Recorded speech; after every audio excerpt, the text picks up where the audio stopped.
主子，王爷这剑练的杀气好重啊！还不都是因为林若锦那个坏女人？等她入了府，本夫人一定让她好看。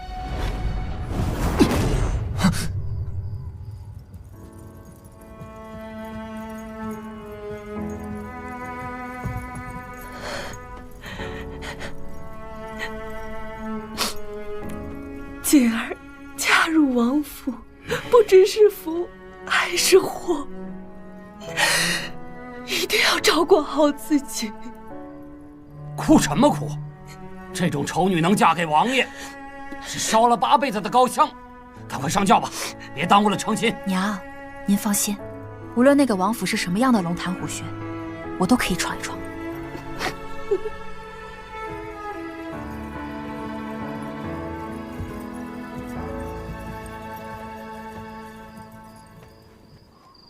婚房的东西准备好了吗？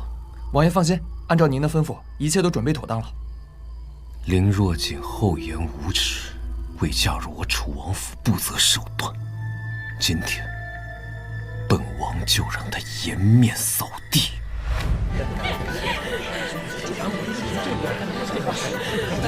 新娘子到！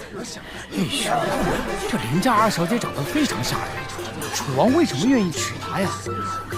听说那晚楚王喝醉了，最后生米煮成熟饭。皇上赐婚不好违抗，先把流程走完，回头再和离就是了。新郎官到！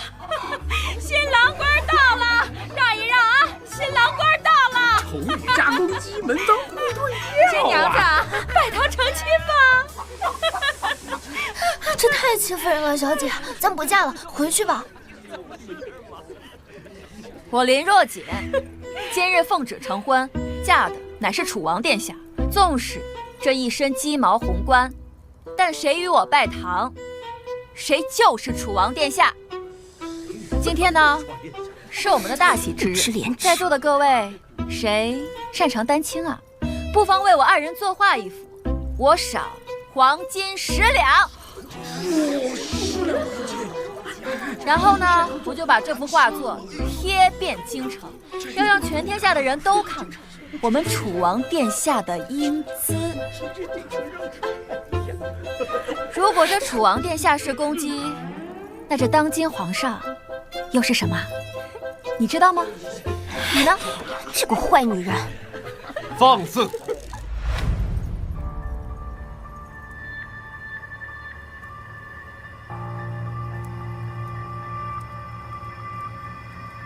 口无遮拦，目无尊长，你好大的胆子！我只是就事论事罢了。倒是王爷你用一只公鸡跟我拜堂，到底是在羞辱我，还是在羞辱皇上？这个坏女人！牙尖嘴利，去把她的面巾撕掉！我要让她当众出丑。像你这样的女人，怪不得人人厌弃。王爷倒是仪表堂堂，但这般行事，不也是金玉其外，败絮其中吗？你。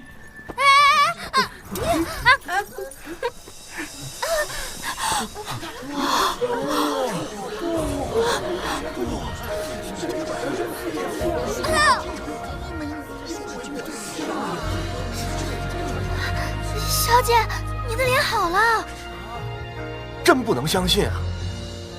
这般容颜，完全配得上我们楚王殿下，还搞什么公鸡拜堂啊？怎么会这样啊？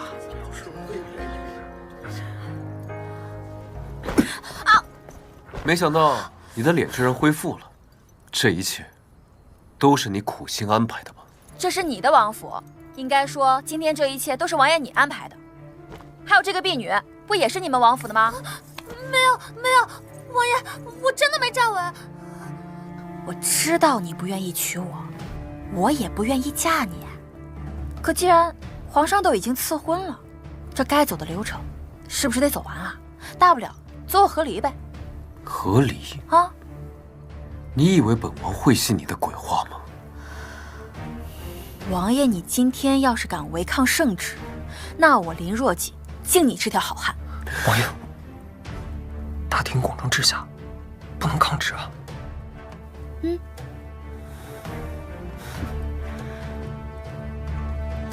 拜堂。一拜拜天地，二拜高堂，夫妻对拜。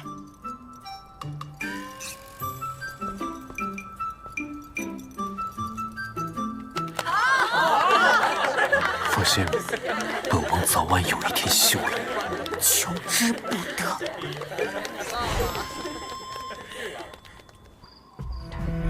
好一个林若锦，我还真是小瞧她了。幸好王爷今晚不会跟这个坏女人洞房。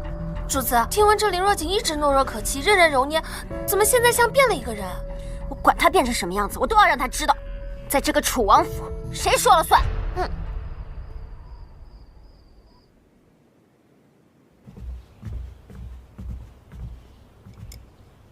姐姐，不好意思啊，这府里的椅子都拿去修了，就剩下这一把，这早膳只能委屈姐姐站着吃了。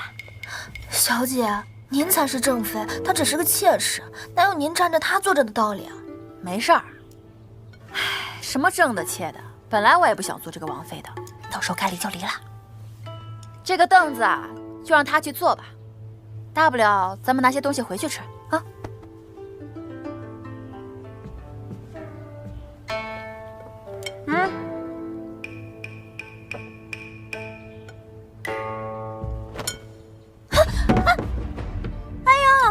姐姐，真不好意思，我手滑了。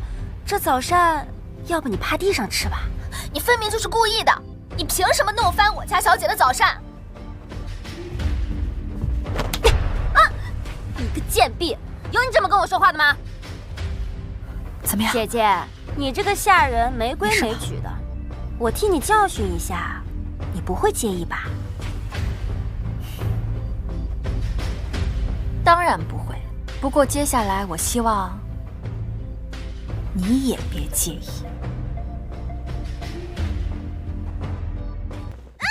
王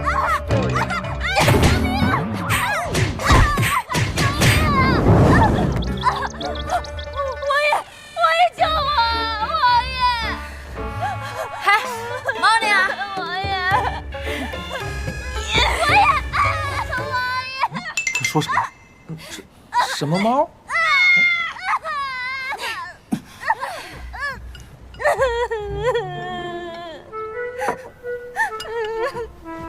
坐。王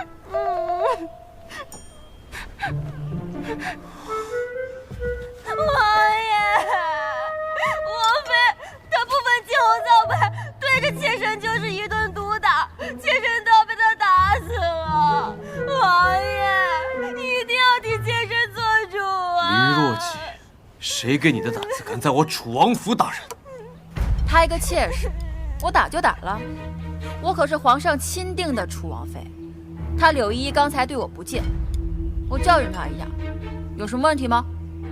别以为你有圣旨就可以高枕无忧，总有一天，本王定会休了你。好啊，那王爷加油，妾身拭目以待。你饱了，小猪，咱们走。是。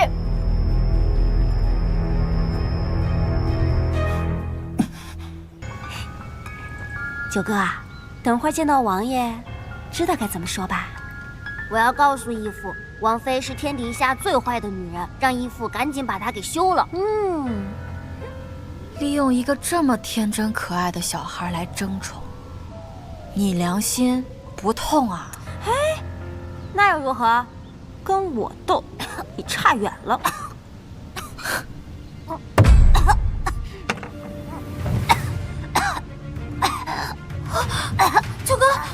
九哥，你怎么了？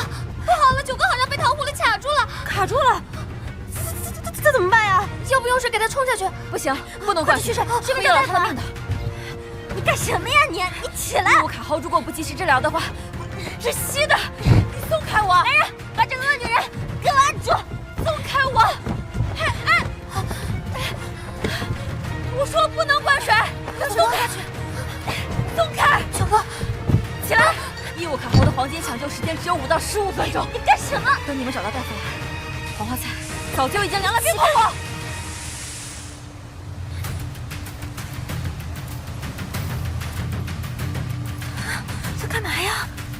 这搞的什么东西啊？到底？这叫海姆立克急救法，是通过给腹部施压，挤压到胸部，再让气管里面的异物排出。我告诉你啊，你要是再搞这些乱七八糟的，9个他有个什么3长2短，你就等着负全责吧。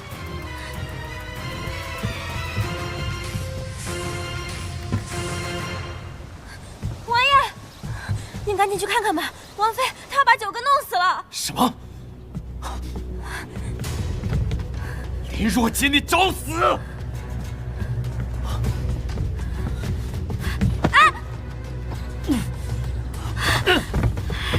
王爷，9个他没气了，他死了。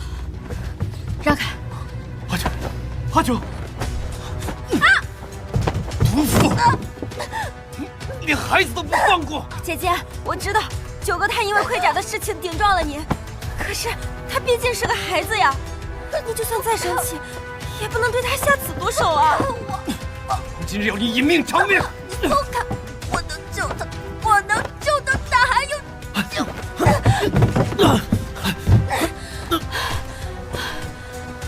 姐姐，你这是干什么呀？9个他都已经被你害死了，你居然连他的尸体都不放过！你这样，你对得起王爷，你对得起许福将的在天之灵吗？火冲，把这个女人给我拖下去，往死里打！是。走。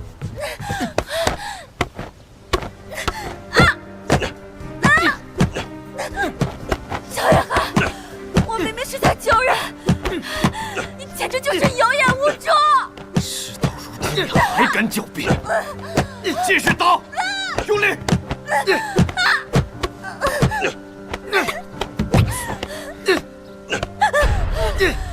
扎实了，给我打，死里打！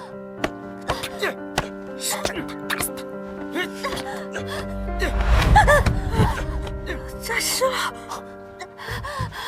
阿九，你醒了？义父，阿九好害怕，阿九差点永远见不到您了。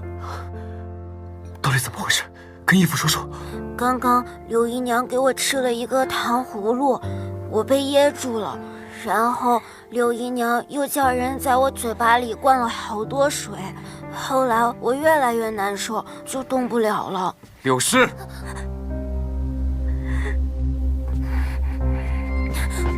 王爷，妾身只是想用水把9个的糖葫芦冲出来，绝对没有要害他的意思啊！无用蠢妇！阿九，然后呢？然后不知道是谁在我肚子上按了好久，糖葫芦被按出来了，再然后我就晕过去了。没事，我们现在没事了啊！来人，把阿九抱下去，让大夫给他好好检查一下。是。柳氏胡乱施救，险些害了阿九性命，禁足半月，再罚他1年月令。是。王爷还打吗？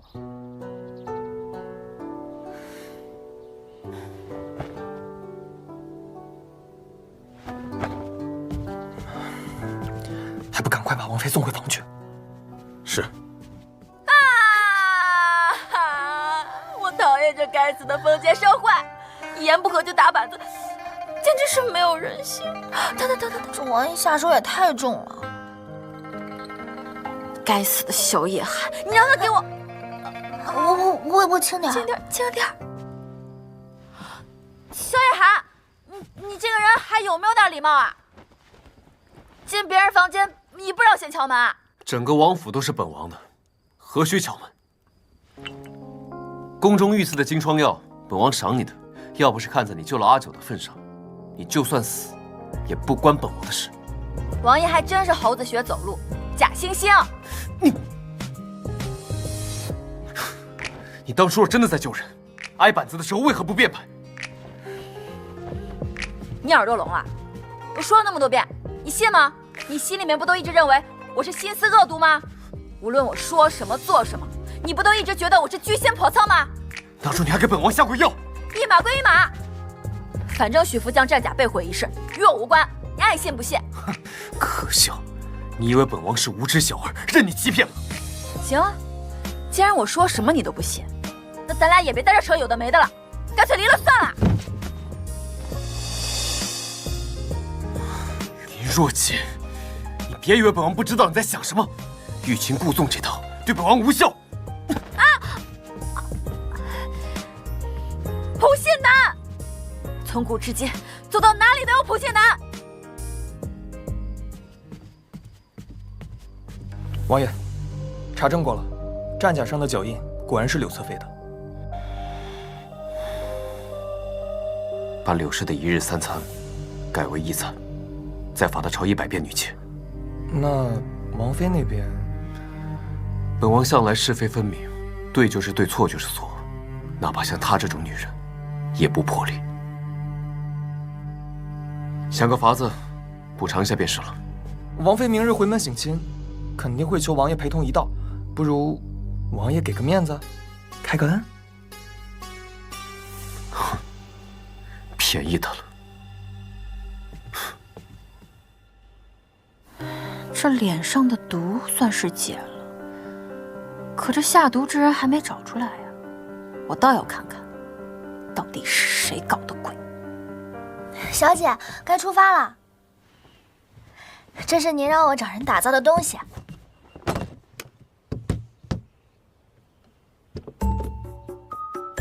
这些都是干什么的呀？这个可全都是我吃饭的家伙。你跪下！我要骑大马。小宝乖，待会儿再骑，咱们先迎接王爷啊！已经日上3竿了，那个女人还没起床吗？明知今日回门还如此懒惰，成何体统？王妃她1个时辰前就独自出发了。哼，算得还有些自知之明，知道本王不会同她回去。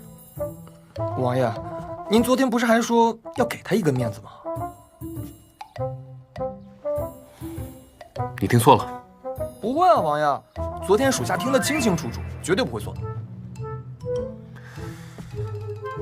从今日起，你的一日三餐也改为一餐。我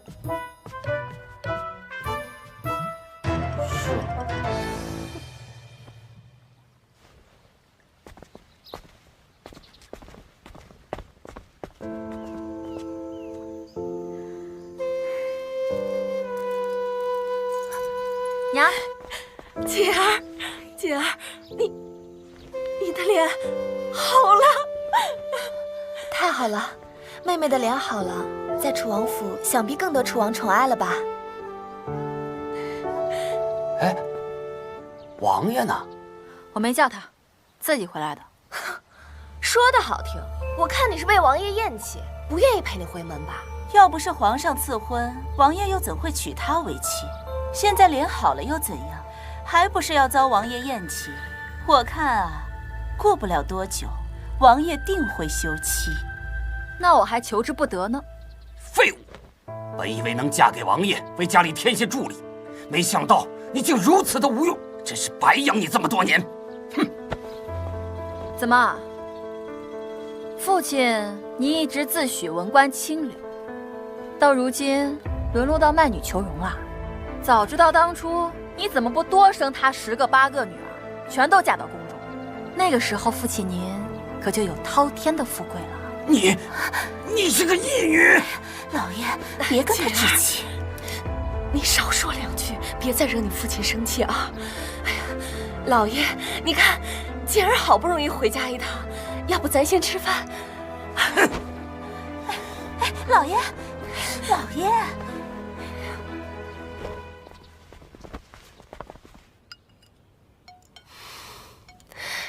来，多吃点啊！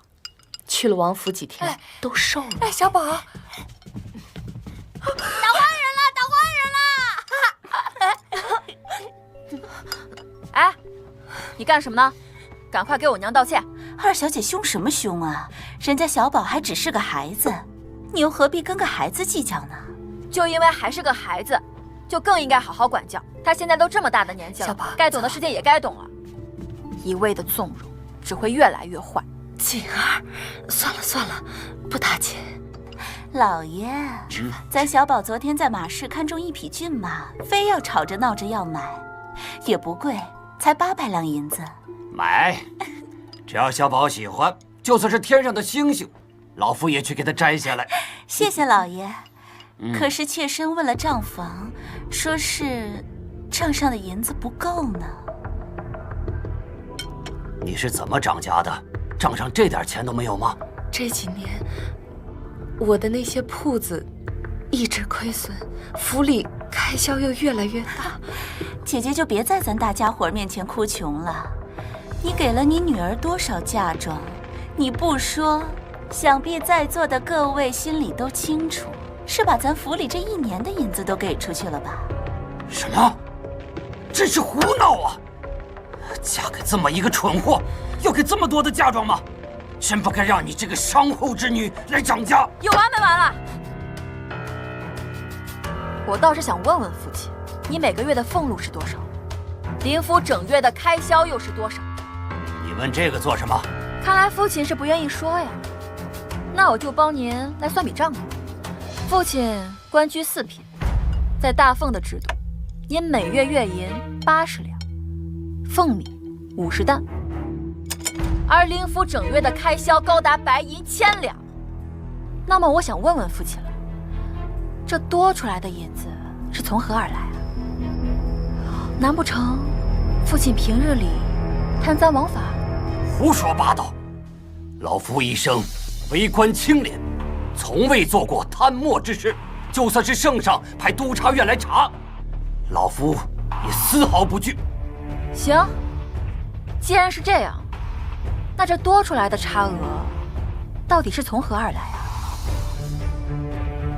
蓝姨娘，你那个官居7品的爹，有事儿没事儿逢年过节就来这里打秋风，那看来他也没什么积蓄吧？没错，府里用的银子都是他的，但我好歹也是正经的官家小姐，她呢，不过是个商户之女。要不是手里有几个臭钱，哪轮得到她做这个当家主母？你既然说我母亲身份低微，还心安理得花她的银子，那你岂不是自甘下贱？你贱人，你敢说我娘下贱？起开！你竟然敢推我！老爷，你看看，放肆！蠢妇，这就是你教出来的东西？满身铜臭，毫无教养，简直跟你是一个模子刻出来的。铜臭！当初要不是我娘出钱供你读书，就你一个穷书生，能一路科考平步青云。你现在倒是当大官了，对我母亲不但不感恩戴德，反而对她百般羞辱。我倒是想问问父亲您这么多年的圣贤书，难道是读到狗肚子里了？姐儿，快别说了！反了！你个大逆不道的东西，你竟然敢骂老子！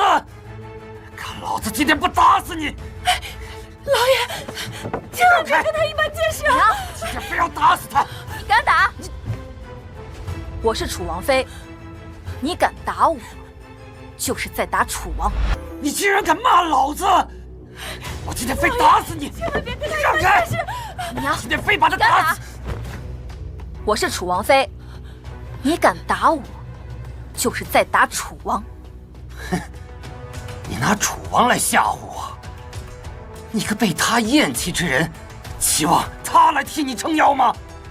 我楚王妃的身份是皇上钦定的，上了皇家玉牒。父亲若是敢违抗皇令，那就是放着皇家颜面而不顾。你敢吗？哼！站住！父亲，您身为礼部郎中，难道不懂得朝廷礼法吗？顶撞王妃，应当如何？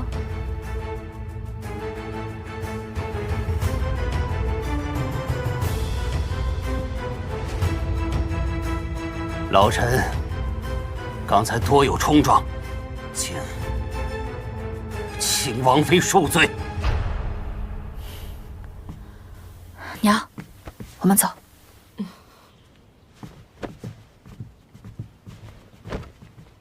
何必为了我跟你父亲闹？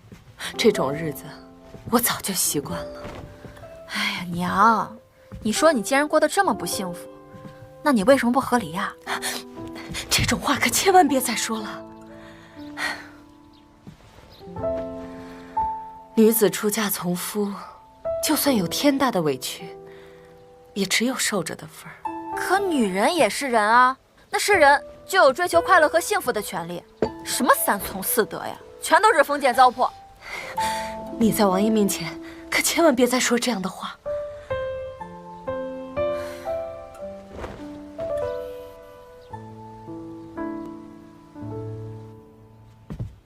王爷，密谍传信，科举舞弊案有线索了。人在何处？京郊竹林。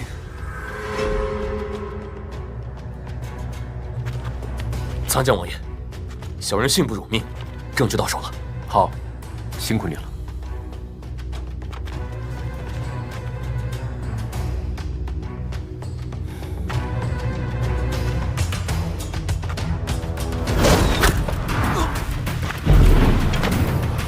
小心！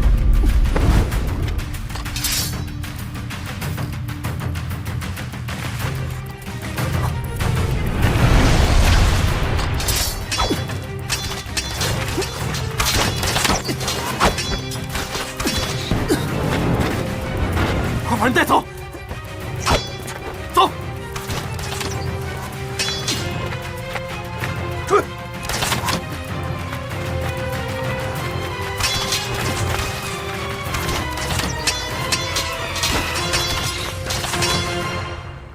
母亲，你还记不记得当初脸上这块红斑到底是怎么来的？当然记得，你14岁那年高烧了3天3夜，差点醒不过来。我当时被吓得6神无主，多亏了你大姐日夜不眠，亲手为你熬药喂药，才把你给救了回来。只可惜，从那之后，你脸上就生出了一大片红斑。母亲，这是府上刚做的糕点，您和妹妹边吃边聊吧。来得正好，我刚刚还在跟简儿说呀，5年前多亏了你，帮她捡回了一条命。母亲跟我何须客气，我亲娘走得早，是母亲亲手把我抚养成人，这份恩情我永远铭记在心。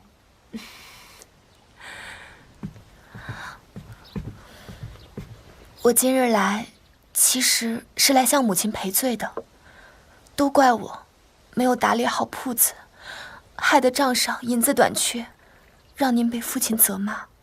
傻孩子，做生意有挣就有亏，很正常，你不用太过自责。我有一个主意，现在行情不好，若是能变卖掉一半店铺，把钱用来开拓新的业务，母亲觉得如何啊？不妥，这些铺子都是我娘家祖传下来的，积累深厚，不可随意变卖。是我冒失了。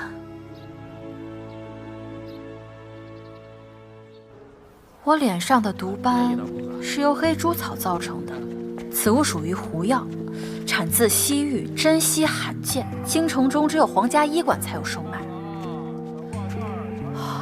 那如果我找到了销售记录，下毒之人不就水落石出了？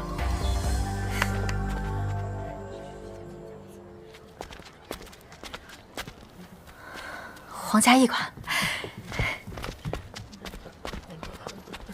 霍冲。大夫，快啊！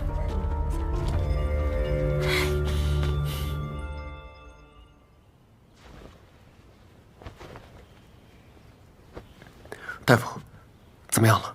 救不了，剑上有毒，且中箭处靠及心脏，一旦拔剑，必死无疑。老朽实在无能为力。大夫，求求你再试试吧，万一能救活呢？就是大罗金仙来了也没用。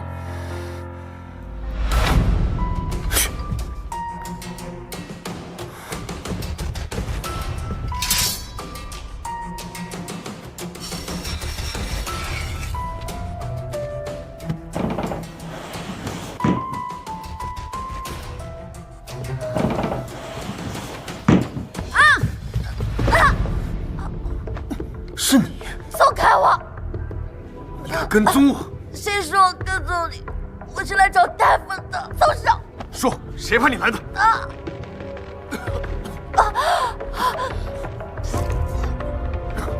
放开我！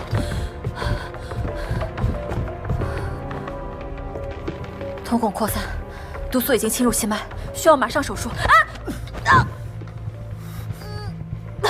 我是要救他！毒妇，别以为本王不知道你在想什么。你的命，那本王就先要了你的命。松手！松手！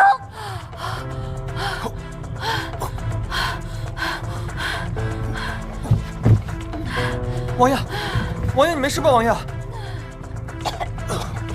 哎，王爷，王爷，毒妇，你对本王做了什么？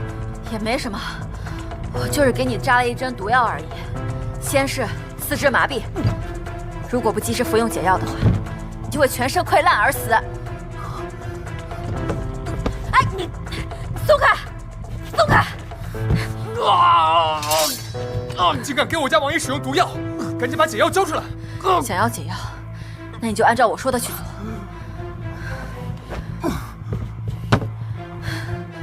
过来帮忙，快来！住手！你给我住手！刀。林若锦，本王叫你住手，你听到了没有？镊子。毒妇，住手！再折磨他，本王就把你碎尸万段！毒妇，擦汗。给我擦汗。哦，还可以了。这个人吵死了。不许动他！给，把他嘴堵上。你住手！王爷，对不住了。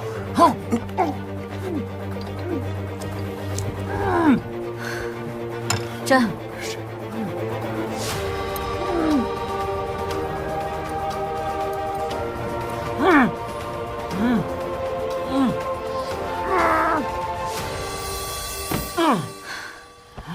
手术很成功，他要不了多久就能醒了。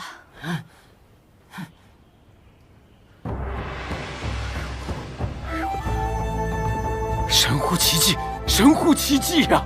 姑娘简直是一仙下凡，老兄佩服。别，大夫，您谬赞了，可否借一步说话？好。解药呢？我给他下的只是普通的麻药。再说，现在药劲儿早就已经过了。起开！王爷，王爷，王爷，哎，没事吧？大夫，你是否记得5年前有没有人买过黑猪草？黑猪草？这黑猪草毒性巨大，价格又昂贵，基本无人问津。倒是5年前，确实有人来医馆买过它。那你还记不记得那个人的长相？那女子戴着面纱，看不清长相。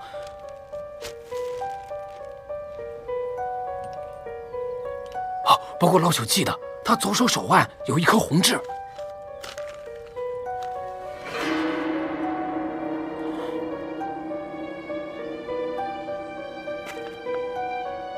都怪我没有打理好铺子，害得账上银子短缺，让您被父亲责骂。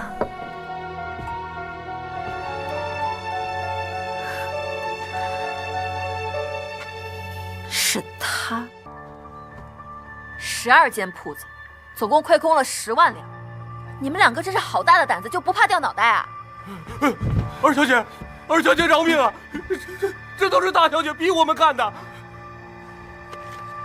我问你，5年前的这一夜去哪儿了？哎呦，二小姐，小人真的不知道啊！这账册平日都是大小姐亲自保管。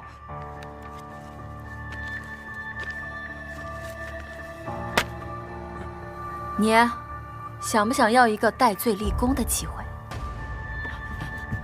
请二小姐明示。你把大家都喊来，到底打的是什么主意？大家应该都知道，这些年我娘的铺子呢，年年亏损，导致府里面的月银亏少，入不敷出。你还有脸说这个？你看看咱们家现在过的都是什么日子，连匹小宝喜欢的马都买不起。既然姐姐不善经营，那就应该把铺子的管理权交出来，交给更有能力的人去管理。老爷，若是把这些铺子交给妾身管理，我保证每年能进账3万两。真的？那当然。好，你赶紧把手中的铺子交给兰儿。这些全都是我娘的陪嫁，凭什么让她交？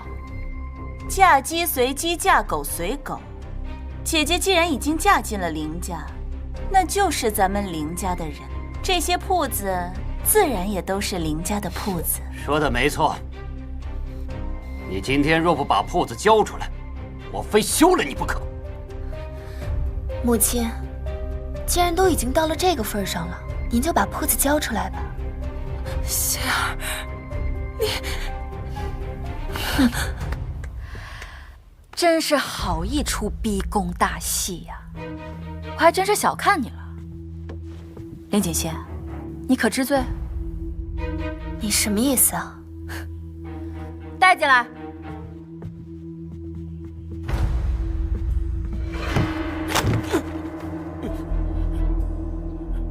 你这到底是要做什么？我彻查了铺子里面所有的账目，其实这些铺子啊，年年都有盈利。那为什么账上还没钱啊？问得好，因为我们这一群人里面啊，有一个蛀虫，贪了足足10万两啊！10万两？掌柜的，你来说说。是大小姐，她仗着夫人信任，从不查账，明里暗里从铺子里支银子。她还威胁小人，要是敢说出去，就杀光小人全家。你胡说，我没有。肯定是你贪污了这些银子，还妄想栽赃陷害于我。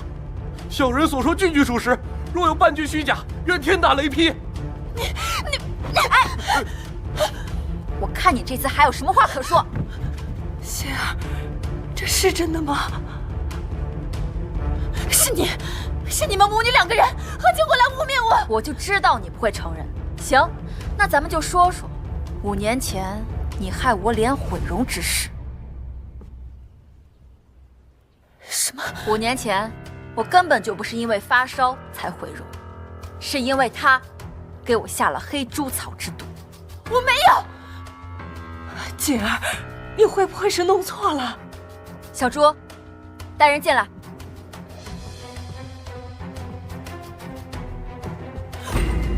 这位是皇家医馆的刘大夫，黑猪草只有在皇家医馆才能买得到。刘掌柜，你一定记得买药之人吧？是的，老朽记得，买药之人，左手手腕处有一颗红痣。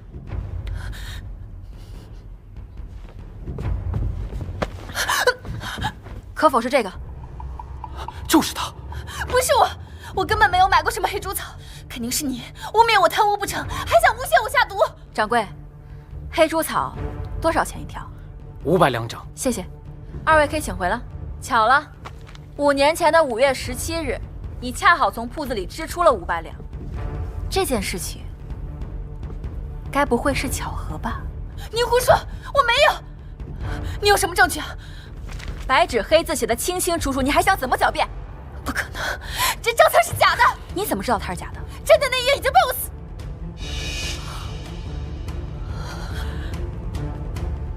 你承认了？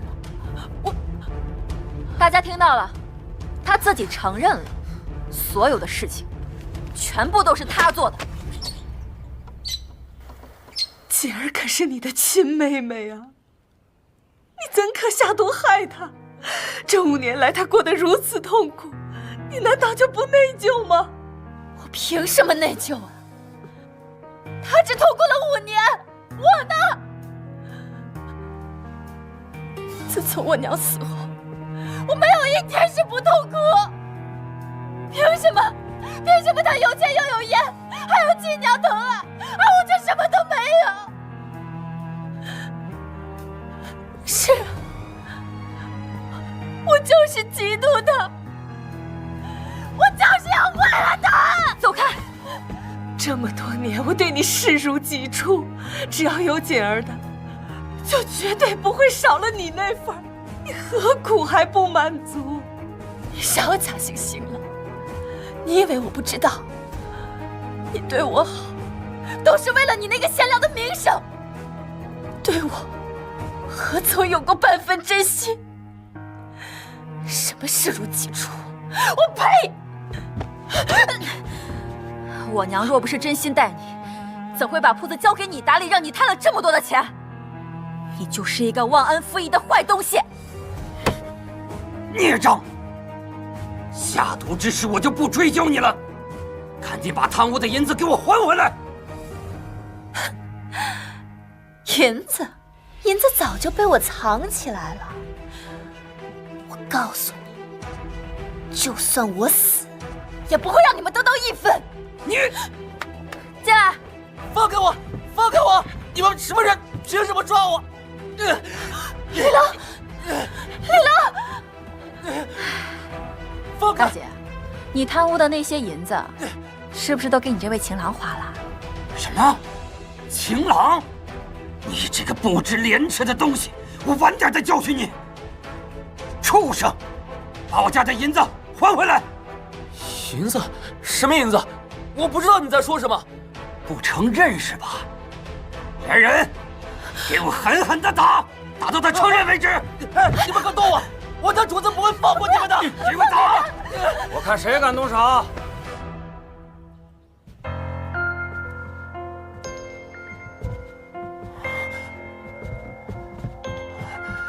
下官参见世子。凌大人一个区区4品文官，好大的威风啊！竟敢对本世子的人滥用私刑。下官真不知道这位公子是世子您的人。错了，他只不过是本世子的一条狗，但即便他是本世子的狗，你也惹不起。世子教训的是没用的东西，连这些下三滥都对付不了，还不赶紧起来！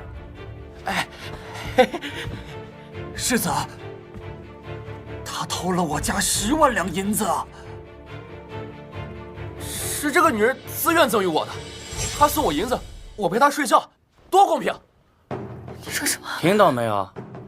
这银子是你女儿睡男人的嫖资，岂还有要回去的道理？站住！堂堂世子，指使自家邻人诱奸闺阁少女，诈骗巨额钱财，这已经触犯到大奉律法了吧？我当是谁呀？原来是跟公鸡拜堂的楚王妃。我爹是堂堂的忠永侯，就凭你一个有名无实的王妃，能奈我何？世子好大的威风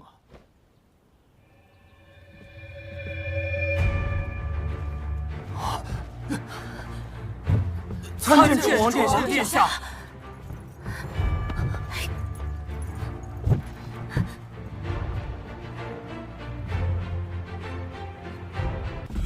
参见楚王殿下。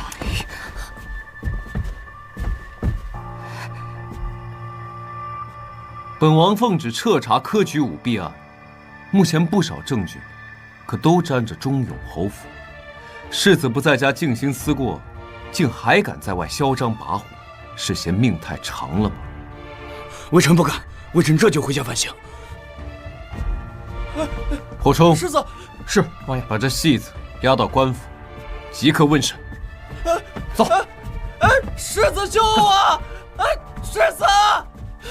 世子救我！王爷，那个李玉香挨了一顿板子之后，全部都招了，10万两银子已经全部追回，并且交到林夫人手上。林锦心也按照王妃的意思，被送到了乡下的庄子关了起来。今天的事，谢谢你啊。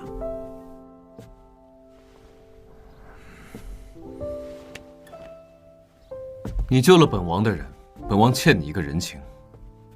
现在你我两清，不要妄想以后本王会对你假以辞色。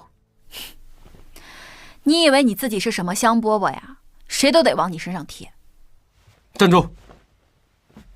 本王警告你，从今以后，你再敢用那怪东西扎本王，别怪本王对你不客气。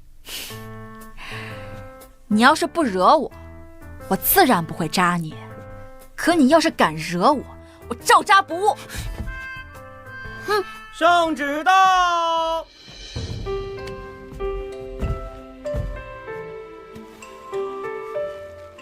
宣楚王、楚王妃明日进宫参加七夕宫宴，钦此。遵旨。待会儿拜见皇后娘娘，切记谨言慎行，宫里不比宫外。你要捅出什么篓子，本王定不会救你。叶寒哥哥。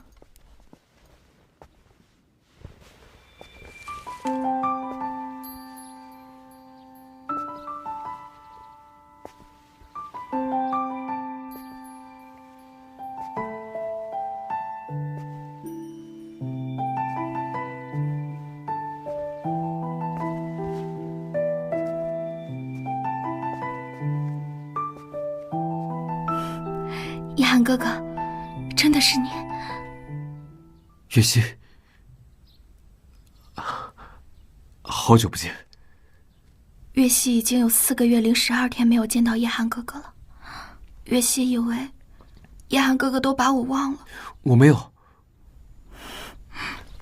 真的？哎，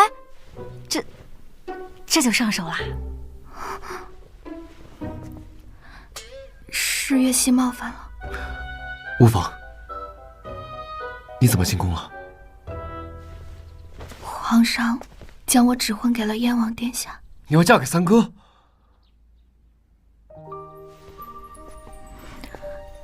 月溪一想到要嫁给除叶寒哥哥之外的人，心里就好难过。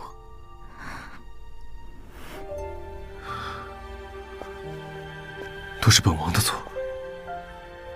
若本王当时不被奸人暗算，也不会与你错过。叶寒哥哥，你别这么说，都怪月溪福薄，没能嫁给自己深爱的人。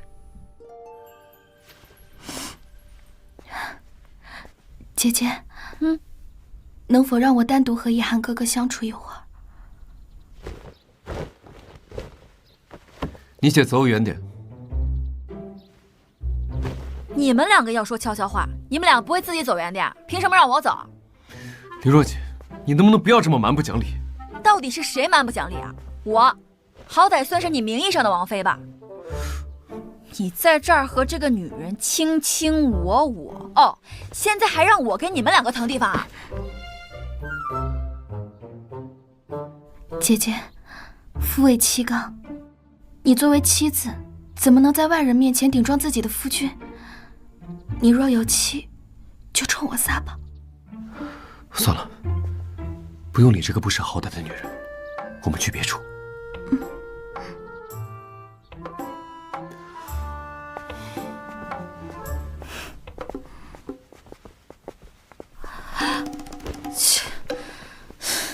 姐姐，身为女子，夫为妻纲，什么玩意儿？茶里茶气，气死我了！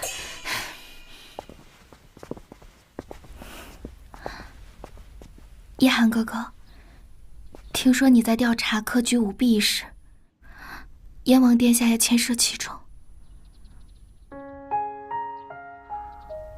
你想为他求情？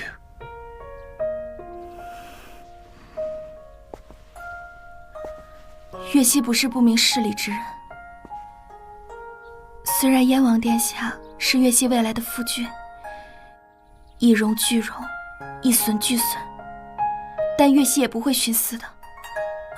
若他真的有罪，也请叶寒哥哥不要惦念月溪，秉公执法即可。你放心，就算三哥获罪，我也会竭尽全力护你周全。月溪不是担心自身安危，而是担心叶寒哥哥你。此事牵涉众多，叶寒哥哥若没有万全的把握，切不可上报，否则恐遭反咬，引火上身。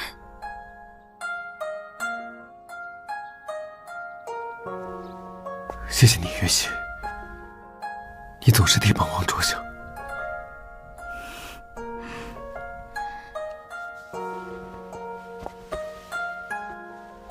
叶寒哥哥，今天是七夕节，你还记得10年前我救你的时候吗？当然记得。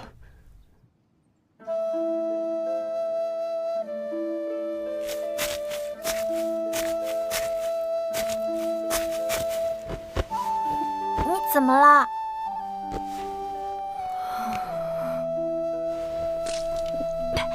只可惜，都怪月溪太贪玩，把那枚玉佩弄丢了。无妨，你的救命之恩，本王永远都会记得。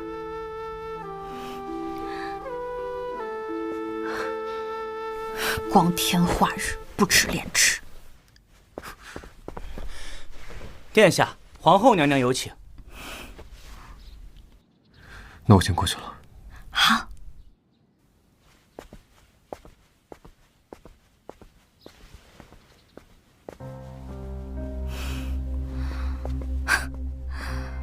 口口声声说什么不会我，还是一点都不肯通融。萧夜寒，你可真是个不通人情的榆木脑袋。小姐，接下来怎么办？不用担心，对付萧夜寒，我有的是办法。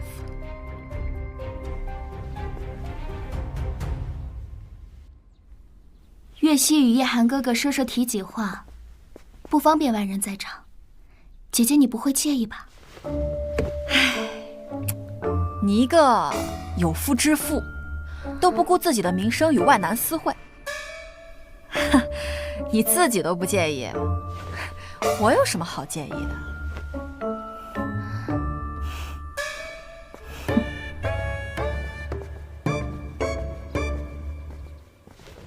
参见皇上、皇后。今日七夕，既是宫宴，也是家宴，大家随意取乐，不必拘泥。多谢父皇。谢父皇。谢父皇。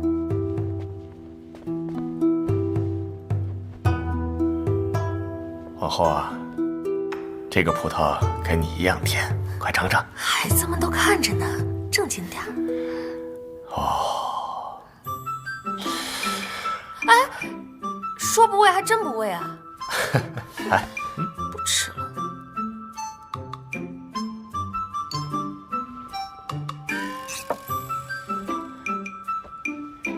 你就是楚王妃？传闻你容貌丑陋，今日一见，分明是个美人胚子呀！母后，您才是艳光四射、风华绝代，在您母仪天下的姿容面前，晨曦不值一提。小嘴真甜，本宫一见你啊就喜欢。现在咱们总算有了一个称心如意的儿媳妇了。母后，月溪也会是个好儿媳的。哦，你不说我都把她忘了。民间七夕节有女子斗桥比试的习俗，听闻十分热闹有趣。不如月溪与姐姐比试一场，给皇上皇后取乐如何？谁不知道月溪姐姐是京城第一才女，就怕某些人自知蠢笨不堪，不敢应战。过节就过节，整这些虚头巴脑的做什么？本宫对比试没有兴趣，不比。区区作诗而已，我有什么不敢的？母后，晨曦愿意一试。楚王妃这么说的话，那本宫又有兴趣了，那就比。好，那就以雪为题，请月溪和若锦现场各作诗一首，才高者为胜。月溪已有一首：冷月照寒林，雪花落无痕。孤影伴青灯，独自思故人。不错，此诗把雪夜描写的清静优美，思念故人之情跃然于纸上。叶夕，果然才思敏捷呀！喂，该你了。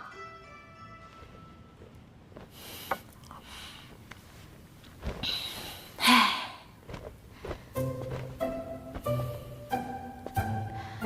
一片、2片、3、4片、5、6、7、8、9、10片，笑死我了！你这也叫诗？林若锦，你这诗不会是你娘那个商户女教的吧？四弟，你这个楚王妃就这点水平，简直把你们楚王府的脸都给丢尽了。千片万片无数片，飞入梅花都不见。好诗。此诗前3句看似平常，第4句却陡然将低谷推向疾风，令人回味无穷。不愧是本宫的好儿媳啊！楚王妃的这首诗确实意境更胜一筹啊！林家从未请过教书先生，姐姐却能做出如此好的诗，此般天资，妹妹佩服。什么天资？我看就是作弊。这诗一定是你娘提前给你买好的。你们母女俩真不要脸！郡主，你有什么证据证明我在作弊？没证据又如何？那你能证明你没作弊吗？有本事由月溪姐姐出题，再做一首。你若做不出来，就得向月溪姐姐磕头道歉。我若做出来了呢？你若是做出来，本郡主给你磕头道歉。一言为定。你出题吧。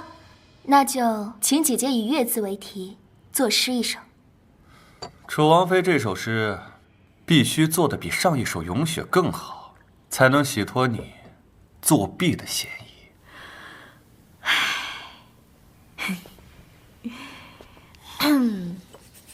床前明月光，疑是地上霜。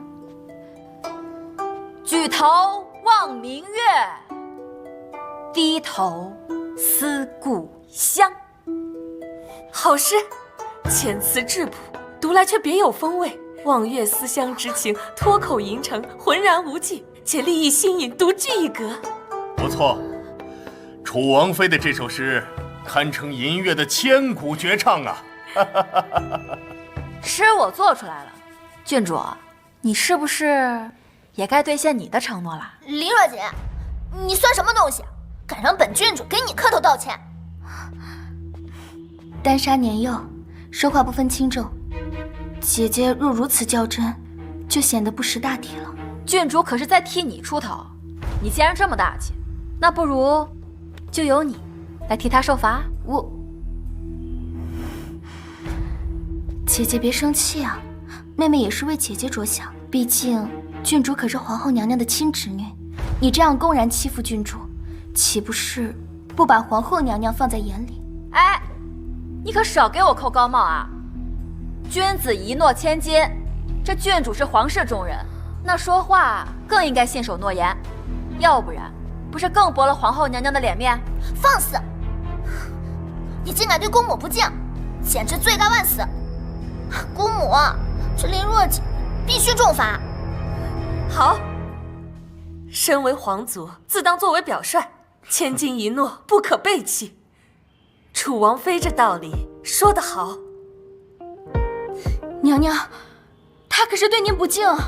楚王妃句句在理，哪里来的不敬啊？还是在你林月溪眼里，本宫就是个小肚鸡肠、没有容人之量的皇后。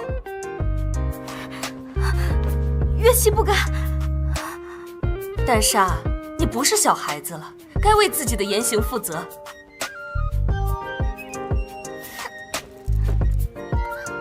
是我错了，我向你道歉，行了吧？哎，起来吧。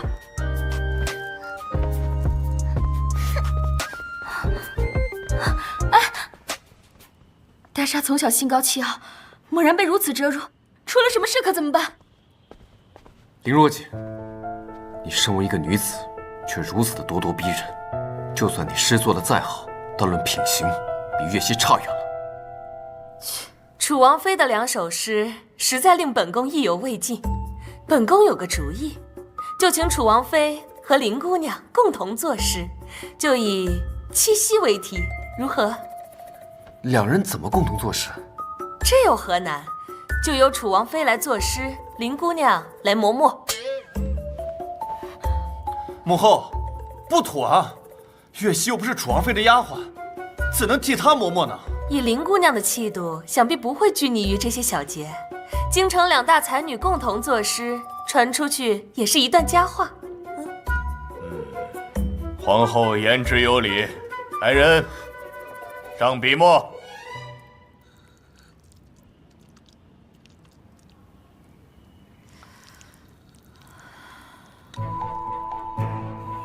贱人，今日我非让你当众出丑不可！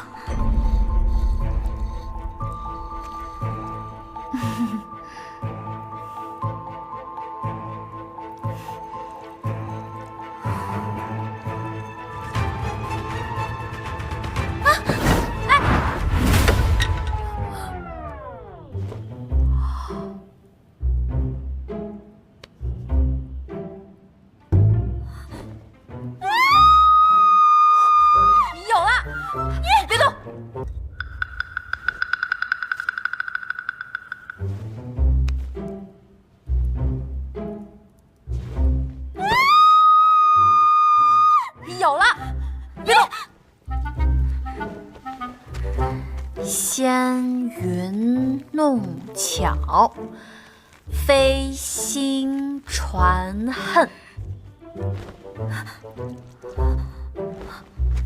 银汉迢迢，暗度金风。哎，别动！别影响楚王妃作诗。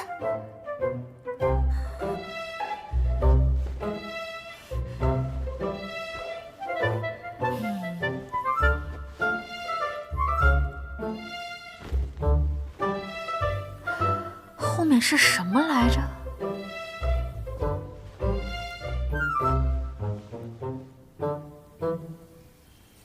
啊，想起来了，金风玉露一相逢，便胜却人间无数。好一个金风玉露一相逢，便胜却人间无数啊！两情朕与皇后便是如此，又岂在朝朝暮暮？两情若是久长时，又岂在朝朝暮暮？字字珠玑，堪称千古绝句。这女人的才华之深，超乎本王想象。难道本王对她有误解之处？楚王妃这首词，独树一帜，立意高远，明写天上双星，暗写人间情侣，读来荡气回肠，感人肺腑，实乃传世佳作呀！来人，赏楚王妃珠宝10箱，绸缎100匹，黄金1000两。谢父皇。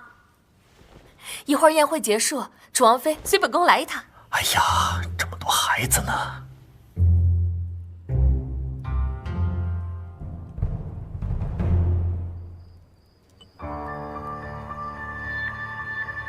母后单独见我，难道是因为我给萧夜寒下药的事，要找我算账？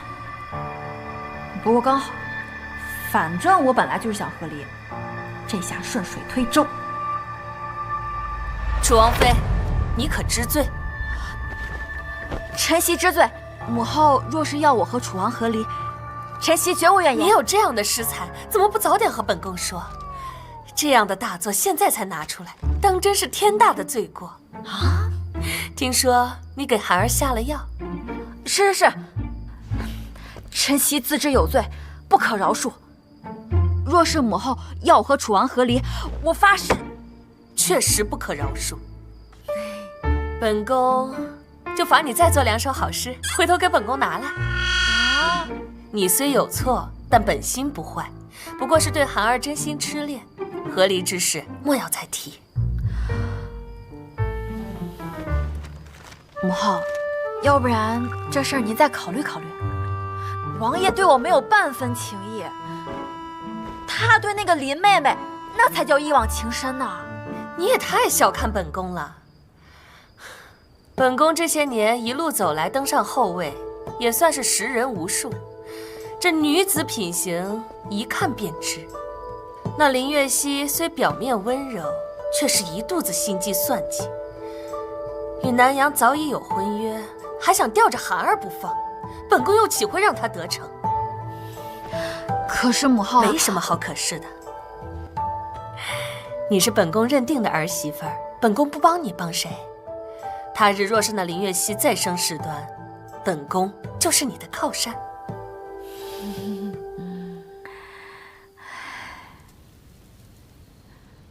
林若锦啊，林若锦，就算你恢复了容貌，会写几首破诗，那又怎么样呢？你喜欢的男人眼里就只有我，你拿什么跟我斗？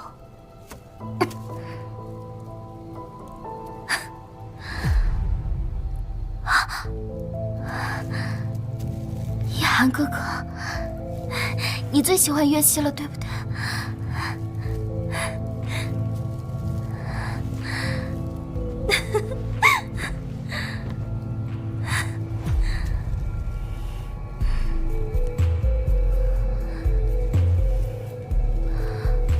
可光有喜欢是不够的，我是要当皇后的女人。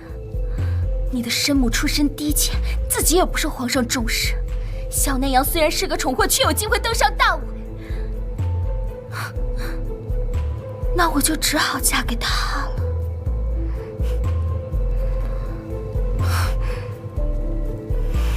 不过，就算我不嫁你，我也绝对不允许你爱上别的女人。你这一辈子，满心满眼就只能是我一人。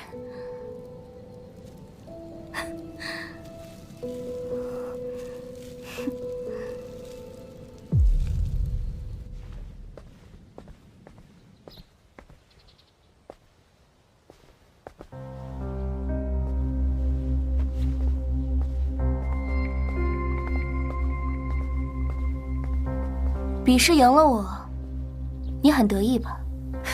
也不至于，毕竟赢你也不是什么难事。你再怎么牙尖嘴利，在我眼中不过是个可怜虫罢了。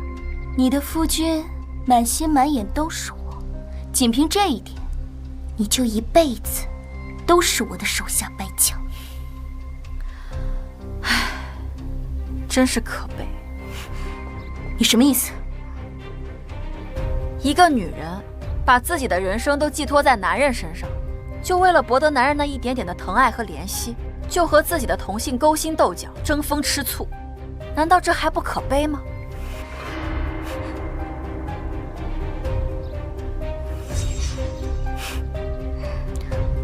说得这么冠冕堂皇，我倒要看看，被你的夫君彻底厌恶后，你该怎么做。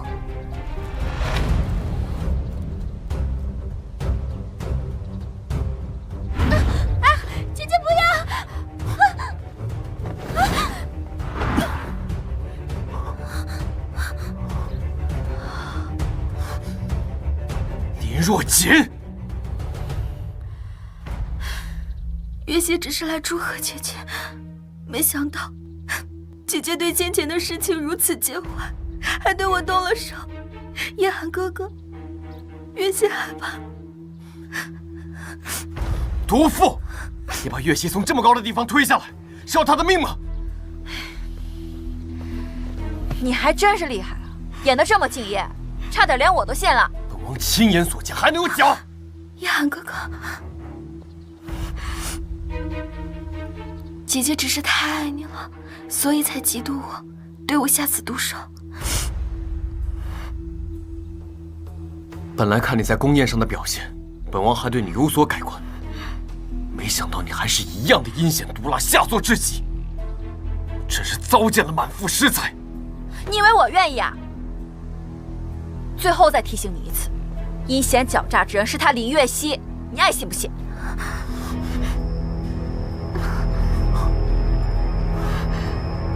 没什么，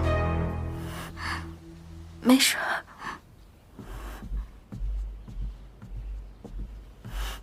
叶寒哥哥，月溪，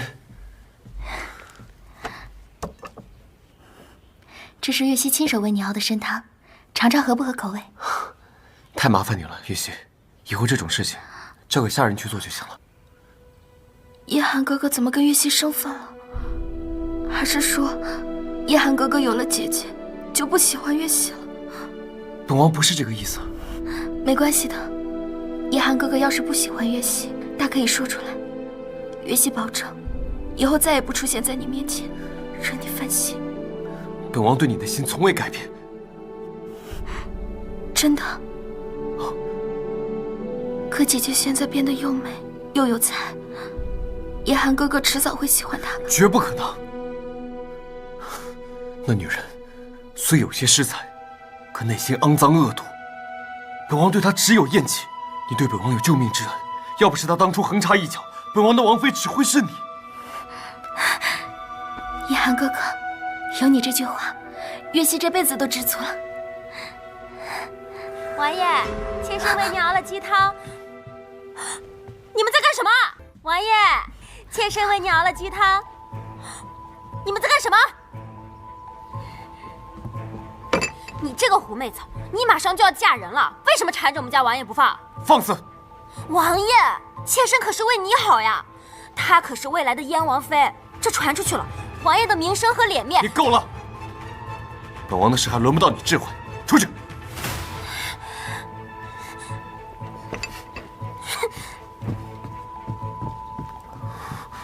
月溪，月溪，柳氏向来小肚鸡肠，言语刻薄，你别往心里去。都怪月溪失了分寸，才让柳姐姐误会。她现在一定很伤心。月溪去劝劝她。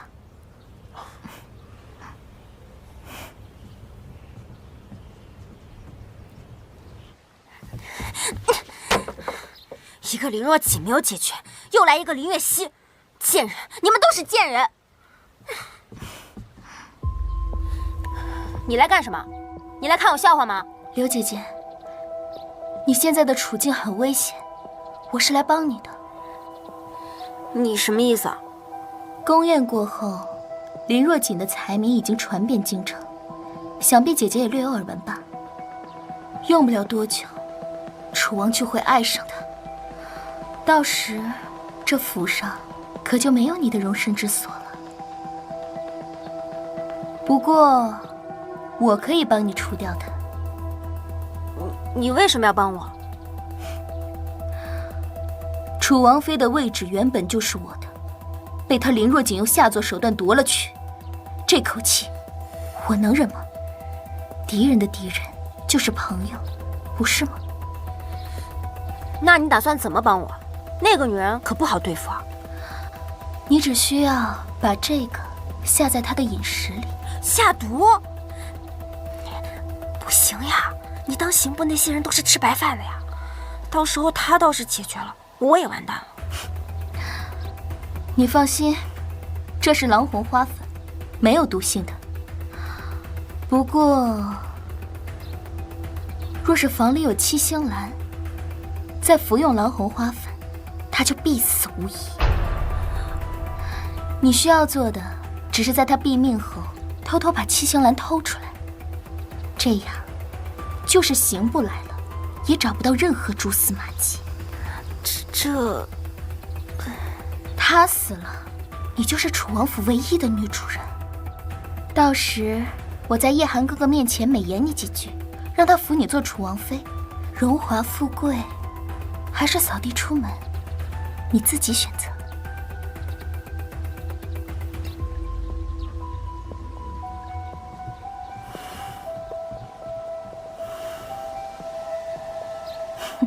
姐姐，姐姐，妾身今日逛花市，发现这盆兰草长得很精神，特意送来给王妃赏玩。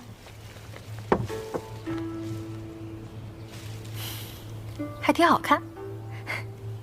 柳妹妹，你有没有听说过一句话，叫做“无事献殷勤，非奸即盗”啊？我听说过。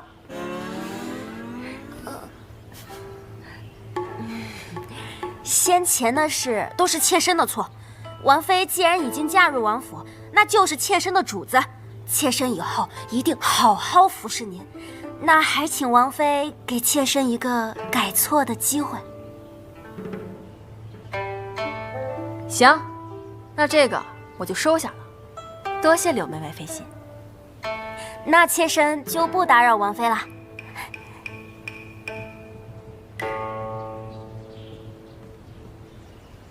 这兰草好奇特呀！这叫七星兰，数量稀少，价格还不菲呢。他肯定没安什么好心，要不奴婢把它拿去扔了？哎，不用，先留着它吧。我倒要看看，他还能耍些什么花样。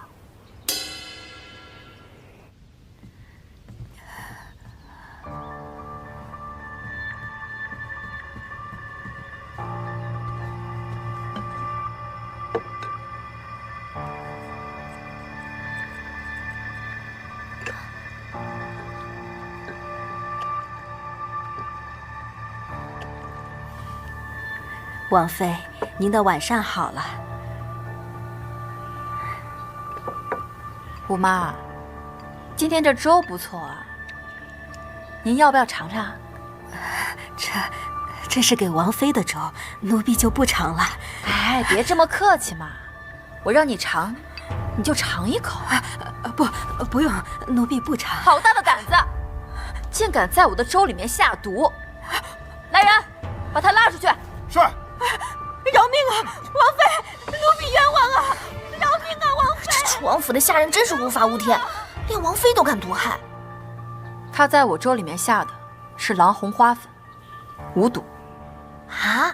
这狼红花粉单独服用确实无毒，可若吸入了这七星兰的花粉，便会产生剧毒，见血封喉。是柳侧妃？是他，也不是。这狼红花粉属于非常罕见的狐药，一般人连见都没见过。再加上和七星兰混毒的这种方式，寻常人更是不可能知道。他柳依依不懂得药理，他是怎么知道的？所以我猜，一定是有人告诉他。小姐打算怎么做？把消息传出去，就说吴妈在我的粥里面下毒，被我当场抓获，现在正在被严刑拷问。是。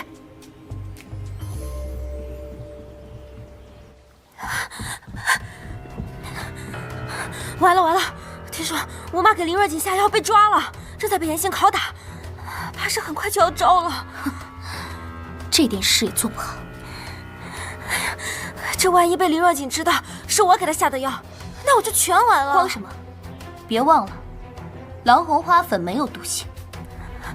那你的意思是？你去找个机会，把七星兰偷回来，到时就算查到你的头上，单凭一碗没有毒的粥，他们也不能把你怎么样。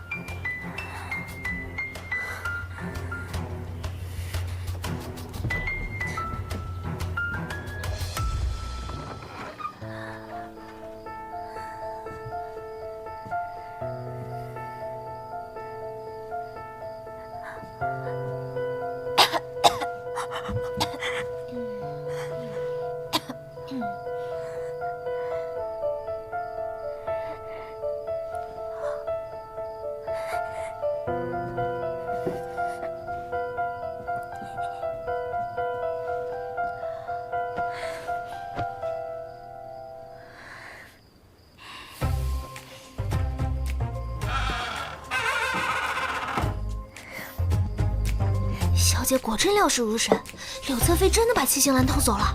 那接下来咱们该怎么办？什么都不用做，我们就等着他的幕后之人自己露出马脚。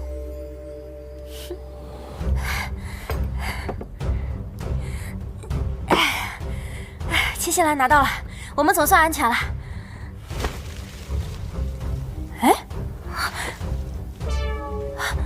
你被骗了，这根本不是七星兰。林若晴这个贱女人，她居然敢耍我！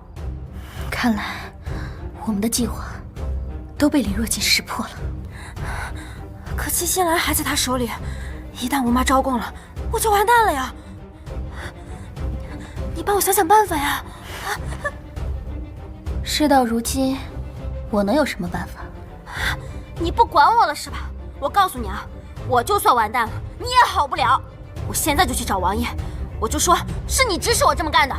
到时候大不了一起死。等等，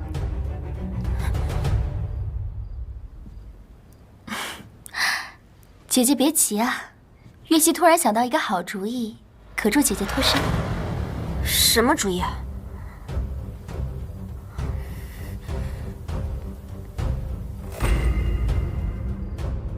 主意是，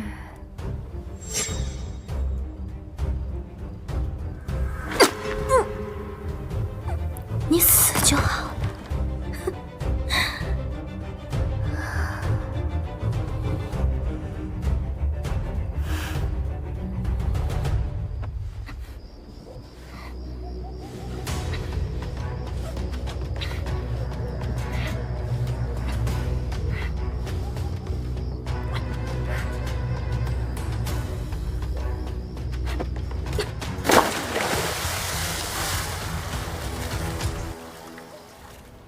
什么？今天一早，柳侧妃被人发现溺死在荷花池，满府震惊，连仵作都来了。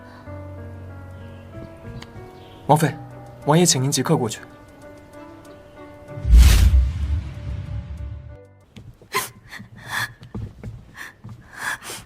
叶寒哥哥，柳妹妹死得好可怜，你一定要为她讨回公道。昨夜此时你在哪？我在房里睡觉。可有旁人能为你作证？我睡觉一向不喜欢有人打扰。小猪在，他可以作证。对，小猪是姐姐的陪嫁丫鬟，自然是跟姐姐一条心。她说的话，恐怕不能作数吧？你们什么意思？你是觉得我害死了柳依依？把你们刚才的话再说一遍。昨夜奴婢在园子当值，子时左右，忽然听到荷花池旁有人争吵，走近一看，原来是王妃与柳侧妃，因此奴婢没敢上前。哪知没过多久，就看到王妃把柳侧妃推下去了。你胡说！我昨天晚上根本就没有去过荷花池。奴婢不敢撒谎，而且当时在场的不止奴婢一个。没错，奴婢也看见。你既已看清是我推她入的荷花池，为什么不大声呼救，而是眼睁睁地看着她溺毙而亡？奴婢们当时太害怕，生怕王妃发现灭口，所以不敢呼救。奴婢该死，请王爷责罚。丫鬟们畏惧主子，这是天性。他们固然有罪，但罪魁祸首不是他们。你现在还有什么可说的？我说了，不是我害死的她，我和她无怨无仇，我为什么要害死她？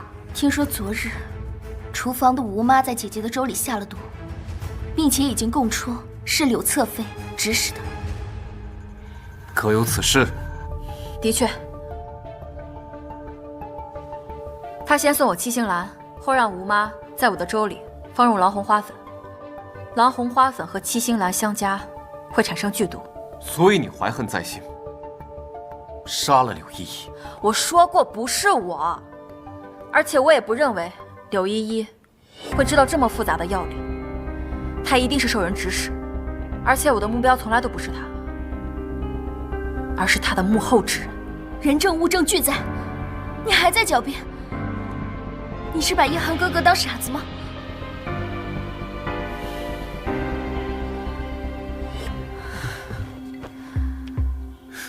你干什么？他的死因是什么？溺水而亡。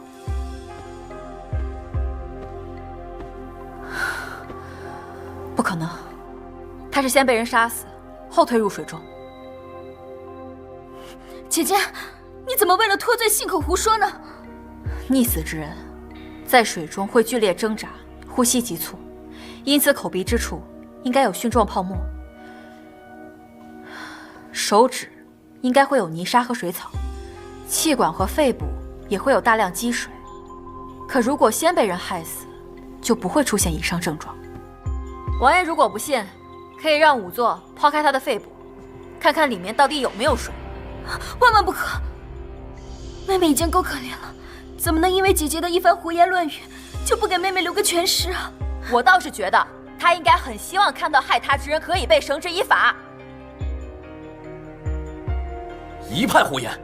若柳侧妃真如你所说是被人杀死，那她全身上下为何没有任何伤痕？事已至此，姐姐，你就承认了吧。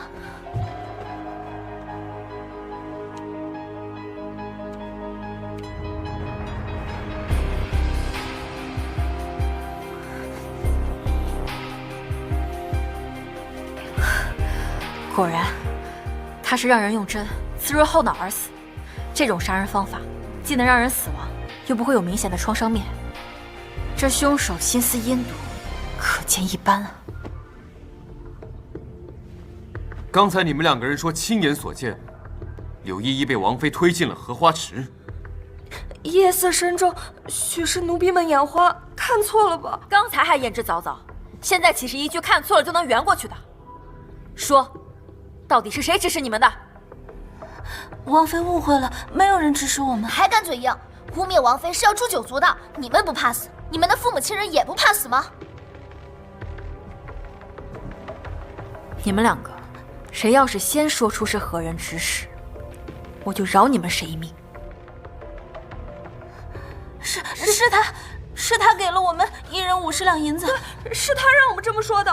王爷小姐，奴婢冤枉了，奴婢根本就不认识他们，更不可能做出这样的事儿啊！一涵哥哥，这两个丫鬟满嘴谎话，千万不可相信啊！月溪愿以性命担保，小琴肯定是无辜的。无不无辜，不是你能说了算的，要看证据。你现在可还有证据？当然，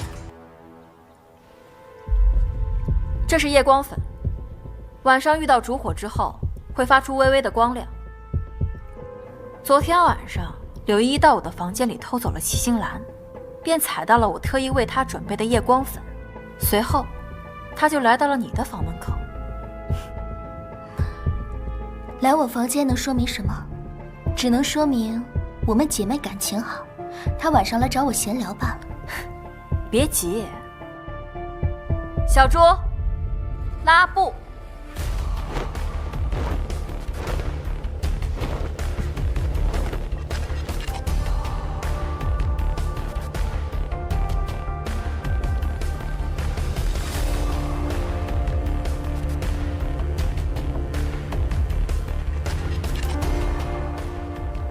脚印一直到了这儿，就没有了。证明昨天晚上柳依依根本就没有离开过这个房间。那我猜原因只有一个，就是她刚刚走到这儿，就被人叫住了。另外一个人一步一步地走向她，假装要在她耳边说些什么。就在这个时候，掏出了一根针，插进了你的后脑。林妹妹，你好手段啊！不关我的事。现在人证物证俱在，你还有什么可狡辩的？小琴，昨日我不在房中的时候，到底发生了什么？小姐，你说，到底发生了什么？是谁做的？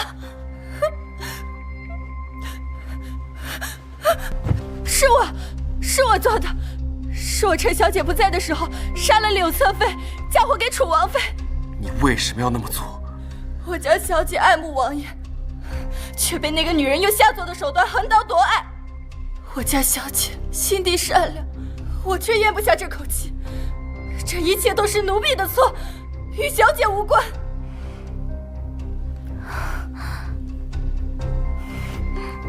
叶寒哥哥，小琴犯了如此大的错，月溪虽毫不知情，但也有御下无方之罪。月溪甘愿受惩罚。是他自己犯罪，与你无关。火冲，把小琴给我交去刑部。依法论处。小姐杀人是死罪，小姐，小姐救救我，小姐，小姐求求你！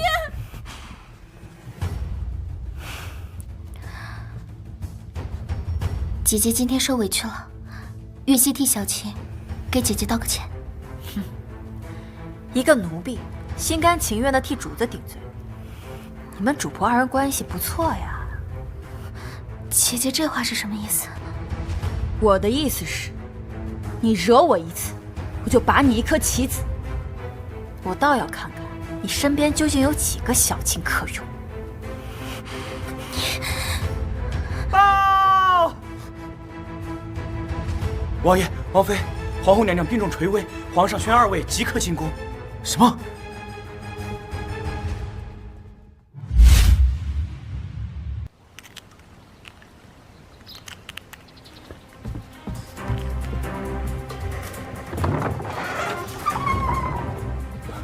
皇后情况如何？娘娘突发凶病，脉象已经微弱欲绝。微臣虽然用了药，但恐怕凶多吉少。凶病，那不就是现在的心肌梗塞吗？废物，治不好皇后，朕要你的脑袋！皇上明鉴呐，微臣已经尽力了。可是此病乃是凶险无比，它是出了名的绝症啊！医书上记载，得此病者，说。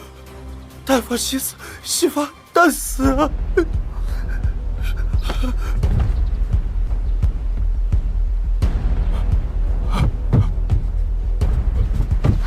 父皇，皇上，父皇，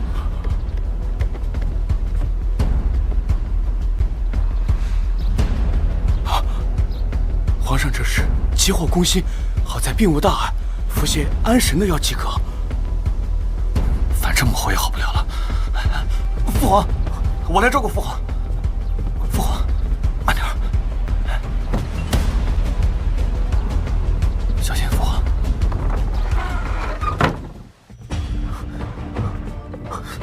母后，母后，抢救及时的话，还能有一线生机。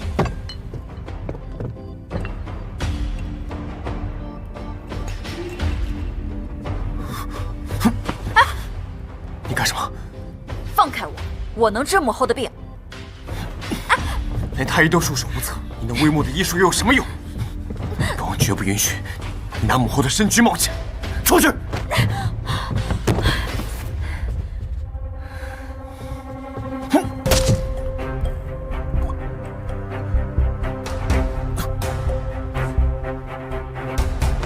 你找死！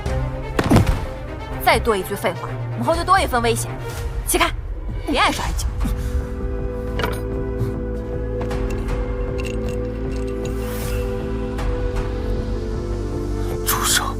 住手！给本王住手！不许你胡乱医治，伤害母后！住手！糟了，那药！你好大的胆子，居然敢对母后胡作非为！母后危在旦夕，你还敢胡乱吃药，你这是在害死她！母后，小野寒，母后，母后，你醒了。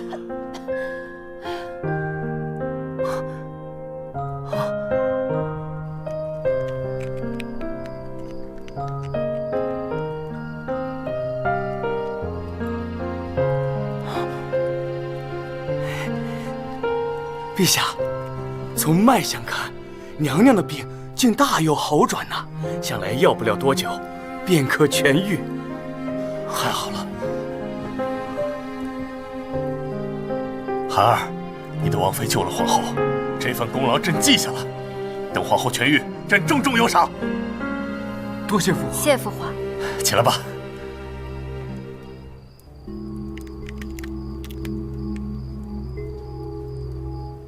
本宫先前虽然病重，但神智尚在。你为了救本宫，差点被寒儿所伤，委屈你了。不论是身为臣媳还是医者，救治母后都是我的分内之事。臣媳不觉得委屈。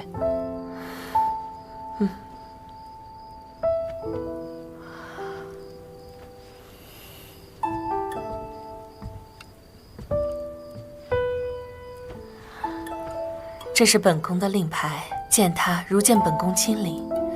本宫把它送给你，从今以后，除皇上外，谁都不能动你。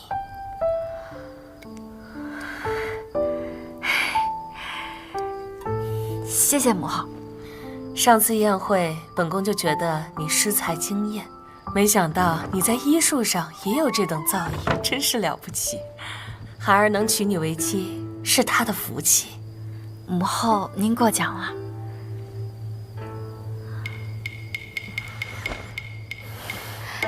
月溪见过娘娘，娘娘可觉得好些了？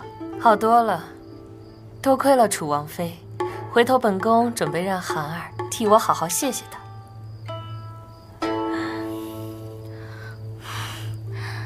在我大凤治病救人需要行医证明，但据月溪所知，姐姐似乎没有行医资格吧？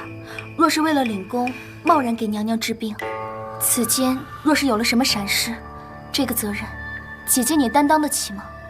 楚王妃，你当真没有行医资格？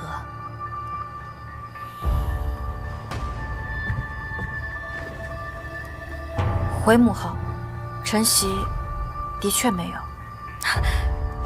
娘娘，你听见了，她自己都承认了，她无证行医，触犯了大凤律法，这可是犯了大错。无证就无证，你一口一个姐姐喊的倒是亲切。楚王妃犯了错，你这么高兴做什么？月溪没有，娘娘误会了。楚王妃虽无行医资格，但明知触犯律法，却依然挺身相救，这等赤子仁心，堪为天下医者表率。来人，立刻给楚王妃颁发行医资格文书。谢母后。娘娘，你是不是弄错了？姐姐她违法行医，这是置您的生命安危于不顾啊！理应杖责5师才对，您就这么饶过她，我都替娘娘觉得委屈。委屈？本宫都不觉得委屈，林姑娘有什么可委屈的？楚王妃与本宫有救命之恩，可你却处处针对她，难不成本宫康复你很不满意？娘娘息怒，月溪不敢。对，林妹妹呢，只是一不小心把实话说出来了而已。母后，您随便杖责她10棍8棍的，小惩大戒一下便可。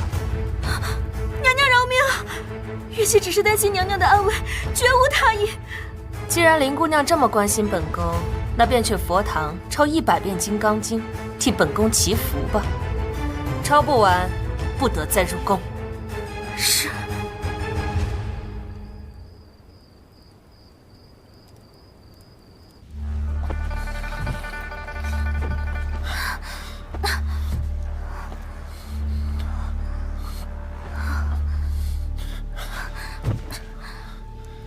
都怪林若锦那个贱人，撞大运救了皇后，现在皇后明里暗里偏帮着她，可气死我了。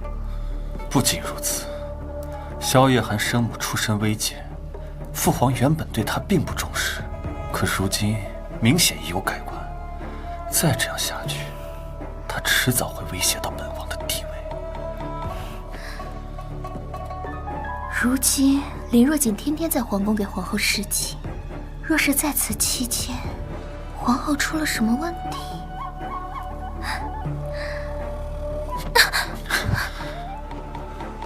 皇后出事，林若锦必定难逃其责，萧夜寒也从此没了靠山，岂不任人揉捏？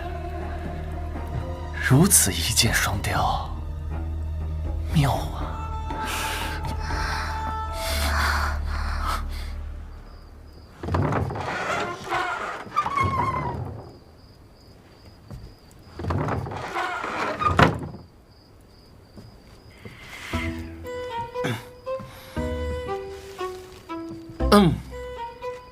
母后的病，当真已无大碍。本大夫出手，自然是药到病除。先前是本王低估了你的医术，本王视母后如生母，你既然救了母后，本王自然会好好报答你。真是难得啊！王爷竟然也有狗嘴里吐出象牙的时候啊！大胆！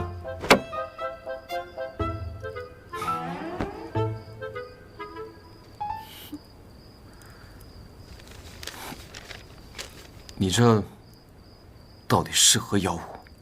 为何能瞬间榨干本王的力气？此物叫做麻醉针，一针下去，轻则四肢麻痹，无法动弹；重则意识全无，被人开膛破肚都不知道。你这女人，会的竟是这些凶残手段。害怕啦？我告诉你，你以后要是再敢惹我，我照样一针伺候。困了，睡觉。哎，这屋内就这一张床，你睡了，本王睡哪儿？你打地铺呗。本王堂堂王爷，岂能睡地上？难不成你还想跟我同床共枕啊？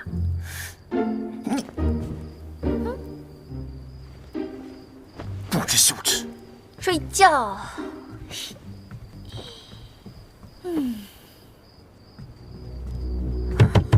王妃，王爷，王妃，王爷，皇后娘娘又不好了，你快去看看吧。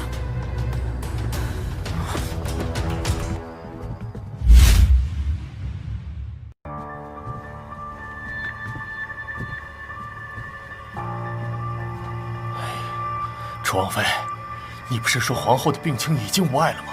这又是怎么回事啊？前些天，皇后娘娘的病已经有所好转，如今却反而更严重。若不是姐姐贪功冒进，给娘娘用了虎狼之药，这才掏空了娘娘的身子。父皇，母后这症状像是中毒。中毒？一派胡言！母后好端端的，怎么会中毒？依本王看，就是你医术不精，治坏了母后。皇后宫中哪儿来的毒药？这件事情确实蹊跷，还请父皇让我仔细查看一下，我找到病因才好对症下药啊。父皇万万不可信他，什么中毒？我看就是你为了脱罪找的借口。因为姐姐的治疗，母后如今生死未卜，断不可再有任何闪失了。父皇，母后的病情延误不得。既然她言之凿凿，您不如再给她一次机会。她是你的王妃，她治坏了母后，你也难逃其责。如果当真是她的问题，本王第一个饶不了她。不过，现在事情还尚未分明，三哥就急着给她定罪，难道心中有鬼？我心中有鬼？你胡说！难道不是？都给朕住嘴！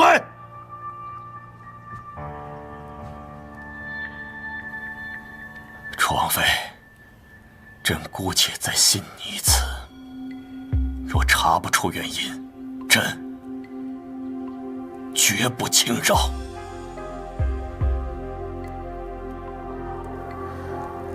我想要检查一下昨晚母后的衣饮饮食。皇后娘娘昨晚只进了一些八宝糕和汤药，要是老奴亲手煎的，绝对没问题。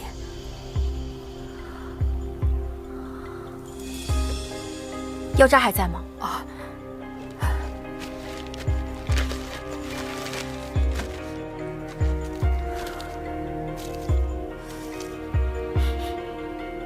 可有什么问题？这药渣和八宝糕都没有毒。够了，别再浪费时间了。就是你胡乱医治，害了母后。来人，给朕把楚王妃拿下！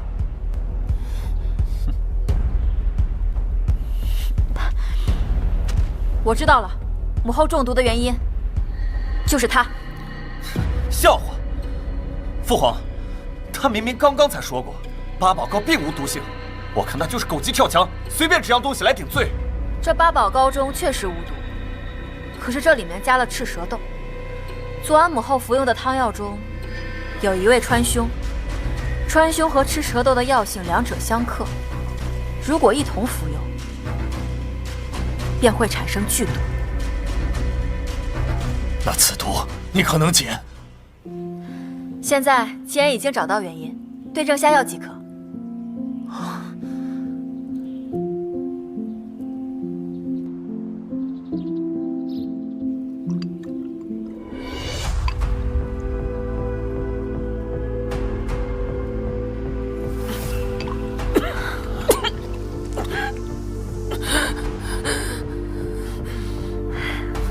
太好了，毒血全部都吐出来了，应该是没有什么大事了。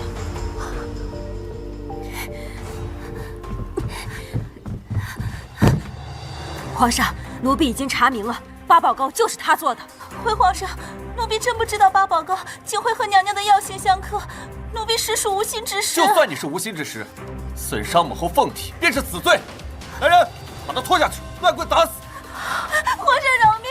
王爷饶命！王爷饶命！皇上饶命！等一下，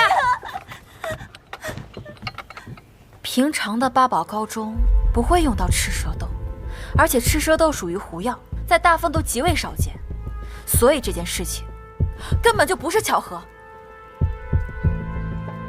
朕问你，为什么要这么做？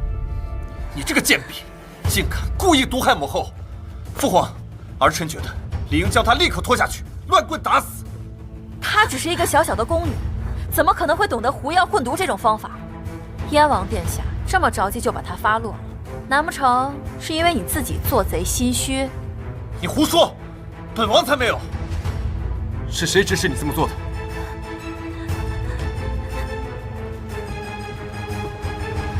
你要是肯交代出幕后主使，我就可以求父皇饶你一命。你要是不交代，慎刑司里的那些手段，你自己是知道的呀。是，你就招了吧。就算不为自己考虑，也想想宫外的父母家人。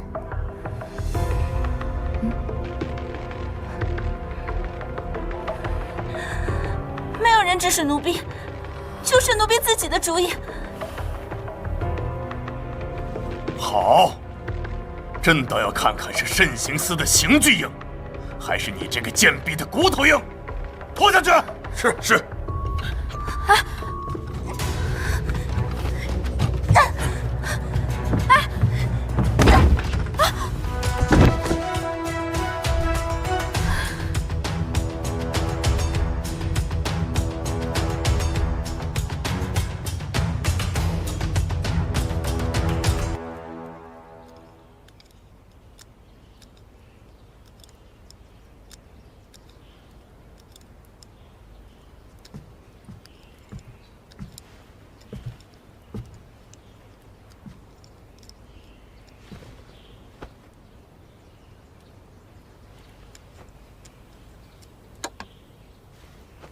你在做什么？你自己看看吧。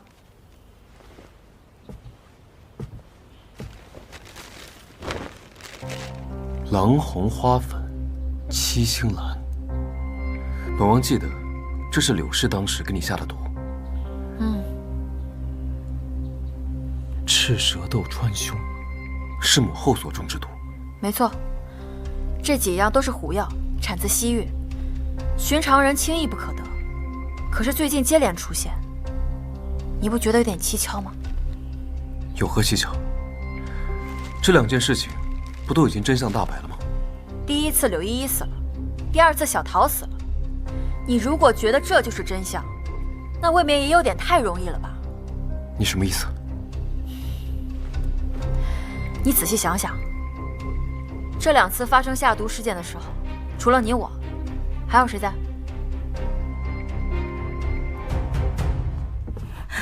叶寒哥哥，柳妹妹好可怜，你一定为她讨回公道啊！你不是说皇后的病情已经无碍了吗？这又是怎么回事啊？前些天皇后娘娘的病已有明显好转，如今却反而更严重了。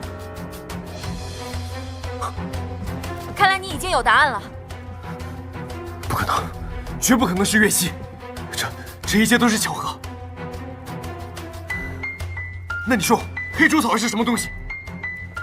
这黑珠草也属于狐药，之前我容貌被毁，长出那么多红斑，全部都是因为这黑珠草所害。既然如此，黑珠草和月溪毫无关系。那你的推断就不能成立。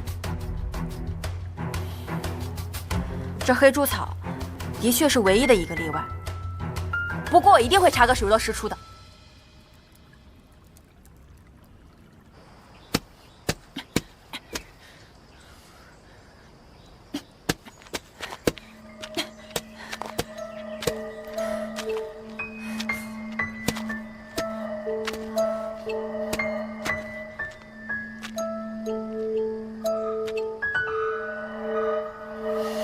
怎么，把我害得这么惨还不够，非要当面来看我笑话是吧？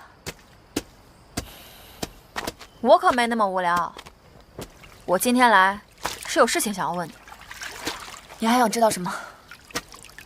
黑猪草是那么罕见的狐药，你又不懂得药理，怎么可能知道它会害人毁容呢？所以我猜，一定是有人告诉你的，是不是？不错，我确实是听人说的。那人是谁？我凭什么要告诉你啊？你不说我也知道。我猜是林月溪，对不对？果然是他。一人做事一人当，这件事跟他没关系。他当初只是无意提到了黑猪草，是我自己偷偷记下的。你是不是傻呀？你被人当枪使了，自己都不知道。你这话是什么意思啊？你也不想想，当时我被称为京城第一美人，如果我的脸被毁容了，那这个称号会落在谁的头上？林月溪。对呀，谁是最大的获益者，谁才是最大的嫌疑人。那黑猪草是那么罕见的药，他没事跟你提这个干什么？你觉得这一切可能是巧合吗？对，当时就是他大肆夸赞你，才引起了我的嫉妒之心。然后他又说黑猪草可以毁人容貌，又不被大夫查出，才让我忍不住铤而走险。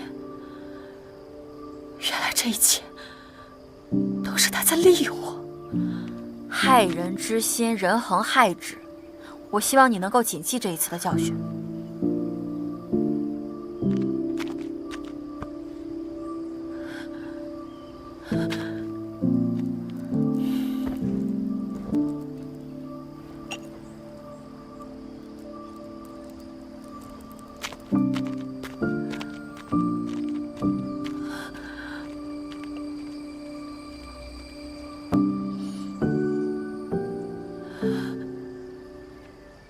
好你个林月溪，我原本以为你只是个绿茶婊，没想到你竟是个黑莲花。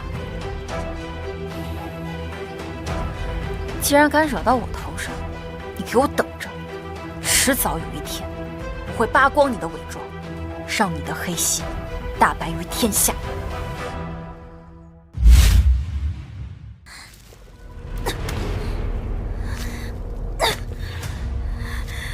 该死！该死！该死！林若晴，你运气怎么那么好？皇后偏帮着你，连萧夜寒都替你说话，你到底凭什么？你说！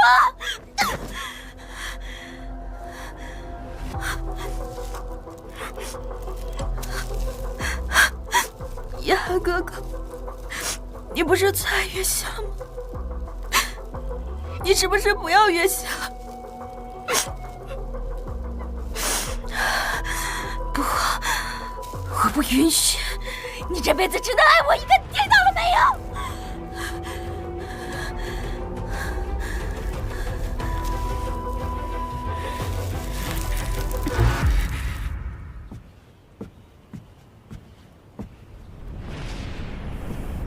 夜寒哥哥，月溪。你怎么来了？月溪是来给姐姐道歉的。怎么回事？这次皇后娘娘生病，月溪不知姐姐会医术，因为担心娘娘凤体受损，对姐姐颇有微词，简直惭愧。你不必自责。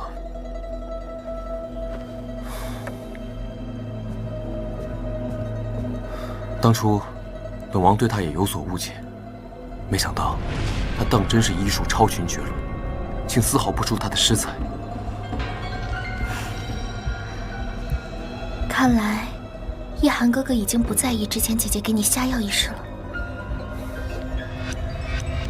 从他救了母后的举动来看，他的确是医者仁心，并非下作之人。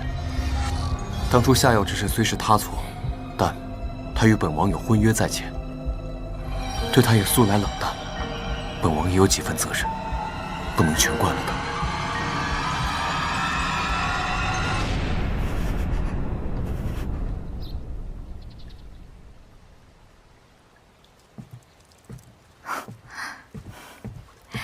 姐姐，没想到你在这儿啊！妹妹找的你好辛苦啊。你这又是准备憋什么坏水了？姐姐这是说的什么话？月溪是来给姐姐道歉的。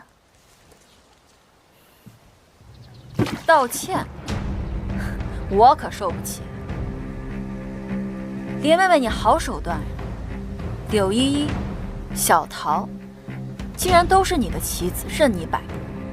就连我大姐林锦心，给我下的黑猪草之毒，竟然也是出自你手。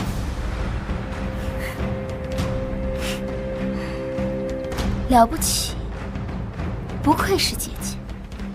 没想到我做的这些都被你查出来了。对，都是我做的。那要怎么样呢？你是准备去叶寒哥哥那儿告发我？你猜他是会更信你，还是信我？我既能查到你一次，我就能查到你更多的证据。你别嚣张，早晚有一天，我会在所有人面前揭开你的真面目。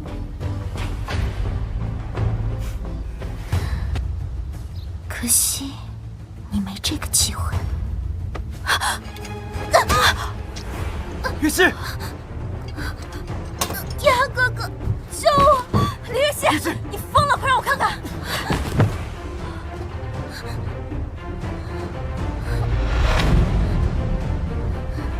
你为什么要下此毒手？同样的苦肉计用了2次，也就萧夜寒你这个狗脑子会相信。月溪来跟姐姐道歉，没想到姐姐说她好不容易得来的楚王妃，不让月溪跟叶寒哥哥见面，月溪不愿意，姐姐就拿匕首想要杀了月溪。没事，我们走。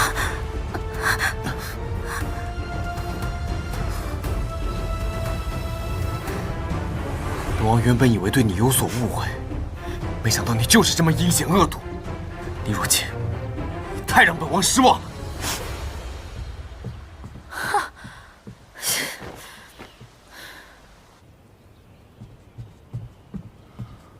王爷，王妃已带到。你可知罪？我都说过了，不是我做的。事到如今，你还想狡辩？我已经查到了，黑猪草的事情就是林月溪告诉林锦心的，让我毁容，害死柳依依，给母后下毒，这所有的事情全部都是他林月溪一个人做的。住口！林月溪差点就没命了，你还要污蔑他，简直罪恶至极。本王今天非得给你点教训不可，把他给我拖下去，杖责30。王妃，得罪了。哎，你放开我！你放开我！皇后令牌在此，我看谁敢动我。萧夜寒，你是非不分也就算了，现在还敢对母后不敬。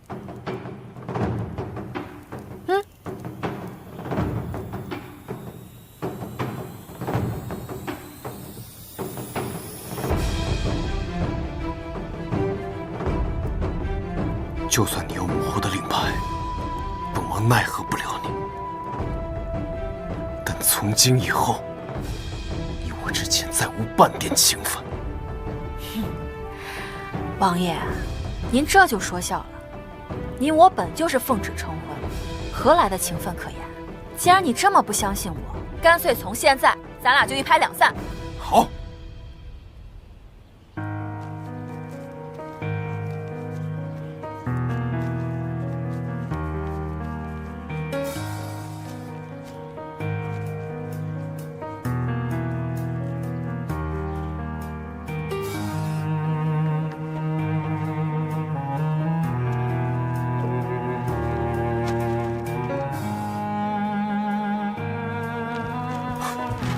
休说在此。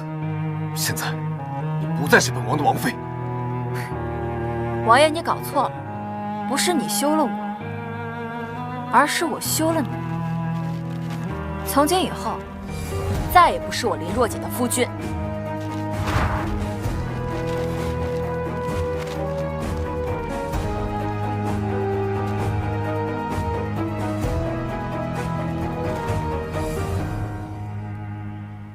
小姐，你好不容易嫁给楚王，真要走啊？走，像这种眼盲心瞎的男人，越早离开越好。但从今以后，小姐你无依无靠的，那日子该怎么过呀？哎呀，你放心，就凭咱们的本事，不靠那些臭男人，咱们照样可以把日子过得红红火火。那小姐有什么打算？开医馆啊！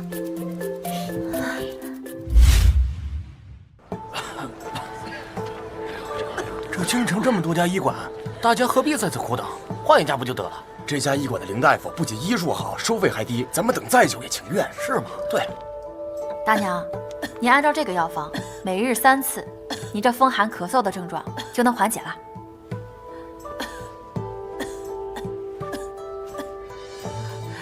来，大夫，给您钱。这一个就够了。谢谢林大夫。不客气。一定记得按时服药啊。好嘞。王会长，这春风医馆低价卖药扰乱市场，可不能这么纵容他呀。是啊，我们已经好多天没有病人上门了，这么下去，我们怎么跟燕王殿下交代啊？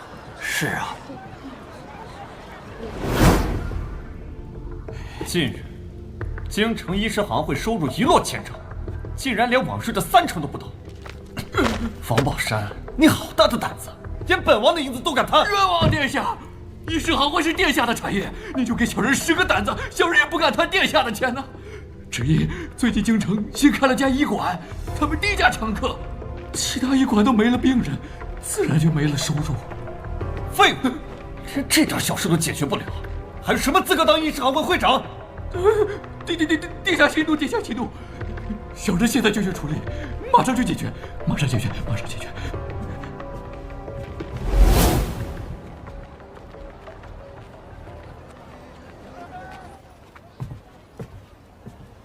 你就是新来的大夫？是，您是哪位？我是京城医师行会的会长。你们既在京城开医馆，便得服从行会的管辖，要统一收费。统一？怎么个统一法？诊费最低1000银子，药费另算。这么贵？那你让外面那些穷苦老百姓拿什么钱治病？这不用你操心，有咱们行会在，所有医馆都是一个价，他们看不起也得看。每年你只需交医馆的30%收入，缴纳会费，就能获得高额的收益。怎么样？你们只顾自己的利益，不顾老百姓的死活，简直就是行业败类。现在还想拉我入伙？别做梦！敬酒不吃吃罚酒，敢和行会作对，我看你在京城如何立足！哼！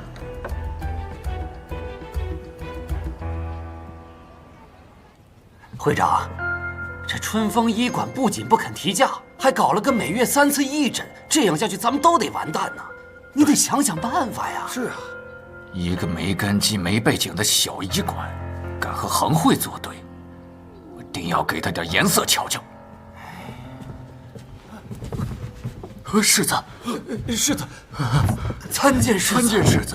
这些废物，吃了你们这么多副药啊，半点效果都没有，还开什么医馆啊？给我砸！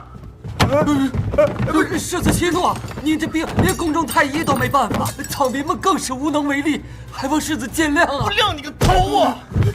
本世子要是死了，你们几个也都得陪葬！哎呀，疼死本世子了！草民有一主意，听闻川风医馆的林大夫自诩是医仙下凡，而且还扬言全天下没有他治不好的病。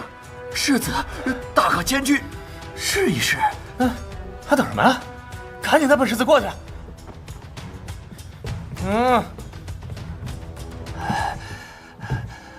会长这招借刀杀人，实在是高啊！这南王乃开国功臣，在军中一呼百应，连皇上也要忍让3分，实在身份尊贵，不属皇子。这下那林若锦要倒大霉了。是天助我也啊！对呀。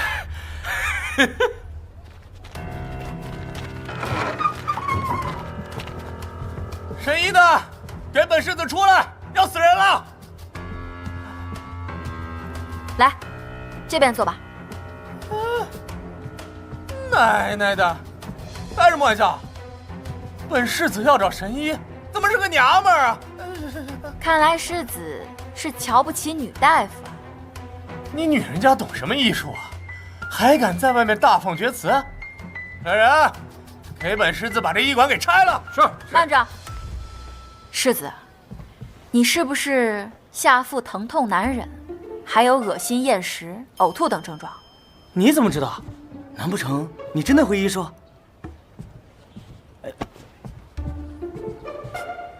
你怎么知道？难不成你真会医术？你这个呀，是急性阑尾炎，是由阑尾管腔堵塞造成的炎症引发的。阑尾、炎症，这都是些什么东西啊？对啊，都是些什么东西？我都没听过。你这娘们骗鬼呢？给我砸！你没听说过，不代表它就没有啊。我看你这症状也不算是严重，吃点药把炎症消下去就好了。好，那快用药，消炎是吧？消的，伸手。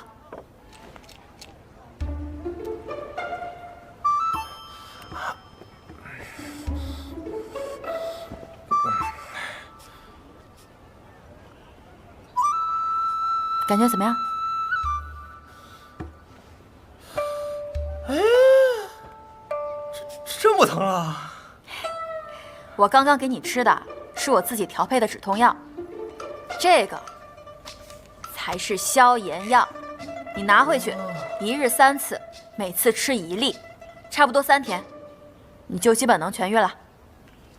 没想到啊，你还真有点东西。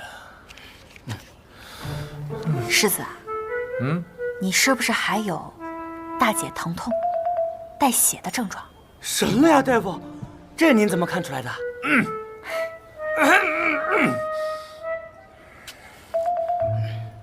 这个你也能治，还消它吗？这个不用消，送你了，早晚各1次，立刻见效。哎！那个不是让你吃的，那个是让你塞下面的。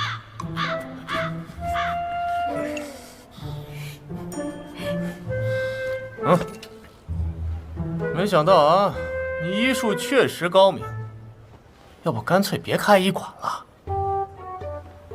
来做本世子的私人大夫如何？我可没兴趣伺候你们这些王孙公子。什么兴趣啊？不就是要钱吗？100两，够不够？200两。哎，我都已经说过了，我没兴趣。是每个月300两。你这小医馆1年也挣不了这么多吧？世子，这钱你拿回去，我还忙着呢。世子，好走不送，请吧。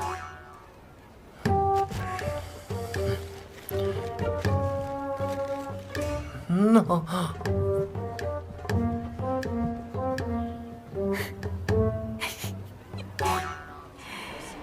哎呀，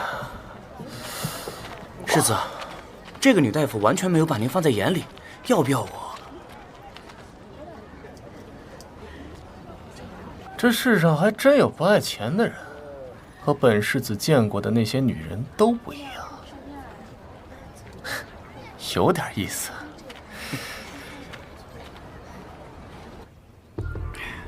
这会儿世子肯定已经在大闹春风医馆了。会长这一手高明啊！这就是和我王宝山作对的下场。会长，会长不好了！那姓林的当真救了世子的命，咱们的如意算盘落空了。什么？连太医都治不好的病，居然被他治好了？难道说他的医术竟然比太医还高？会长，这可怎么办呢？狗屁的医术啊！他就撞大运而已。林若锦，咱们走着瞧。我明明前日才给你开了退热药，怎么反倒没退，还更严重了？您给开的药实在是太贵了，我买不起呀。怎么可能？我给你开的那个药主要是连翘，连翘才几文钱而已。可其他医馆说得一两银子。1两银子？小朱，怎么回事？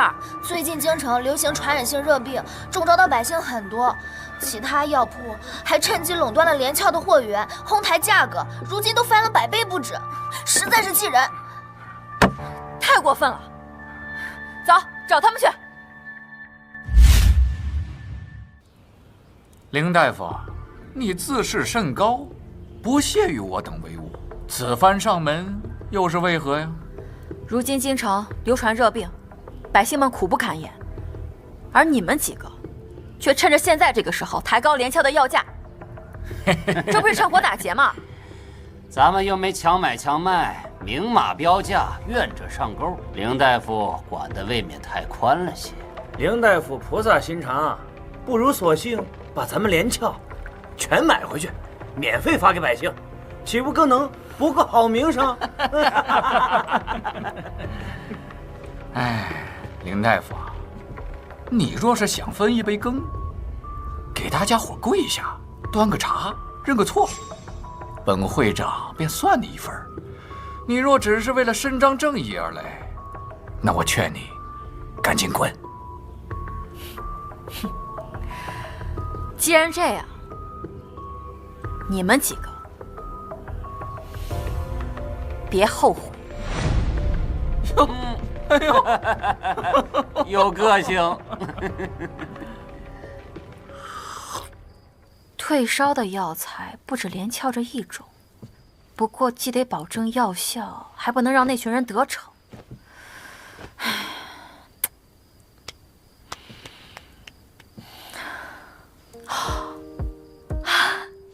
想起来了。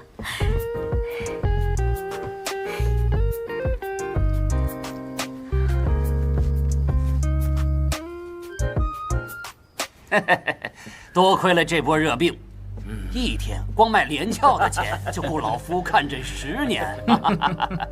老夫现在就盼着得病的人越来越多，咱们就赚他个盆满钵满。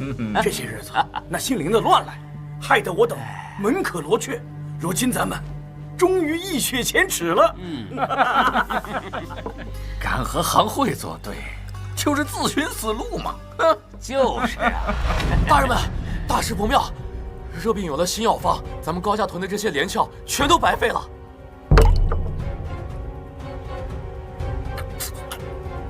怎么回事？哎，不着急，不着急，一个一个来，每个人都有。每个人都有啊！给我一个，谢谢谢谢。我跟大家说一下啊，这次这个药方主要成分是金银花，这个金银花在京郊各地你们都能采到，如果有需要的，你们到时候自己采摘就可以了。听到了啊？您拿着啊。太好了，有救了！谢谢林大夫，您客气了。谢谢大娘。让开让开让开！让开让开让开！欺人太甚！自古以来，看病费钱花钱买药，天经地义。你先是低价抢客，现在又搞出个不要钱的退热药，是存心要断我们财路吗？是又如何？是你们先为了财路，伤害了老百姓们的活路。行医不为钱财，我等杏林苦学，岂不糟践了？只愿世间人无病，宁可架上药生尘。而你们呢？身为医者，个个利欲熏心，根本不配为医。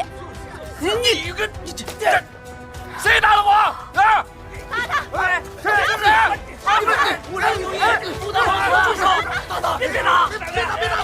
就是他们动我洪家药下翻开的财。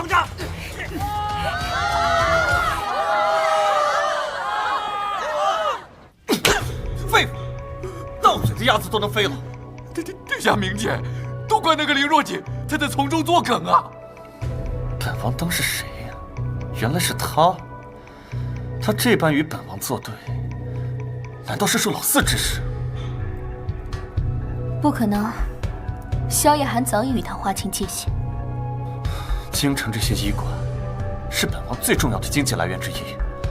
月心，你快帮本王想想办法。没有楚王妃身份的林若锦，不过是只蝼蚁，随手捏死就好了。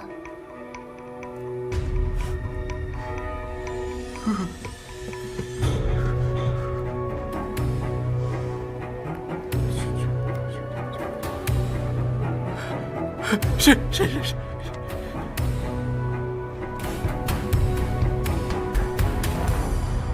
再按照这个方子喝一周，就能好的差不多了。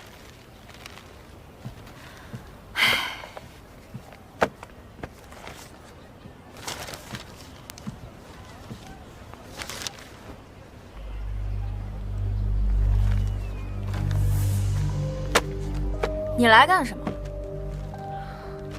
你还真有能耐，刚像狗一样被赶出楚王府，现在竟能开上医馆了。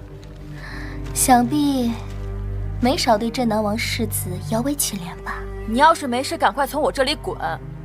我这个医馆只救可救之人，你那颗心早就已经肮脏恶毒，没药可救了。我们医馆不接待。还是这么牙尖嘴利，真可惜啊！我能让你当不成楚王妃，就能让这医馆开不下去。给我走！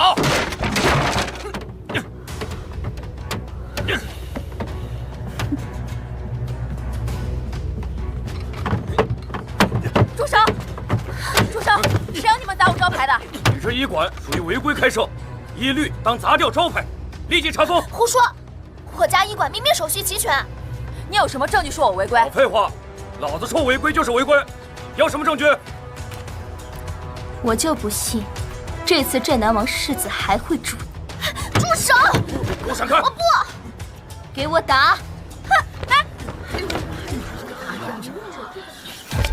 皇后娘娘令牌在此，我看谁敢！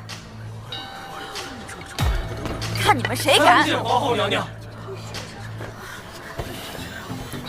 没事吧？你呢？见令牌，如见皇后。你居然还敢不跪？是敢藐视皇后吗？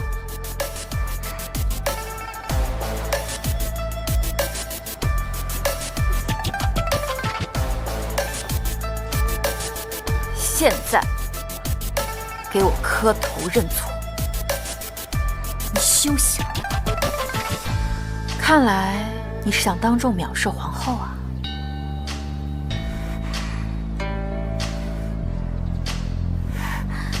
对不起，我错了。大点声！没听见？对不起，我错了。这还差不多。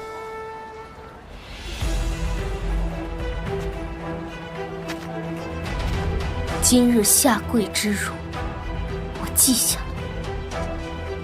那我劝你最好牢牢记住，今日我能让你跪一次，日后我便能让你跪10次、100次。你还有什么花样，尽管使出来。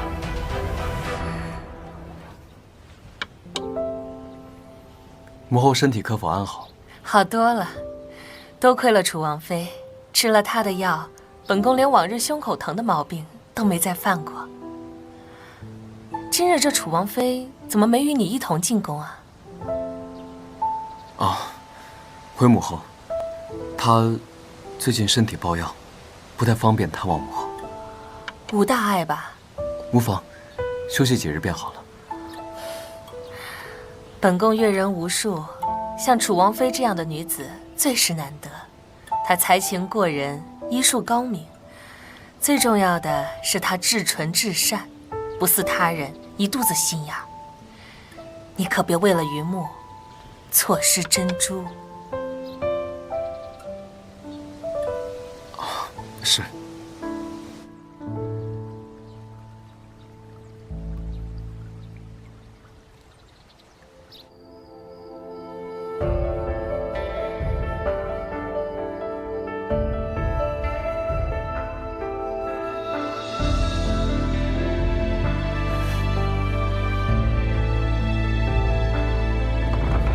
尘世画卷，轻描淡抹伤痕的痕迹，爱如落叶雾飘散在时光的边缘。轻点，轻点！萧夜寒，你这个人还有没有点礼貌啊？尘缘之谈，在夜风中轻轻低吟。岁月如诗，诉说着无尽的思念，留下的痛，是我们爱唯一的纪念。回首间，那段情缘没事吧？没事吧？我被毒蛇咬了，我快死了。没事的，只要把毒血吸出来，就不会死的。随风而起，忘却了红尘喧嚣，却难忘你的容颜。梦中的你我，相隔万水。居然是他！王爷，这是燕王参与科举舞弊案的部分罪证，这是他的受贿账目，这是他的聘礼清单。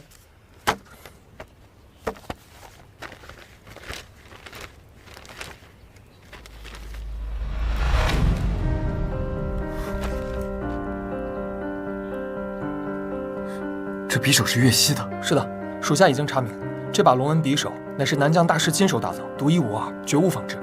燕王得到这把龙纹匕首之后，作为聘礼送给了岳西小姐。岳西，李岳西，你疯了啊！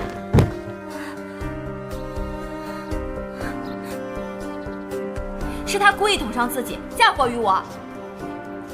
他没撒谎，是本王冤枉了他。仔细想想，王妃嫁入王府之后，不仅没有做过坏事，反而一直在行善救人。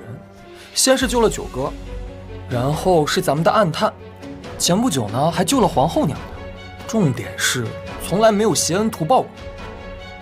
本宫阅人无数，像楚王妃这样的女子最是难得。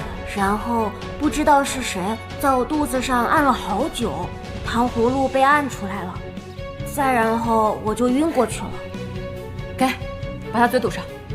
姑娘简直是一仙下凡，老朽佩服。我要是出了什么事，绝对饶不了你。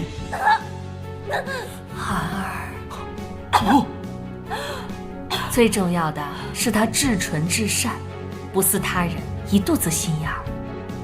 姐姐不要！最后再提醒你一次，阴险狡诈之人是他林月溪，爱信不信。同样的苦肉计用了2次，也就萧夜寒你这个狗脑子会相信。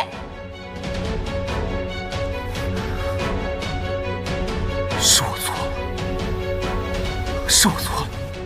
来，给您药站好了，大夫，慢走啊。哎，怎么了？哪儿不舒服啊？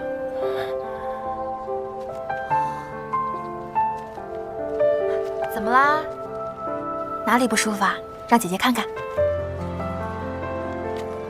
哎呀，别哭了啊！姐姐给你擦一擦啊。好啦，这就干净啦。王爷，真乖。你怎么在这儿？谢谢姐姐。走吧。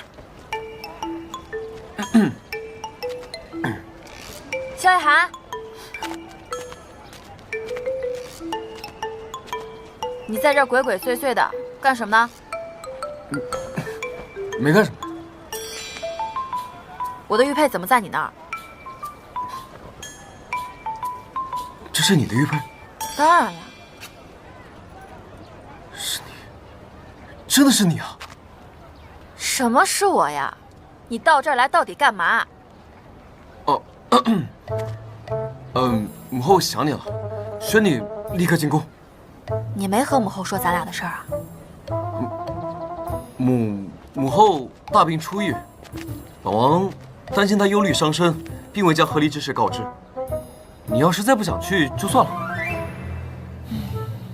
心情愉悦，确实能让身体恢复得更快一些。行吧，我跟你走一趟。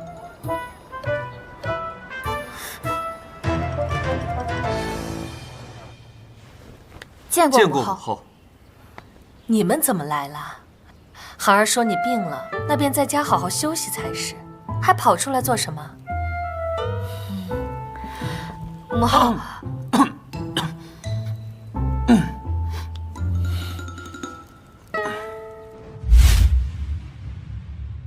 皇后并没有召见我，你为什么把我骗到这儿来？身为子女，给母后请安天经地义，非得要召见才能来吗？你搞清楚，我们两个已经没有关系了。哎，等一下，干嘛？你接下来有何安排？回医馆坐诊，明日回家看看我娘。这和你有什么关系啊？走了。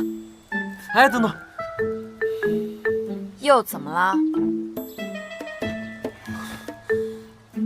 你我夫妻一场，本王还从未拜见过岳母，与礼不合，就算要分开，也要补齐礼数，以免落人口实。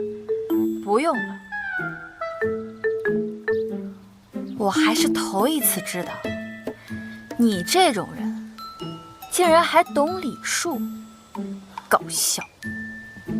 哎，这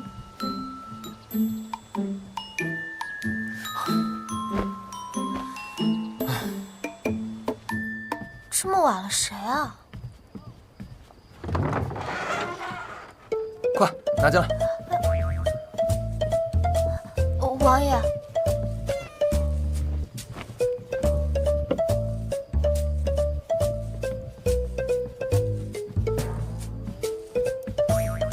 你这是干什么？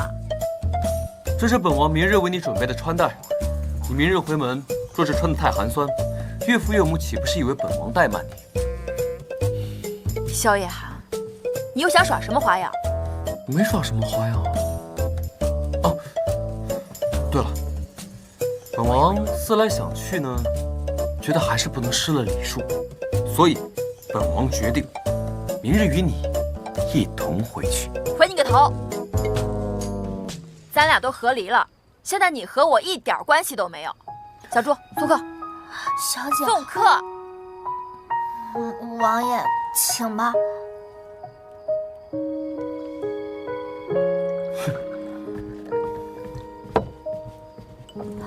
小姐，您觉不觉得王爷如今对您的态度有些奇怪？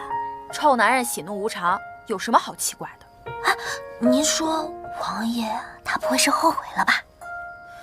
怎么可能？他恨我入骨，眼中钉，肉中刺，恨不得拔之而后快。不用理他，睡觉。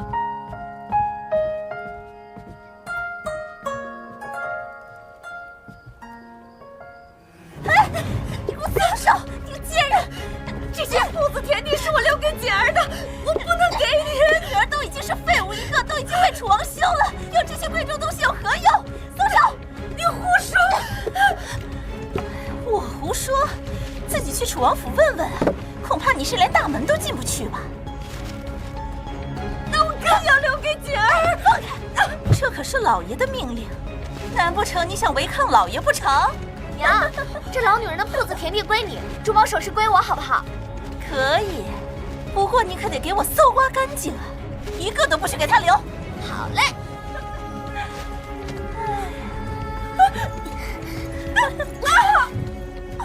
你们干什么呢？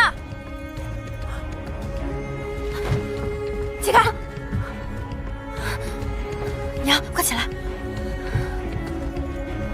让我看看。我看你们两个就是想找死！你嚣张什么呀？还当自己是楚王妃呢？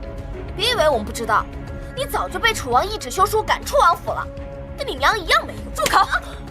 你还打我女儿！你滚！住手！老爷，老爷，二小姐一回府就打我的玉儿，你要为我们母女俩做主啊！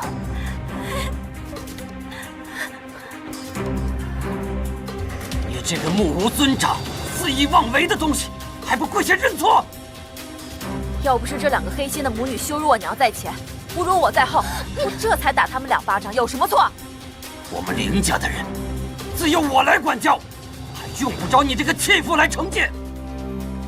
我算是知道了，我当他们2个哪来这么大的胆子，敢抢当家主母的财宝？原来是因为有你这样的父亲。见我失势落井下石，我看你根本就是枉为人夫，枉为人妇！你敢出言顶撞！来人，上家法！哎，放开我！老爷，看我今天不打死你！起开！楚王殿下到！松开，松开！王爷大驾光临，下官有失远迎，还请王爷恕罪。啊，小女举止不堪，惹怒王爷，我正想教训她一顿，给王爷出气。本王的王妃，什么时候轮到你们来教训？你不是休了她吗？本王昨日还和王妃一同进宫，拜见母后。休憩一事从何说起？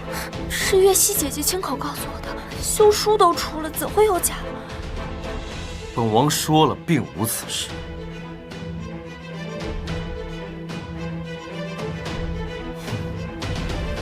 林大人宠妾灭妻，指使小妾抢夺发妻陪嫁，对王妃滥用私刑，条条都是重罪。王爷，下官有错，请王爷恕罪呀！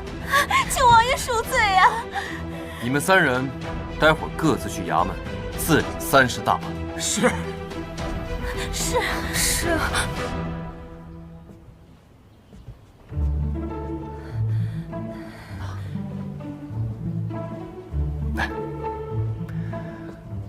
见过岳母。王爷客气了。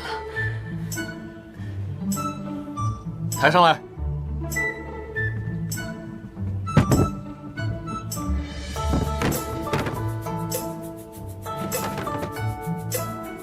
一点心意而已，请岳母笑纳。她只是一个身份低微的商户女，怎配收王爷礼物？目无尊长，以下犯上。林大人，这就是你的家教。你这个孽障！当着王爷的面，哪有你说话的份？快，向王爷和王妃认错！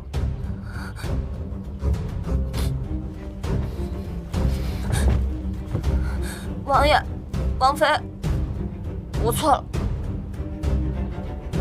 王妃的母亲就是本王的母亲，从今以后，谁再敢对她不敬，就是与本王作对。本王绝不轻饶。是。哎，我问你，你今天什么意思？咱俩都已经和离了，你跑到我家，在我娘面前，你装什么孝顺女婿啊？岳母和蔼可亲，本王一见如故，表表心意而已。莫名其妙。哎，等等，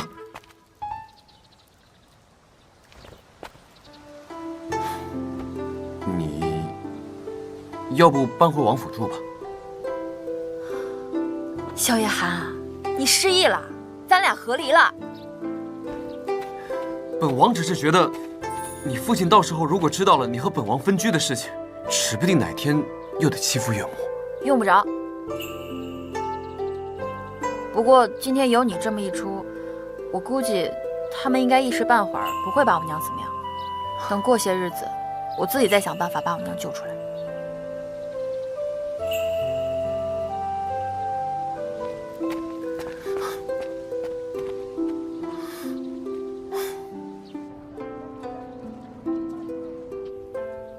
王爷又在思念王妃吧？谁说本王在思念她？本王明明在研习兵书。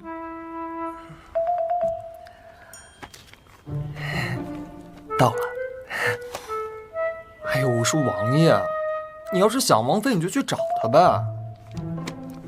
本王都放下身段找了她那么多次，可她还是油盐不进。本王如何还好意思再去？也是，王妃她又美又有才，医术还这么高，你不好意思啊？可有的是人好意思。这万一王妃被别的男人盯上，谁敢？休书已下，王妃现在可是自由身。我听说啊，最近这镇南王世子聚得很殷勤。哎，王妃在医馆。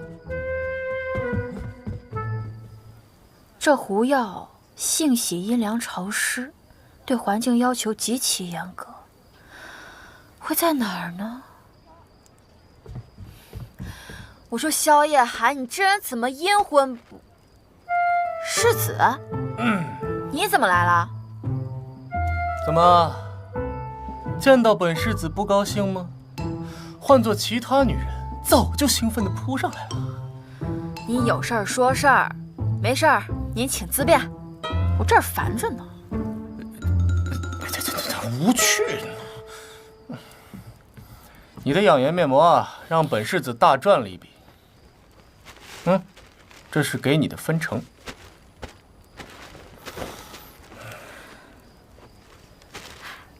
世子啊，这个分成我就不要了，我想请你帮我个忙。你说？我想请你帮我查一查在京城走私狐药的商队。这京城这么大，商队更是有无数个，这不跟大海捞针一样吗？你要用这话说别人，那我相信。可世子你是谁啊？这种事情对你来说，唉，那还不是小菜一碟？说得好！天大的难事，本世子出马都能搞定。看在你这么了解本世子的份上，这个忙我帮了。那我就谢谢世子你了。见外了啊，咱们什么交情？这忙呢，我照样帮。这分成啊，也不能少了你的。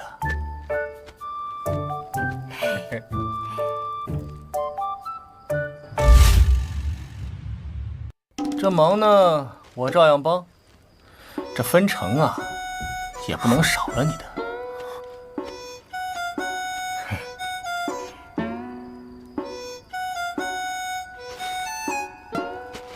你怎么又来了？怎么，先本王打扰了你们两个的约会啊？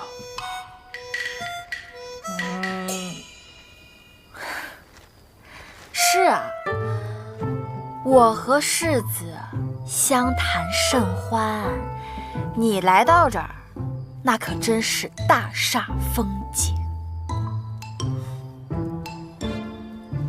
啊，楚王有事儿吗？没事儿，不要耽误本世子约会。你，镇南王世子，与本王的王妃约会，你还知道礼义廉耻吗？你是楚王妃啊？前楚王妃，我和她早就和离了。哼，你听到没？若若跟你已经没有关系了，你还一口一个王妃叫着，不合适吧？你还敢叫她若若？若若，我就叫了，怎么着吧？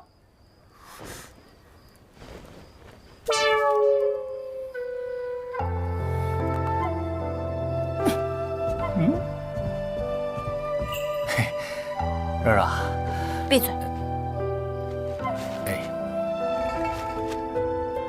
这女人真是可恶，才多久就琵琶别抱，太不把本王放在眼里了。窈窕淑女，君子好逑。该说不说啊，这镇南王世子的眼光真不错，跟王爷您有的一拼。过分，太过分了。虽说镇南府有钱有势的，但是世子妃怎么能跟咱们楚王妃比呢？这谢南渊更是可恶，肯定是听说了本王与林若锦最近关系不睦，就趁虚而入。马上就是宁老王爷寿辰，皇上要在皇宫设宴，不如王爷邀请王妃一同前去，还能趁机修补关系。哼，既然他要移情别恋，本王就没必要修补关系。现在可是有镇南王世子唱和祭祝，本王才不在意。那万一被他追走了呢？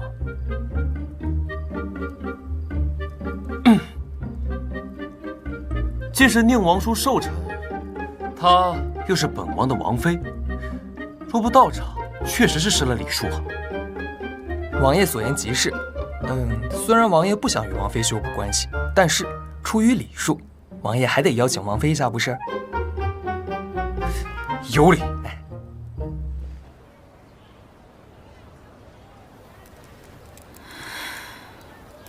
你这个人，还真是阴魂不散。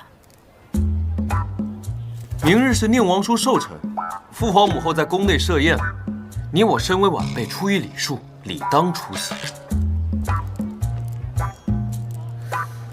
本王这是为了正事儿，才不是本王自己想找你。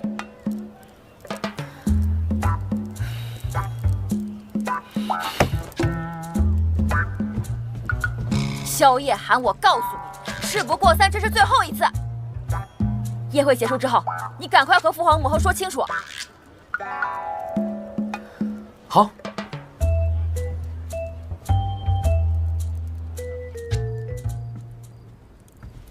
明日赴宴，王爷穿这件。本王从不穿此颜色。可王妃喜欢红色。王妃喜欢关我何事啊？哦，就这件吧。明日宁皇叔寿辰，本王也想穿的喜庆一些。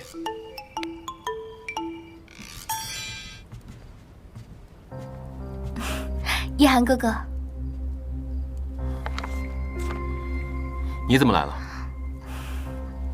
月溪亲手为夜寒哥哥缝制了一件衣衫，明日宁王叔寿宴。不用了，本王明日赴宴的衣物已准备妥当。月溪记得夜寒哥哥素来不爱艳色，嫌他太过招摇华丽。本王今日才发现，艳色虽招摇，但它光明磊落，不似那等满腹算计、心机深沉的模样。既是如此，那月溪下次再给夜寒哥哥重新做一件艳色的。这些事，本王府中自有人打点。夜寒哥哥何须与月溪客气？本王已娶妻，你也即将嫁人，我们还是注意些分寸吧。夜寒哥哥说笑了，你不是已经把姐姐休了吗？这是本王的私事，与你无关。本王还要处理公务，你先回去吧。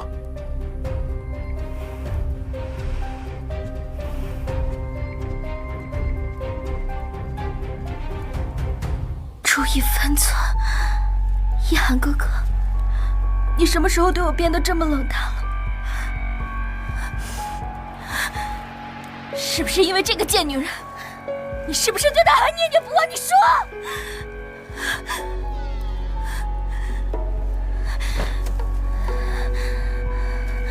萧夜寒都已经把你休了，你还贼心不死地勾引她，别让我抓到你的把柄！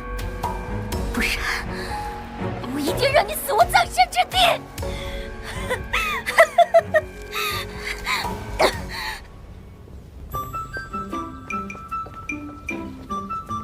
宁老王爷不愧是皇上一母同胞的弟弟，身份尊贵，不但能在这皇宫举办寿宴，还如此隆重热闹呢。不但如此，我听说宁王妃马上就要生了，这可是她和王爷的第一个孩子，那王爷岂不是要开心死了？啊，开心的要紧。所以这次寿宴一定要好好打扮一番，进去看看热闹。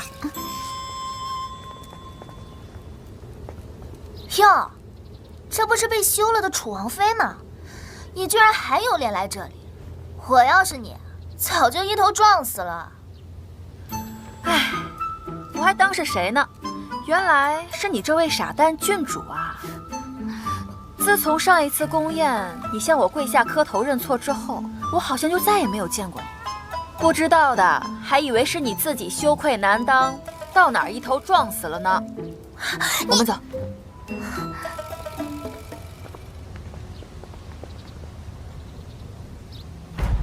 今日宁王寿宴，只邀请了皇室中人参加。你已经不是楚王妃了，来赴宴，恐怕不合适吧？没错，如今的你，根本没资格踏足这里。来人，把这个擅闯皇宫的庶民拉出去！我看谁敢！若若是本世子带来的，怎么，谁有意见？若若，我们走。我倒要看看，谁敢阻拦。世子且慢，世子恐怕有所不知，她是楚王弃妃，声名狼藉。世子若与她相交甚密，传出去，肯定会有损世子威名啊。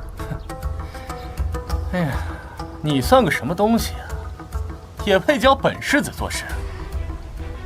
若若人美心善，比你这个只会耍手段的心机女强100倍。我是未来的燕王妃，世子这话，把燕王的颜面置于何处？燕王妃，哎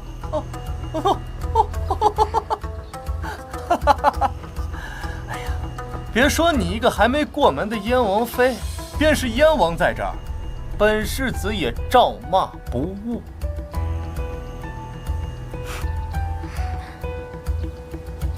就算世子不顾名声，执意与楚王弃妃厮混，可你们终究无名无分，你又有什么资格带他来宁王寿宴？他没有资格，那本王可有资格？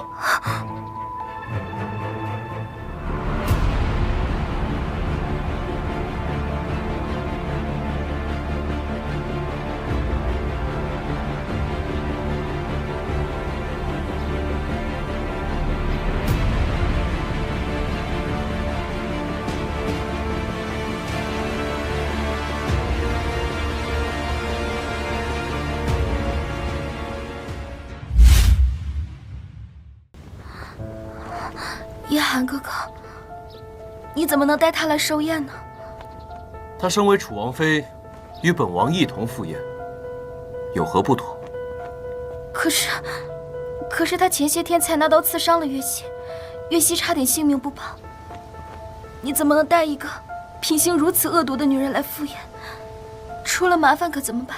她品行如何，本王心里清楚，无需林姑娘知会。叶寒哥哥，月溪做错了什么吗？你为什么这么跟月溪说话？本王的王妃不希望别人来给她泼脏水。神经！他今天是吃错药了吧？宴会要开始了，进去吧。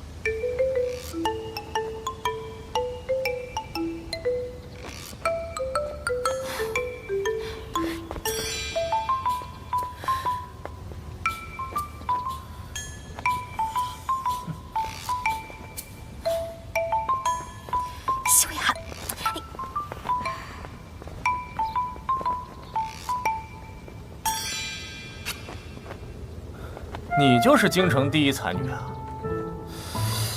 可明明论容貌、论才气，我们家若若都比你强多了呀！你这名头，怕不会是花钱买来的吧？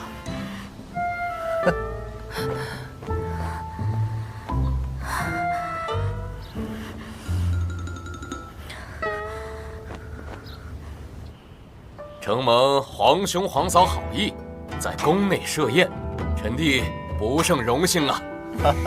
快快免礼，今日是你寿宴，咱们只论兄弟，不论君臣。弟妹身怀有孕，王府即将添丁，当真是可喜可贺啊！多谢皇嫂。哎，祝皇帝寿福安康，天子天福。寿福安康，天子天福。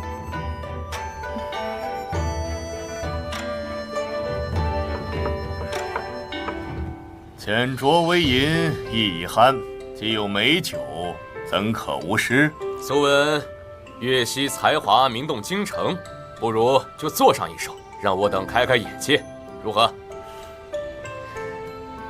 皇帝，你这消息可不太灵通啊！现如今论起诗才，楚王妃称第二，整个京城啊，没人敢称第一。哦，竟有此事？难道楚王妃才是京城第一才女？姐姐才华横溢，妹妹自愧不如，还是由姐姐来做吧。七夕家宴上，姐姐所作之诗词，首首妙绝，想必今天也不遑多让。今日是宁皇叔寿辰，楚王妃若是做不出上次那般好的诗句，那便是有意服了宁皇叔的颜面了。没错，宁皇叔可是皇上最看重的人，你要是不给宁皇叔面子，那就是不给皇上面子。好啊，那既然这样，咱们打个赌。我要是做出来了，你们3个一人输给我1000两；我要是做不出来，我输给你们2000两。敢不敢赌？区区1000两银子，有何不敢？你尽管做来。我也押1000两，我赌你做不出。林妹妹，这件事情是由你挑起的，你要是不参与一下子，那可真是不够尽兴啊！姐姐有此兴致，妹妹也不能服了姐姐的面子。千金一求，好诗难得，楚王妃切莫逞一时意气，尽力即可。母后，您放心，晨曦自有分寸。若若，你放心做，输了也没有关系，不管多少银子，本世子替你出了。楚王府不缺钱财，王妃的赌约自有本王接下。父皇，您最善看诗，不如就由您来替晨曦评阅优劣。好啊，不过如此比试方式，该以何为题呢？比试方式，不如这样，我们不设题目，只论质量的优劣。如果我做的不如七夕家宴上，那就算我输；但如果我做的不比上次差，那就算我赢。父皇，您下如何？甚好，你且坐来。我就不信你次次都能做出千古绝句。白日依山尽，黄河入海流。欲穷千里目，更上一层楼。好诗啊，确实是好诗啊。语言清新质朴，无刻意雕琢之意，却别有一番道理在其中。尤其是后2句，更是可以做醒世名言呐！妙极！楚王妃随手一作，便是如此好诗，真是令本王刮目相看呐。父皇，这一首比起上次来，质量如何呀？当然是各有千秋，都是难得的好诗啊。怎么样？掏钱吧。这点小钱罢了，岳西的和丹砂的，本王一并出了。哎，别着急啊，还没完呢。日照香炉生紫烟，遥看瀑布挂前川。飞流直下3000尺，疑是银河落9天。好诗，好诗，好诗啊！好，完全不输上一首啊！别急，我还有呢。独在秦时明月汉时关，万里长征人未还。慈母手中线，游子身上衣。千山鸟飞绝，万径人踪灭。国破山河在，城春草木深。知否知否，应是绿肥红瘦。朝辞白帝彩云间，千里江陵一日还。劝君更尽一杯酒，西出阳关无故人。好雨知时节，当春乃发生。五花马，千金裘，呼儿将出换美酒。与尔同销万古愁。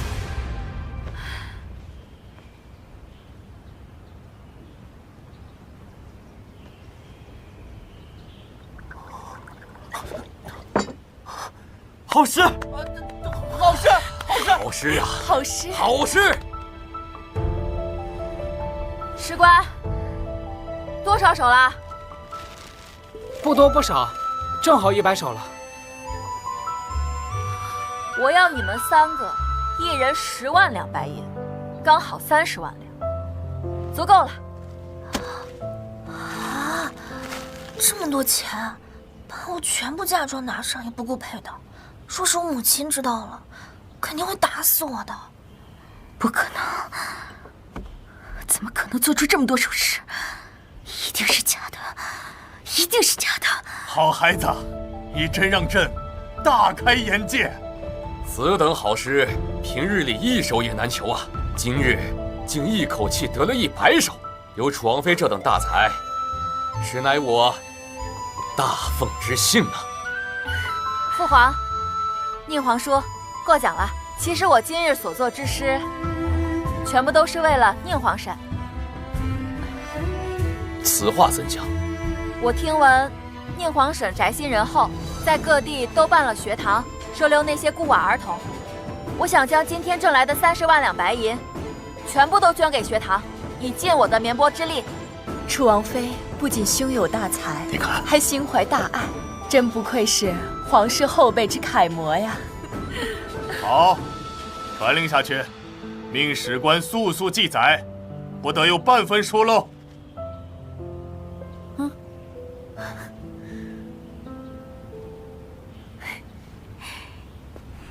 林如锦，你给我等着！宁皇婶，您胎相平稳，只不过脉搏偏弱了一些。您平常是否感觉到头晕乏力、胸闷出汗？确实如此。那就是了。这女子孕育胎儿本来就是一件辛苦的事情，再加上您年岁稍高，身子重了一些，这些也属于正常的。妾身与王爷成亲数10年，这好不容易才盼来这胎，再辛苦也甘之如饴。那宁皇婶，您稍坐一下，我去给您开一些安胎调理的方子。那就有劳了。不客气。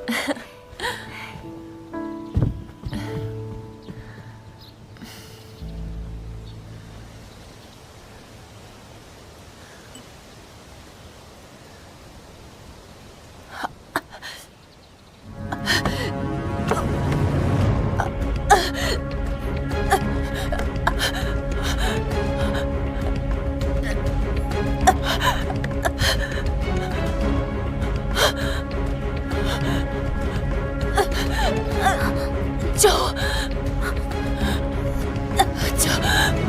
救我！救我！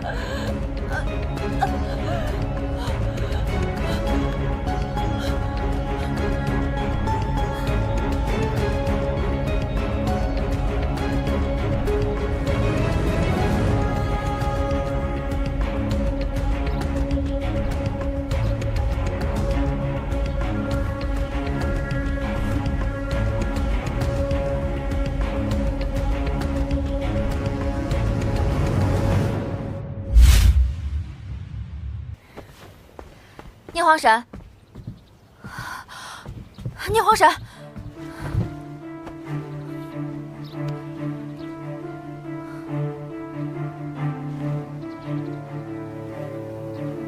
子宫破裂，需要马上手术。林若姐，你竟然敢害宁王妃性命！来人，快来人啊！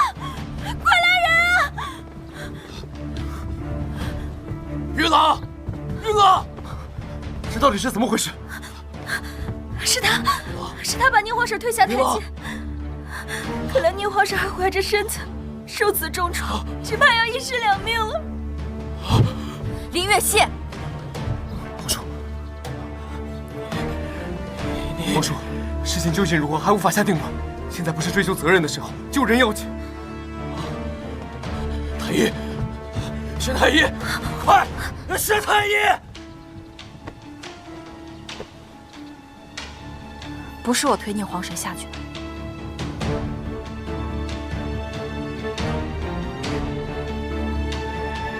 我相信你。聂皇婶情况危险，我必须马上对她进行手术。此事事关重大，你要是相信我，就在外面帮我把门守好，不能让任何人进来。你放心，本王一定替你守住。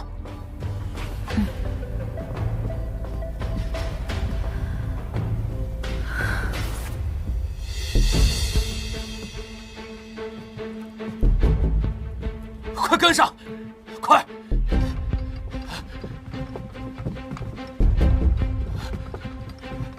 云朗，云朗，太医来了！皇叔，你坚持住！父亲此刻在房中为皇婶治疗，您不能进去。这个混账！他是害了云朗的凶手，你怎么能让他给云朗治疗？你到底要他什么心？皇帝稍安勿躁，楚王妃不是这种人，这其中肯定有什么误会。对，他亲眼所见，难道还能有假？你当真亲眼所见？皇上在此，欺君可是要掉脑袋。月汐不敢撒谎，确确实实看到是林若晴将宁王妃推下台阶。听到没？赶紧让开！反正宁王妃死定了，林若晴，你就等着给她陪葬吧。本王不能把云朗交到杀人凶手手上。皇叔，侄儿敢用性命担保，若锦绝对不是杀人凶手。皇叔万万不可信他，他们夫妻二人一体，林若锦残害宁皇婶，保不齐就是他受益的。李若锦，你给本王滚出来！皇叔，云朗，皇叔，本王来救你了。皇叔若是进去，皇婶性命难保。一派胡言！依本王看，你们就是想把宁皇婶母子二人活活拖死。宁皇婶的复仇，怀的可是宁皇叔唯一的孩子，宁王一脉，难不成就要这样葬送在他的手中了吗？我要跟你拼了！皇叔便是杀了我也不会让您进去。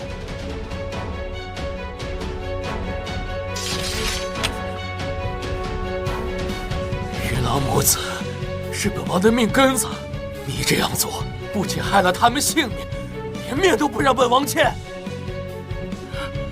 皇兄，你要替臣弟主持公道啊！父皇，四弟如此执意阻拦，定有古怪。老四，朕命令你让开。父皇恕罪，儿臣答应过若锦，绝不让任何人进去。你可知抗旨的后果？任何罪责，儿臣都愿一力承担。好，来人！是。给朕把楚王拖开。是。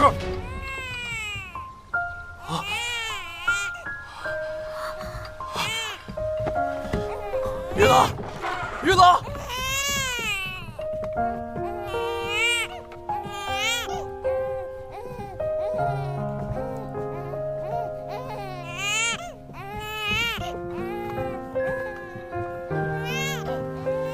恭喜宁皇叔，喜得麟儿。太好了，本王终于后继有人了啊！好，庄妃，宁王的孩子能够平安诞生，你功不可没呀！事已至此，咱们也该还楚王妃一个公道了。多谢楚王妃，原来既是本王误会你了。宁皇叔，您不必客气。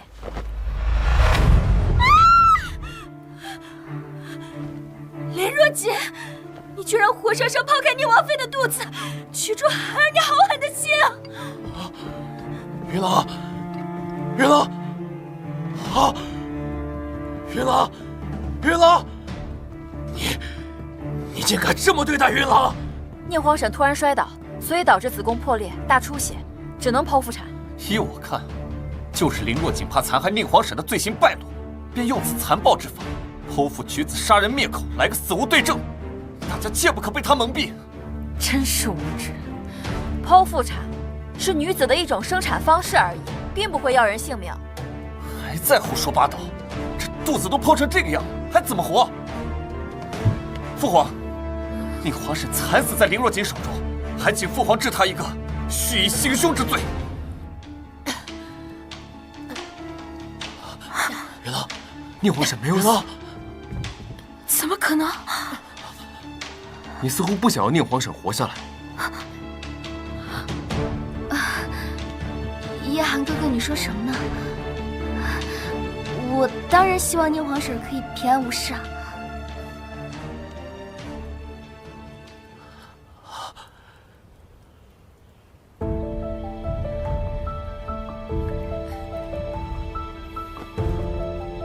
宁皇婶已经脱离危险了，再休养一段时间，便可以恢复如常了。太好了，云郎，女子生产如遇血崩，十死九生。今日幸好有楚王妃在，才能保得弟妹母子平安。楚王妃的医术，当真是世间罕见，精妙无双啊！哎，皇叔，楚王妃救了本王妻儿，从今往后你就是本王的大恩人。皇叔，您快请起。救死扶伤是医者的天职，不必太客气。皇婶，你是怎么摔倒的？是妾身自己身子虚，头晕没站稳，这才闹出这场乱子。你不是说亲眼见到楚王妃把宁王妃推下台阶吗？可能月溪一时眼花，没看真切，误会了姐姐。没有真凭实据就敢信口污蔑，其实一句误会就能解释清楚的。要不是楚王妃医术高超，恐怕今日这冤屈是洗刷不掉了。林月溪，你捕风捉影、造谣生事，朕罚你禁足3月，父亲官降3级，再有下次，严惩不贷。是。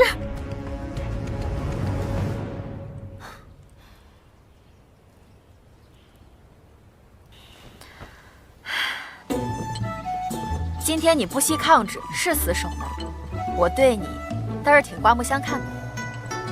区区小事，何足挂齿？再说了，本王只是为了守护宁皇婶平安生产而已。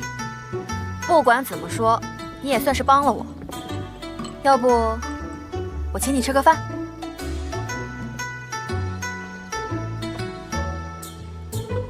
本王最近事务繁忙，这个得回去安排一下时间。或者你，哎呀，这么麻烦啊？那下次吧。哎，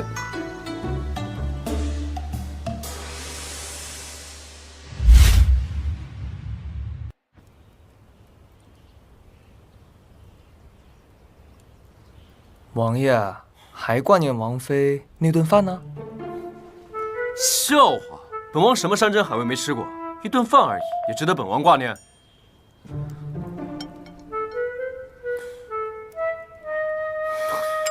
这个女人也真是，请人吃饭一点诚心都没有，本王也没说不吃啊。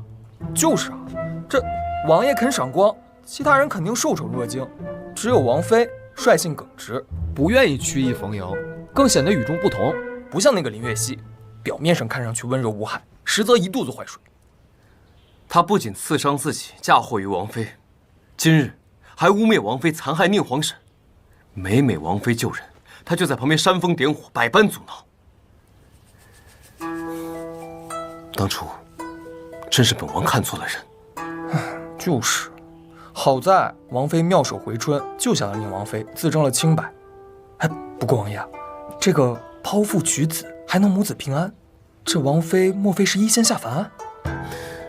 不仅如此，她还作诗百首，首首不凡，才华之高，真是世间罕见。就像这首：曾经沧海难为水，除却巫山不是云。取次花丛懒回顾，半缘修道半缘君。真是缠绵悱恻，动人无比。见过沧海巫山，再看其他的地方的云和水，就再也看不上眼了。爱过一个男人，再看其他男人，也再也看不上眼了。属下知道了，王妃凭借这首诗，在跟王爷吐露心迹呢。当真？王妃爱慕王爷，京城皆知。这首诗不是写给你的，还能是写给谁的？此等情诗，私下呈与本王即可。大庭广众之下念出，本王倒不便回应。这女孩子啊，脸皮薄，怎么好意思私下表白呢？哎，王爷，不如您再约王妃一次，主动表明心迹。有道理，本王身为男子，理当主动一些。哎呀，哎呀，哎呀！你怎么了？世子胸口特别难受，您赶紧给看看吧。都有些什么症状呀？胸闷气短，心跳加速，好像有什么东西要从胸口蹦出来一样。是哪儿？这儿吗？呼吸疼吗？不好，好像这要蹦出来了。这，哎，送你的，喜欢吗？谢南渊，我忙着呢，没空在这儿跟你胡闹。我没跟你胡闹，若若，我是真心喜欢你的。咱俩真不合适。这有啥不合适的？你有美貌，我有钱。你有好医术，我有好多钱。你有数不尽的才华，我有数不完的钱呢。天生绝配。我看你啊，不光有钱，还有病。哎呀，若若，你暂时不接受本世子也没有关系。那看在咱们一起合作过的份上，一起吃个饭不过分吧？不吃不吃，我一堆事儿忙着呢，你给我起开！你今天不答应我，我就不走了。你走不走？我不走。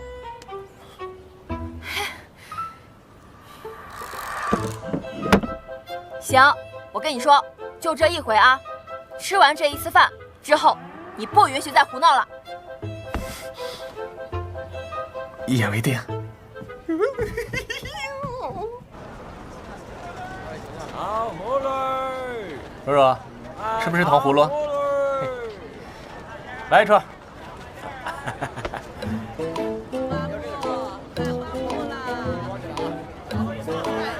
撒开，这是本世子给若若买的。本王的王妃想吃糖葫芦，自然该由本王来买。老板，来串。休书都写了，还算哪门子王妃？那也轮不着你来管。哎，我就管了，怎么？你们两个松开！你们两个大男人，为了跟糖葫芦在这里斗嘴赌气，无不无聊？老板，我全要了。哎，本世子出双倍，糖葫芦归我。我出10倍，比钱多是吧？本世子就从来没有输过，都给你。两位，别争了，人家姑娘啊早就走了。哎，不是，你这人烦不烦呐？本世子好好的约会，就这么被你给搅和了。本王告诉你，你要是再敢骚扰若姐，别怪本王对你不客气。若若，若若，这个谢南渊，对本王的王妃死缠烂打，简直是厚颜无耻。真南王世子不过是仗着钱多，可是这女子在乎的往往不是钱，而是心。只要王爷能让王妃感觉到您的心意，王妃肯定能回到王爷身边。没错。既然王妃喜欢糖葫芦，那本王便为她亲手打磨一串世间独一无二的糖葫芦。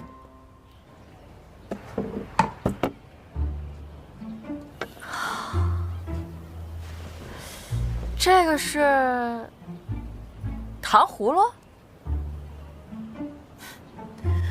是也不是，这个是我们王爷用暹罗国进贡的鸽血石亲手打造的，鸽血石坚硬无比，我们王爷用了足足8天的时间，用坏了9把锉刀，手啊都磨出了10个血泡才完工的。你说你费了这么大的劲儿，做个不能吃的假糖葫芦，闲得慌吗？那你可有从中感受到什么？的确有。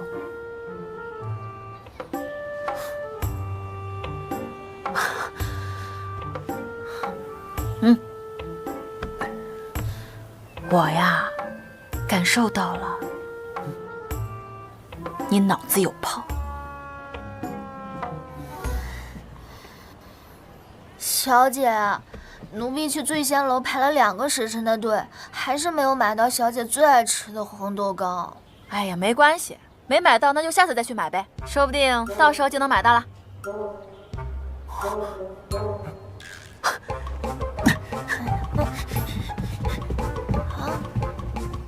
啥？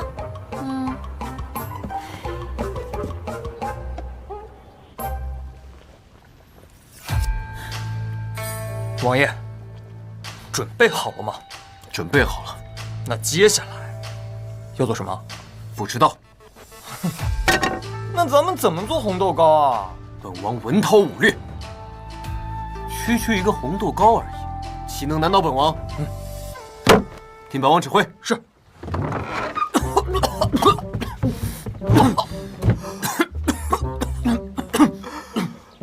王爷，要不我去醉仙楼排队买吧。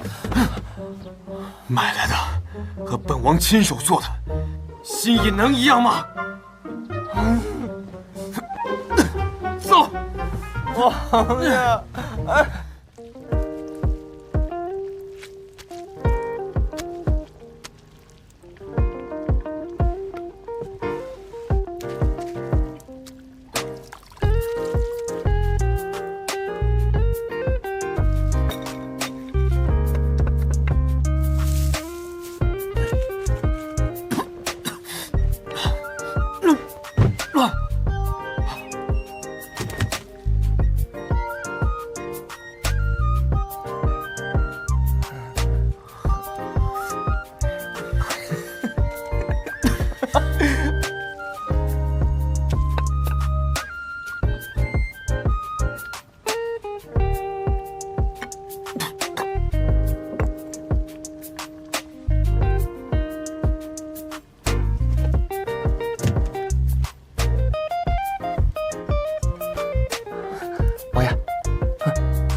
等等，太医，太医，王爷，你站着住！太医，太医，本王亲手做的，尝尝看。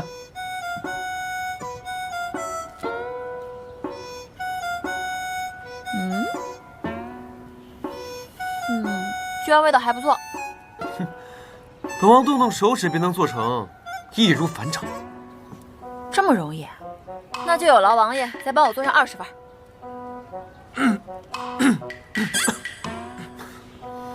小菜一碟。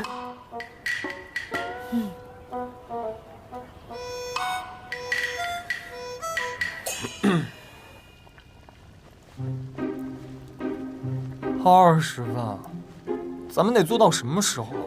只要王妃喜欢，别说是20分，就是200份，本王也得做。哎呀，你们来啦！来，我前面站好，啊！我说好了，今天请你们吃什么？红豆糕是不是？来，我们想，来，不要抢，每个人都有。来，你的。您做的这么辛苦，结果被王妃都给分了。还有谁？好，你的。这给你一个。哎呀，还有呢，再给你一个。真乖。马上要抓到了，快跑！让我呀！嘿，这边，嘿，啊！来抓我！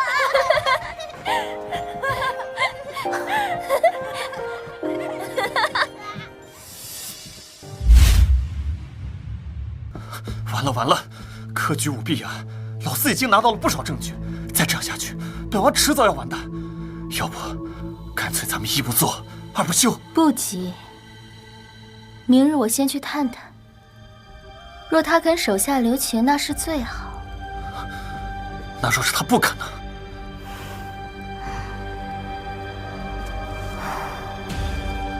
若他不肯，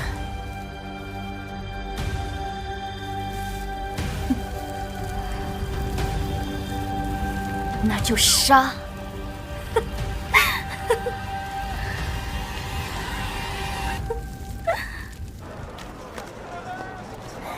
小猪姑娘啊，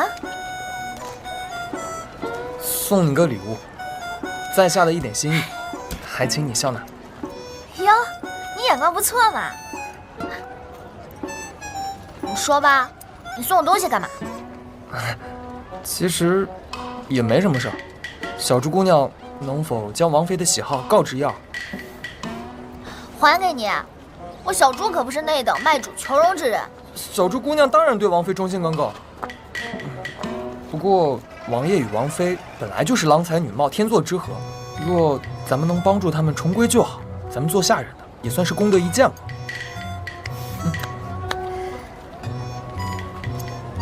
那你肯定听好了，我家小姐喜欢她，喜欢，哎，我家小姐好像除了每天在医馆坐诊外，就是看书，还真没什么特别的喜好。那在王爷和小姐复合这件事儿上，我是帮不上什么忙了。哎，别灰心嘛。哦，对了，今晚城南啊有个花灯会，你若是能把王妃引过去，我保证能让他们两个死灰复燃。啊？不对，旧情复燃。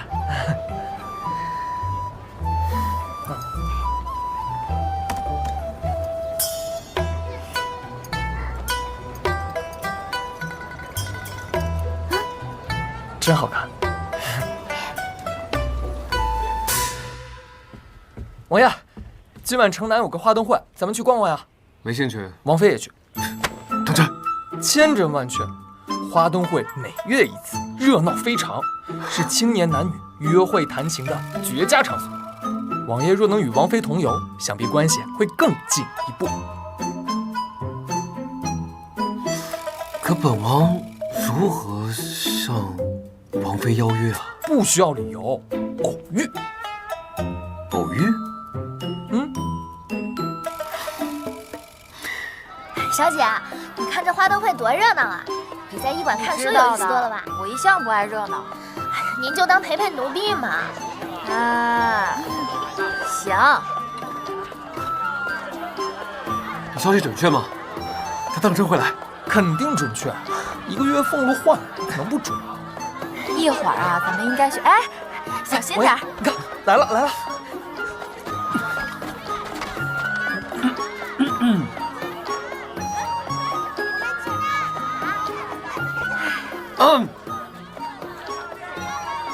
你看，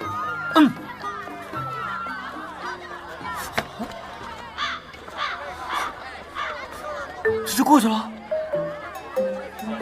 王爷，我知道了，肯定是这里人太多，挡住了你伟岸的身姿。这样，咱们换个地方再来。小朋友手里拿的那个，那一会儿要是碰见卖兔子灯的，我就……哎，这人怎么走路不看路呀？麻烦你让一下。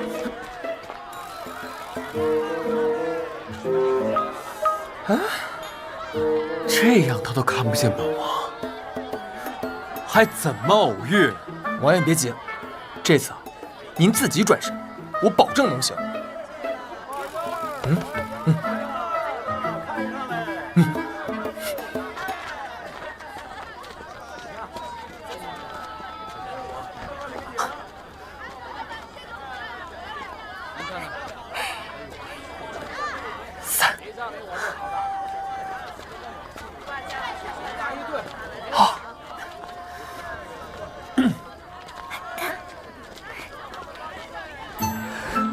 哎呀，真巧！既然遇上，与本王同游如何？好呀，好呀！哇，看不出来，王爷这口味挺重啊。嗨，官人，你不是要小女子同游吗？咱们走吧。官人，你听我解释，刚刚都是误会。你躲你的烂桃花，拉上我干嘛呀？等，遇到了就是缘分，要不一起逛逛？随便。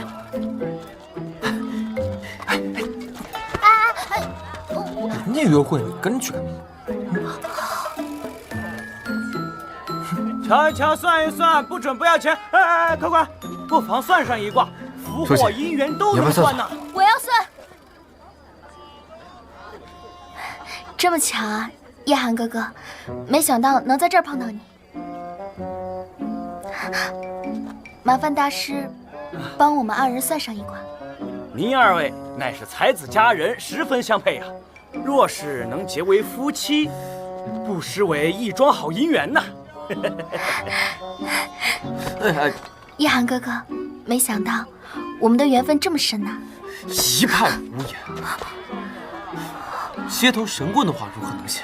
不过本仙又仔细算了一下，你和这位姑娘乃是月老牵错了红线，虽然有过前缘，但乃是一段孽缘。你和这位姑娘才是真正的神仙眷侣，命中注定啊！我和他还命中注定？那母猪都能上树了，我看你这神算不太靠谱。不，大师，你这一卦算得好。看来啊，刚刚是本王草率了。大师果然功力深厚，佩服。你变脸变得挺快啊！你今天吃错药了。我说的都是实话，他算的真的挺准的。慢走。又中了！叶寒哥哥太厉害了，能教教月溪吗？没空。你想学吗？你想要哪个？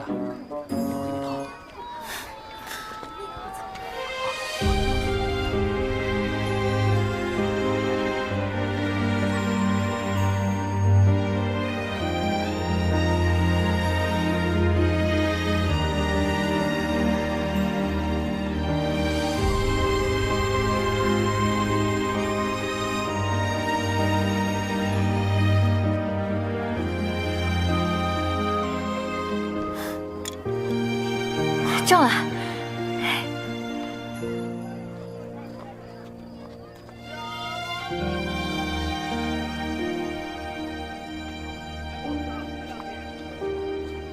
这是你们套中的同心结一枚。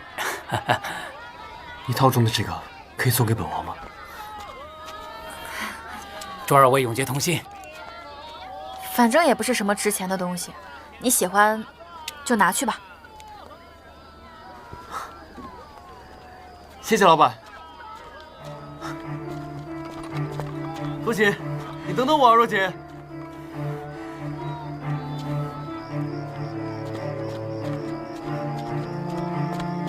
叶寒哥哥，寒哥哥，是月溪做错了什么吗？你为何对月溪如此冷漠？你做了什么，自己心里还不清楚吗？月溪不懂叶寒哥哥在说什么。你还跟我装傻？当初你故意刺伤自己，诬陷若锦的时候，就该想到会有这一天。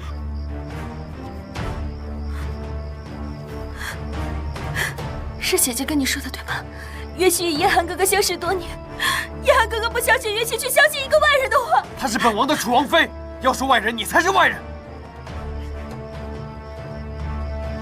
本王今生今世只会对她一个人好，本王的这颗心也永远只属于她。本王之前就是太信任你了，受你蒙蔽，误会了若锦。本王怎么也没想到，你是如此的工于心计。叶寒哥哥，月溪只是太在乎你，太爱你，所以才会这么做。以爱之名行撒谎作恶之事，这样的爱，本王只觉得恶心。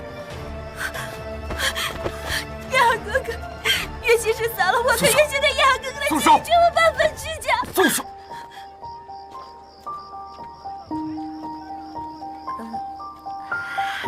打扰了啊，你们继续。若锦，只要叶寒哥哥肯原谅我，让月溪做什么都可以。够了，林姑娘，本王一娶妻，请你自重。你到真有这般绝情吗？过去是本王识人不明，从今以后，本王与你再无瓜葛。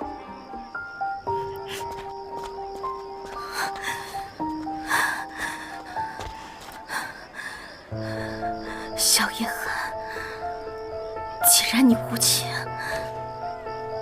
就别怪我无义。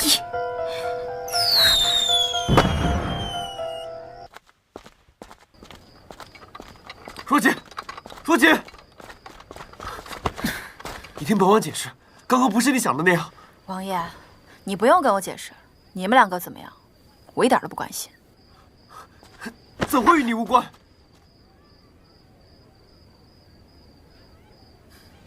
其实本王心里早已有。小心！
王爷，哎，萧夜寒，萧夜寒，王爷，萧夜寒，萧夜寒。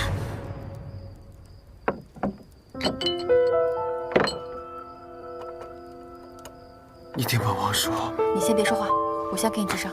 不行，本王已经知道了，当初是林月溪自己刺伤自己，嫁祸于你。所以呢？我已经和他说清楚了。从今以后再无瓜葛。总算还不是蠢的无药可救。无药可救，王妃，你说王爷他，王爷，你还这么年轻，膝下连子嗣都没有，怎么就要英年早逝了呢？你再多说一个字，本王保证。英年早逝的那个人就是你。你先出去吧，我要帮他缝合伤口。王爷还有救，谢天。我出去。忍着点啊。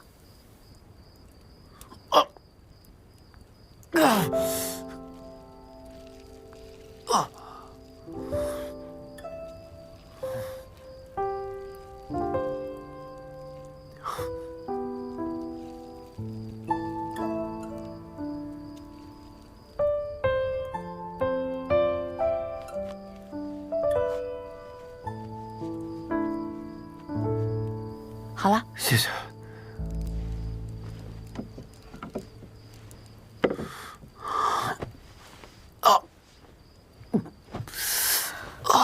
怎么了？还有别的伤处？没有了。在大夫面前，不能隐瞒伤情。真没有了。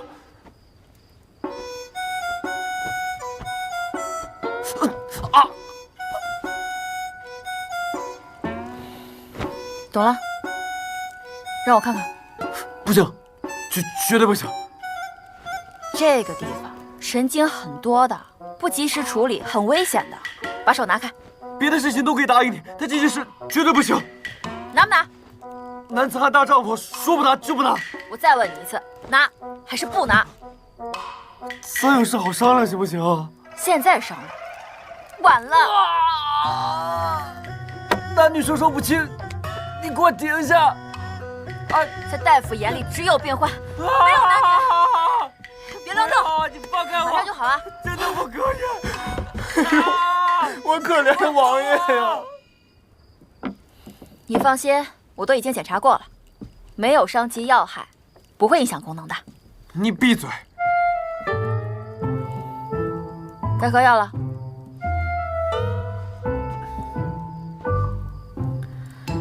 你不必如此介怀，这对于我们大夫而言，只不过是一处器官而已，没有任何区别。可你在本王眼中不是大夫。本王满心满眼，依然全部都是你。你也没发烧啊，说什么胡话？本王是认真的。过去种种都是本王的错，若姐，原谅本王好不好？回到本王身边，本王发誓，从今以后一定好好对你。过去所犯的一切错误，都会好好弥补。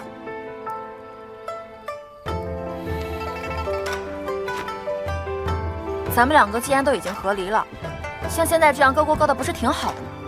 以后这些话你也不必再说了。皇后娘娘到。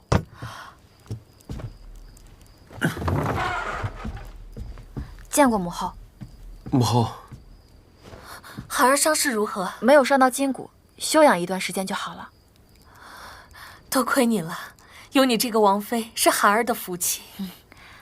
母后，要是没什么事儿的话，晨曦医馆还有些事情，就先告退了。若姐，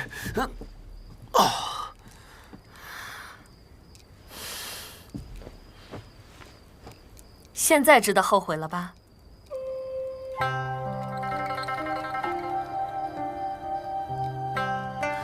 您都知道了。楚王妃搬离王府这么久，本宫能不知道吗？都是儿臣不好，被人蒙蔽，其次伤害了若锦的心。本宫跟你说了多少次了，千金易求，贤妻难得。像楚王妃这样的女子，是万万不能错过的。你既已知道错了，就去把她哄回来。可若锦似乎不愿回头，还请母后帮儿臣想想办法。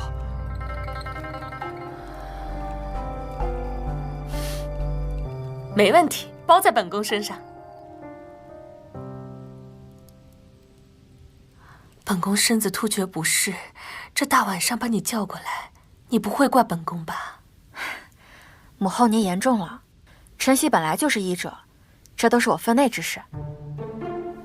只不过母后这脉象看起来平稳，不像是有什么大事儿啊。那就是本宫过于紧张，草木皆兵了。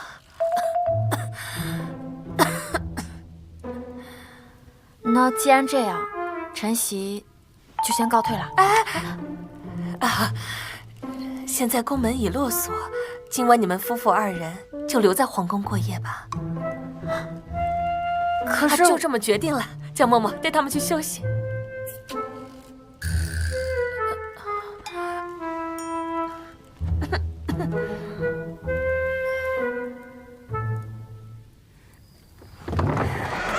王爷、王妃，请吧。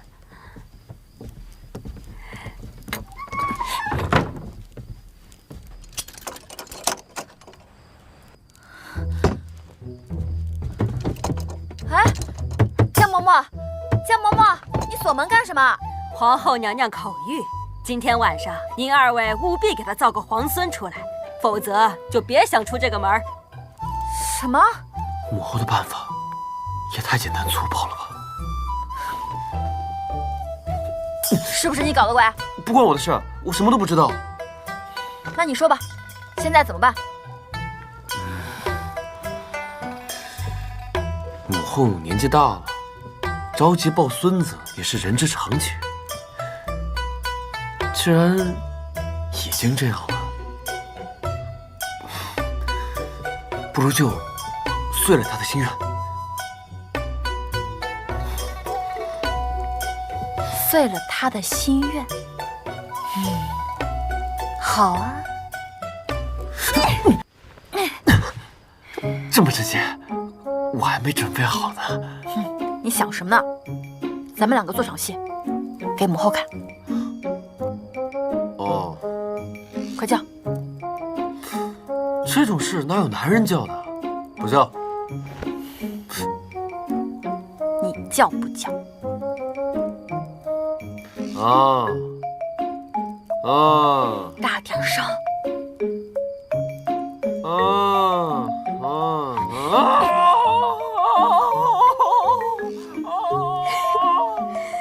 没想到王爷平时一本正经，背地里这么狂野。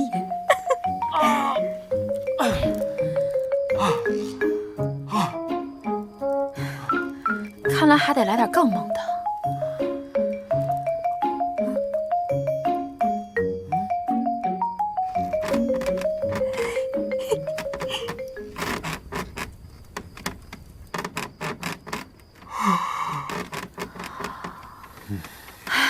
行了行了行了，总算是应付过去了。哎，累死我了！老规矩啊，我睡床，你睡地上。地上这么凉，本王的伤还没好，要是感染了风寒怎么办？那行，你睡床，我睡地上。哎，本王怎么可能让你一个女子睡地上呢？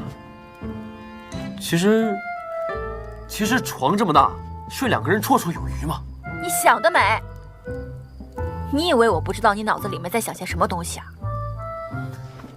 本王堂堂王爷，岂能做出那种下作之事？你放100个心，本王保证。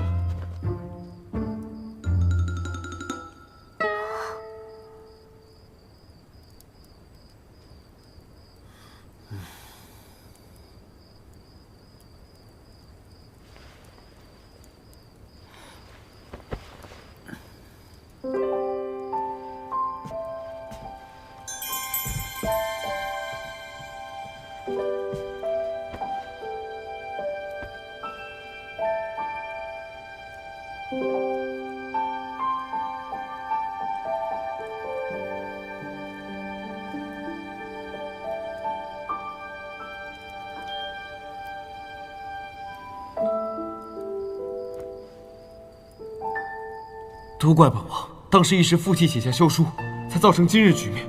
王爷别急啊，要是能把休书拿回来，不就没事了吗？嗯。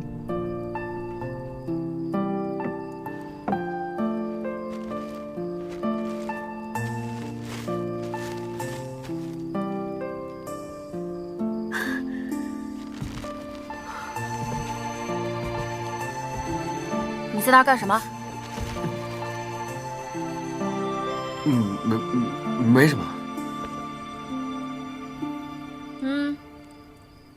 拿出来，给我。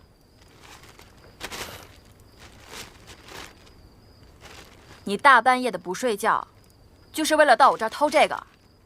我跟你说啊，这个可是咱们两个和离的证据，我可是得好好收着。哎！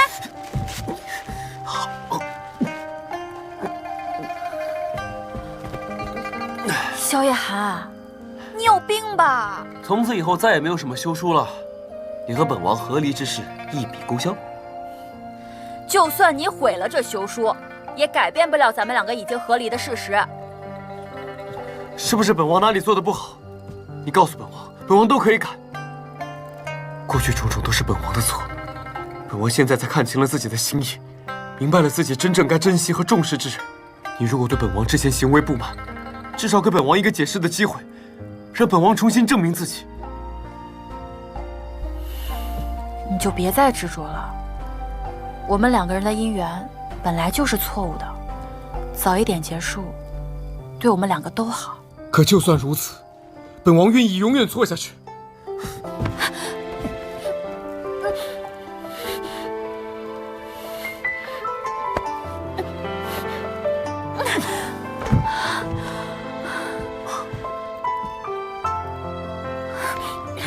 我不愿意。我想要的是一生一世一双人，而你是皇室子孙，注定会三妻四妾。我想要的是行医济世，快意江湖，而你注定会被卷入那些权谋斗争当中，勾心斗角。我们两个根本就不合适。你对本王难道真的没有半分情谊？没有。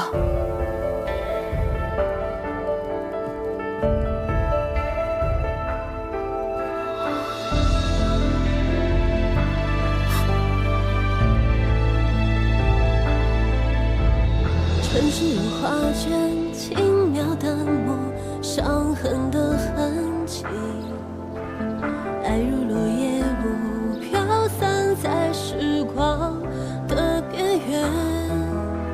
曾经执手，如今各自天涯。尘缘之谈，在夜风中轻轻低吟。岁月如诗，诉说着无尽的思念。留下的痛，是我们爱唯一的纪念。回首间，那段情缘已过往云烟。尘缘之谈，在心底悄然回响。尘缘之谈，随风而起，忘却了红尘喧嚣，却难忘你的容颜。梦中的你我，相隔万水千山。这个是我们王爷用暹罗国进贡的鸽血石亲手打造的，鸽血石坚硬无比，我们王爷用了足足8天的时间，用坏了9把锉刀，手都磨出了10个血泡才完工的。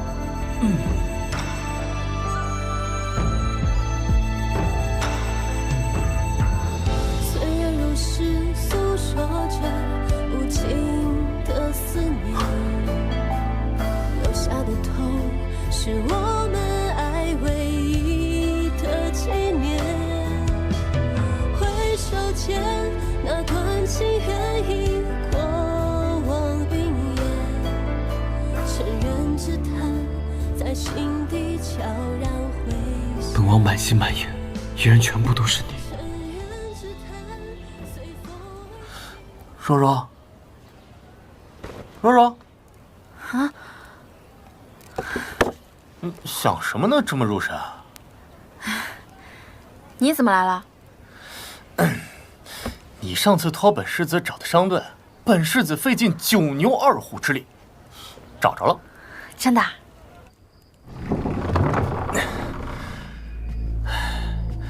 这里啊，就是商队的秘密据点。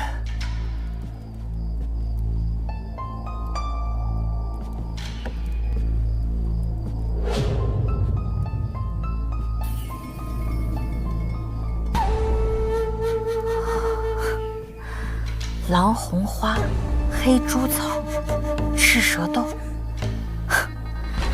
果然是这里。本世子亲自出马，还会弄错不成？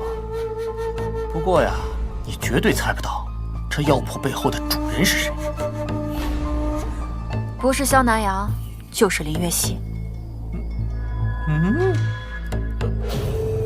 若若果然冰雪聪明，正是他们。太好了，这次有了这些证据，足够可以将他们绳之以法了。哼！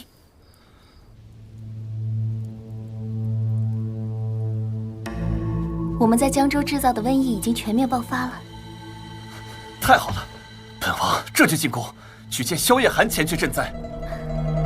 江州一城流出来是我的人，萧夜寒前去赈灾，轻则赈灾失败，大遭弹劾，重则染上瘟疫，有去无回。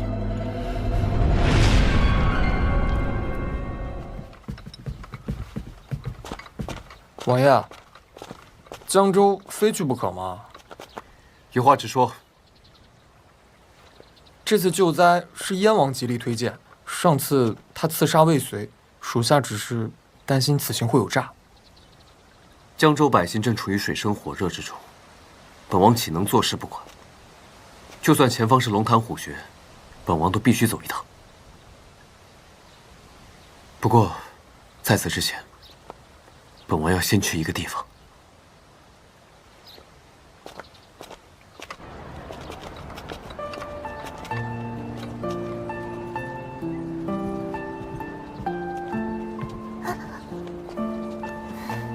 王爷，您怎么在这儿？若锦，她在吗？哦，小姐出门了，要不您进去等。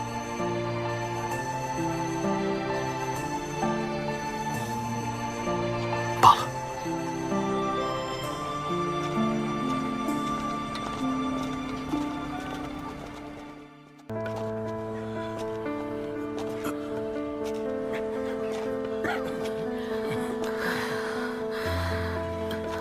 王爷，属下查过了，这次瘟疫来得凶猛，整个江州至少有30%百姓都染了病，而且瘟疫还在扩散。江州医术是干什么吃的？这么多百姓染疾，你们就放任他们在街上躺着，不管死活吗？哎呦，王爷息怒啊！这波瘟疫病症复杂，传播极快，根本就无法防治啊！这些难民得了病，那只能怪他们运气不好。您冲下官发火，下官也无能为力呀。王爷，这个病在整个江州没人治得了。让我来。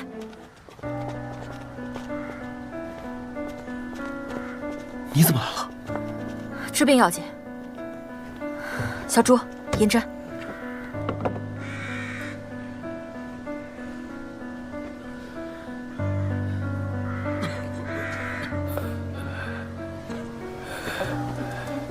全身红疹，高热不退，这是西域的热窝病，传染性极强，需要立刻将这些病患拉到一处集中隔离。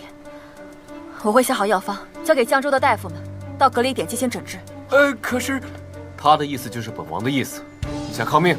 不，下官不敢，下官不敢。哎，等一下，立刻将这些死去的患者尸体就地焚烧，还有。将街道每日3次用石灰粉进行消毒。按照这样的样式制作口罩分发下去，无论是否染病都必须佩戴。听明白了吗？明白。你说的这些，本王立刻去办。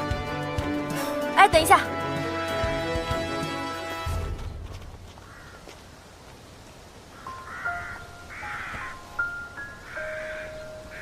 你自己小心点。你也是。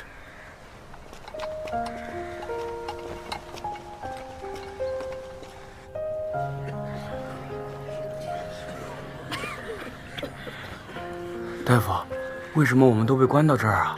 是，我想回家呀。大家听我说，把大家隔离到这儿，是为了给大家更好的治疗，所以请你们相信我，大家一定会康复的。那我们只能安心的住在这里了。林大夫，一定要救我们呀！想仔细点啊！王爷，休息休息吧，都好几天没喝药了，让我来吧。不必，那边连若锦都还在辛苦，本王何必休息？继续。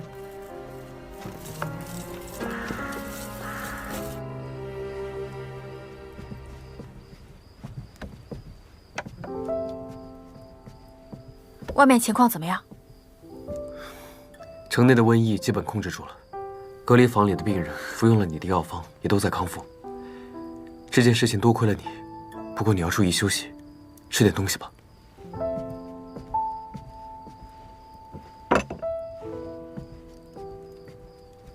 你别误会，本王没别的意思，就是不想你为瘟疫操劳，先把自己累倒了。谢谢。你也照顾好你自己。我看你最近好像都有点累瘦了。不碍事。那本王先走了。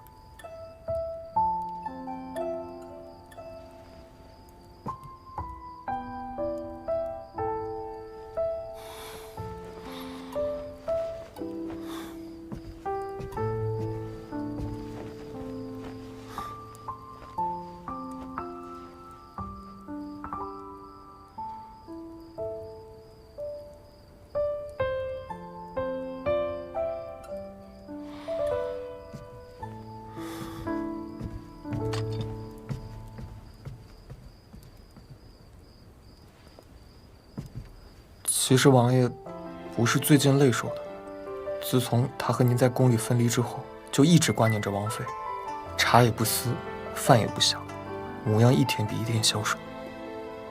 这次瘟疫您能来，王爷其实比谁都开心，只是忍着不说。虽然这段时间他自己忙碌，却还一直挂念着王妃。这碗粥，也是王爷熬了几个时辰没合眼，亲手给您做的。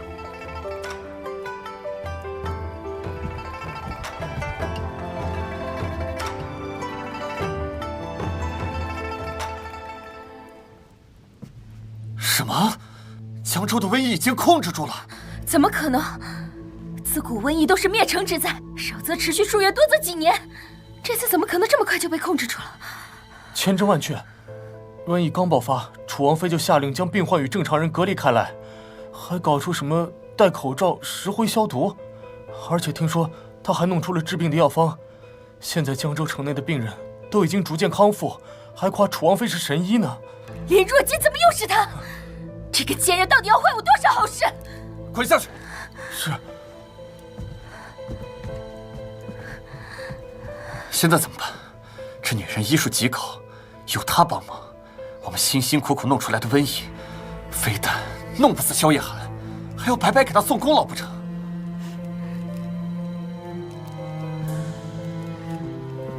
殿下别急，救人难，但害人容易。林若锦现在不是给病人开了药方吗？只要我们把他的病人偷偷弄死，再安排人手煽动百姓，让他们以为这一切都是林若锦的罪过，我保证，他这个神医会死无葬身之地。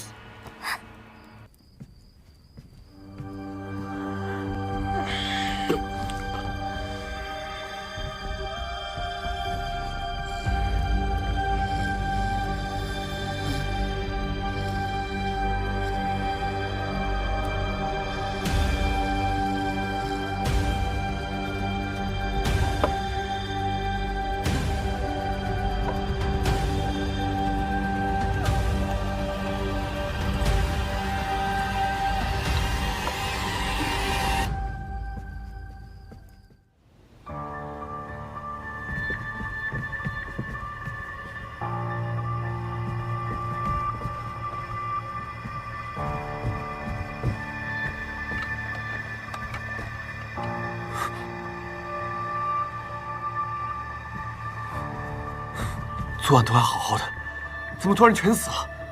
会不会是病人的病情又发作了？不可能，我的药方不会有问题。就算是病情发作，也不可能一夜之间死这么多人。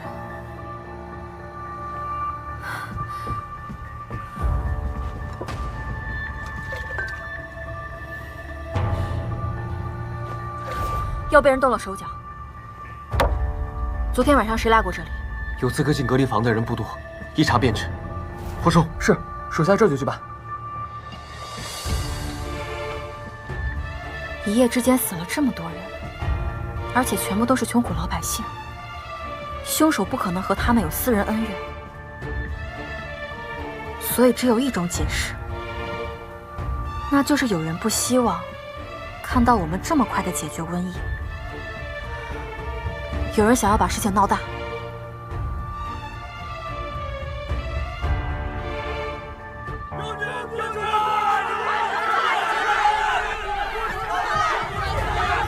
大家伙儿，听我说，就是这个妖女，口口声声说要给我们治病，却把大家都给害死了。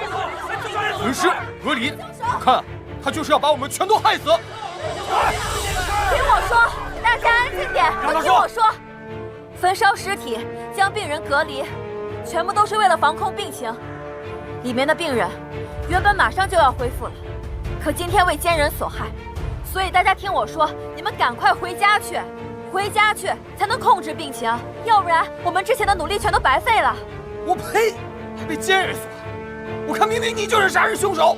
对，他就是杀人凶手，打死他！打死他！出去！打！打死你！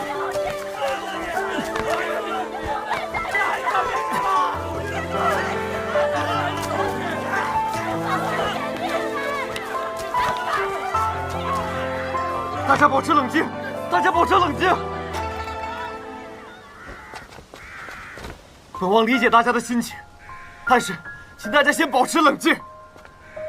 林大夫医术高明，心地善良，这些日子多亏他辛勤忙碌，日夜不休，瘟疫才得以控制。他才是我们江州百姓的恩人，绝非妖女，更不可能是杀人凶手。不是他能是谁？凭什么相信你？凭什么相信你？本王愿意性命担保。此事与林大夫绝无干系，真凶我们正在调查当中，本王一定会给大家一个满意的交代，否则本王任凭各位随意处置。凶手已经抓到了，刘春。王爷，这个刘春已经全部交代了，昨天在隔离房害死病人的就是他。等属下赶过去的时候，这家伙正收拾行李准备逃跑呢。王爷饶命啊！王爷。各位已经看到了，真凶已经抓获，请大家听林大夫的，先回家去。本王一定秉公执法，将此人严惩不贷。大家先回去，先回去好不好？冷静的心里子，必须要严惩凶手啊！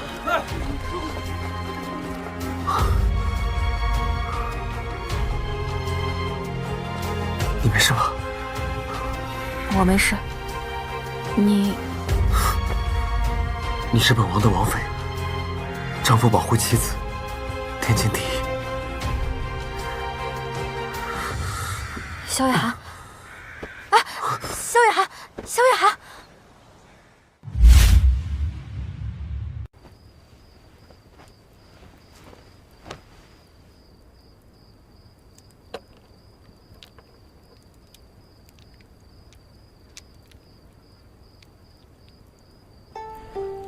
这是你们套中的同心结。你套中的这个可以送给本王吗？反正也不是什么值钱的东西，你喜欢就拿去呗。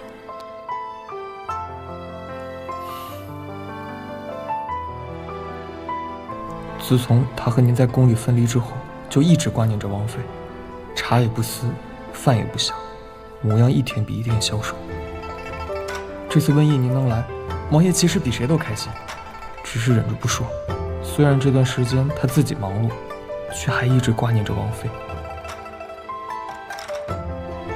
你是本王的王妃，丈夫保护妻子，天经地义。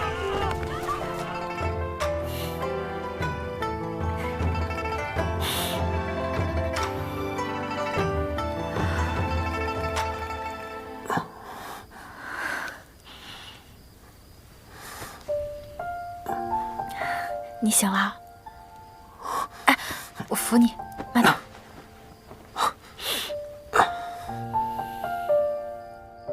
你没事吧？这个你还留着？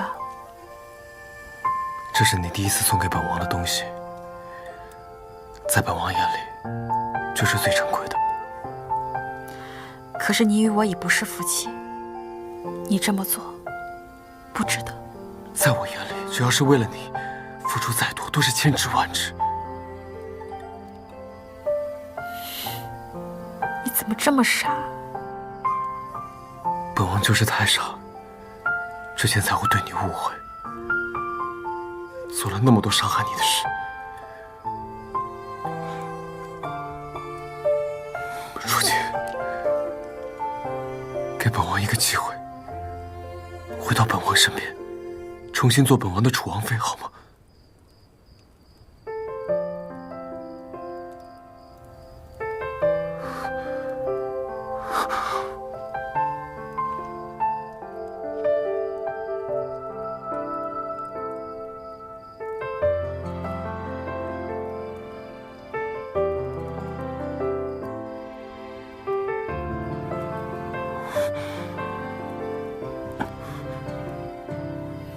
这个不行。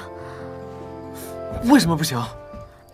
男人的嘴骗人的鬼，谁知道你说的是真的假的？我凭什么信你啊？当然是真的。本王说的每一句话都是发自肺腑，绝无半点虚假。行吧，我暂且信你。不过我可什么都没答应啊，日后还得看你表现。你放心，本王以后一定好好表现。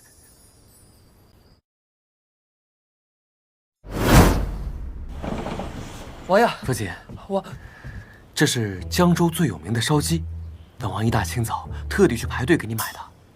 你最近辛苦了，来补补身子。太腻了，不想吃。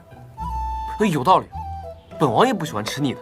来，试试这个银耳羹，清甜爽口，一点都不腻。这个太甜了，吃多了会胖的。胖点不怕呀，就算再胖，本王也一样喜欢你。怎么，你是嫌我胖？没有，本王绝对没有这个意思啊！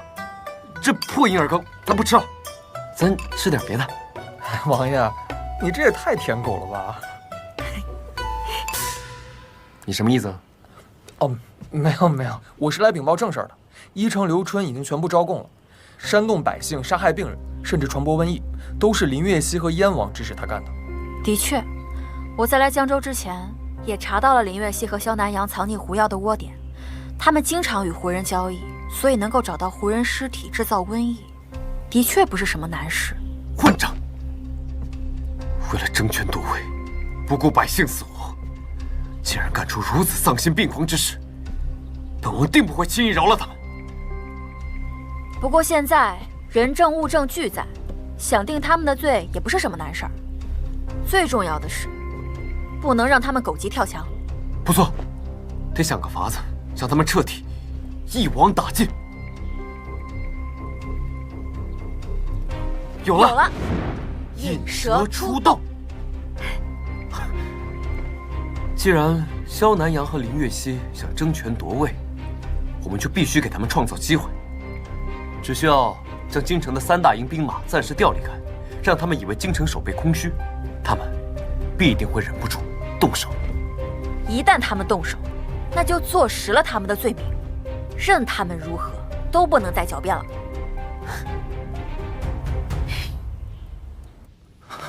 完了，全完了！刘春被抓，肯定会把本王供出来。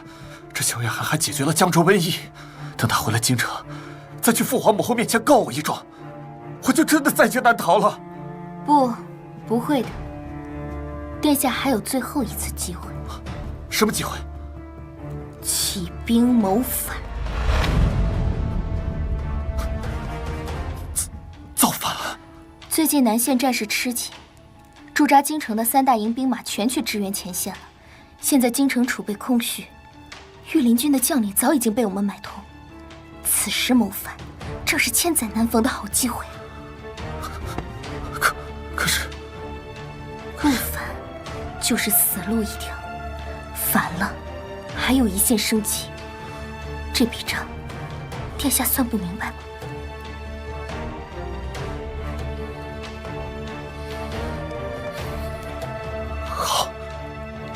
就按你说的办。江州瘟疫顺利解决，朕心甚慰。来，作为庆贺，大家干了这杯。谢父皇。皇上，此次江州瘟疫来势凶猛，多亏了韩儿和若锦及时研制药物平息瘟疫，拯救了无数百姓生命。有这等王爷王妃，实乃我大凤之福，臣妾替皇上贺。儿，你夫妇二人做得很好，临危不乱，有勇有谋，堪为天下表率。多谢父皇。明日早朝，朕就传旨天下，封你为太子，楚王妃为太子妃。多谢父皇。慢着，父皇，儿臣反对。他萧夜寒根本不配当太子。论年纪，儿臣比他年长；论出身，儿臣的生母乃是世家贵女，而他的生母只是一个卑贱的宫女而已。他哪一点比得上儿臣？父皇如此草率地册立太子，不仅儿臣不服，文武百官也不会服气，还请父皇三思。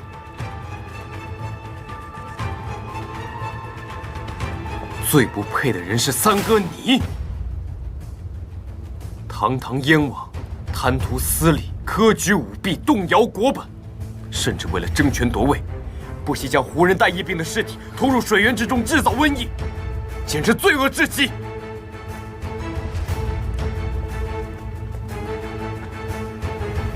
科举舞弊案的罪证与瘟疫案的供词在此，请父皇母后过目。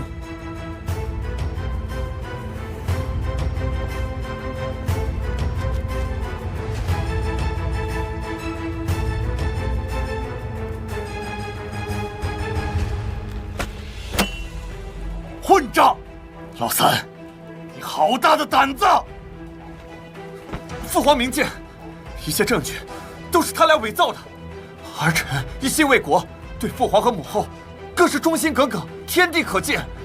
导致这萧夜寒，他处心积虑谋害儿臣，请父皇将他二人立刻抓下去。就凭你，也配提孝心？之前母后狐药中毒，险些丧命，幕后毒手不就是你吗？你这孝心，可真是比毒蝎还毒啊！你胡说！城西有一间药铺，名义上是在销售药材，实际上是勾结胡人藏匿药材的窝点。而这幕后老板，不正是你萧南阳和林月熙吗？父皇母后若是不信，前人一查便知。科举舞弊，制造瘟疫，毒害皇后，居然都是你！逆子，你还有何话可说？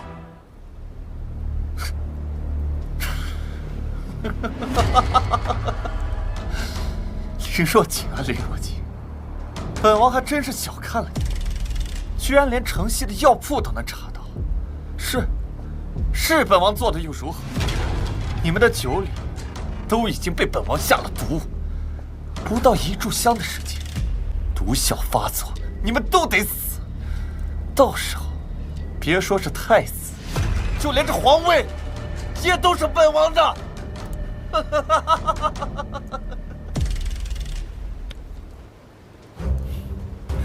你是说这酒里的胭脂红吗？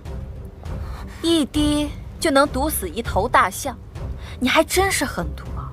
不过你也不想想，我既已查到你藏匿药材的窝点，怎么可能让你们这么轻易的得逞？这不可能！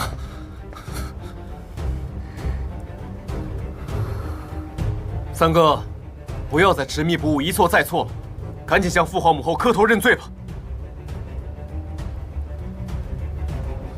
哼，认罪？可笑！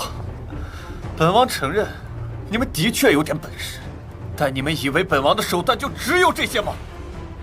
告诉你，我收买了御林军，现在整个皇宫都被包围了，守卫京城的3大营去了前线，现在整个京城都在本王的掌控之中，你们一个都别想逃！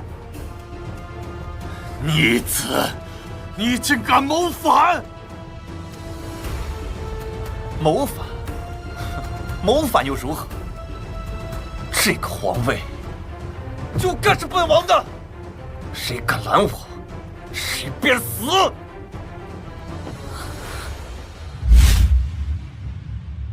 谋反又如何？这个皇位就该是本王的，谁敢拦我，谁便死！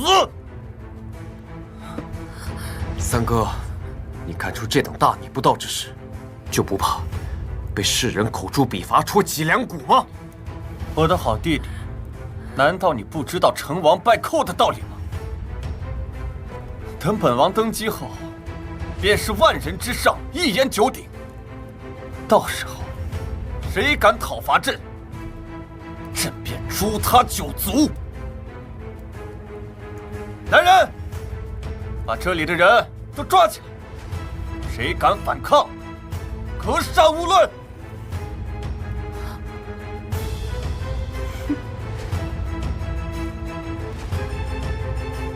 来人！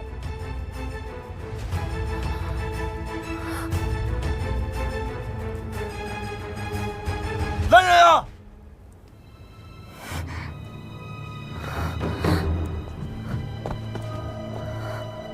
来人啊！人呢？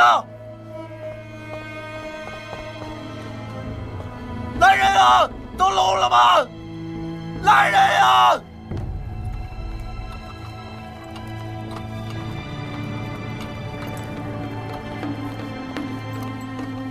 启禀皇上、皇后，家父已经带领兵马回返救驾，所有叛军均已伏诛。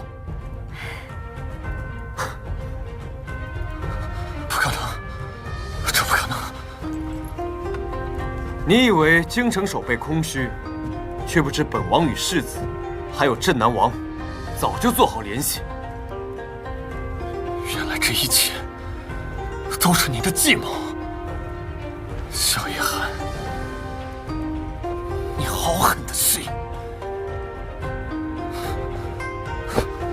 我不甘心，我不甘心！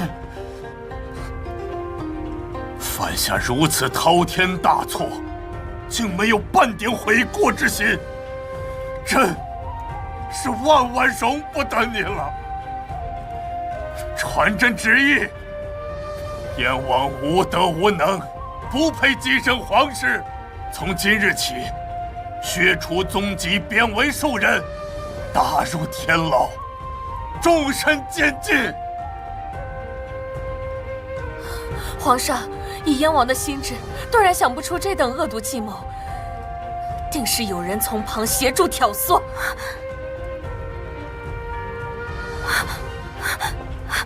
皇上饶命！臣女什么都不知道，臣女什么都没做。一人做事一人当，所有事情都是按臣一人所为，不关岳熙的事。逆子，把他给我拖出去！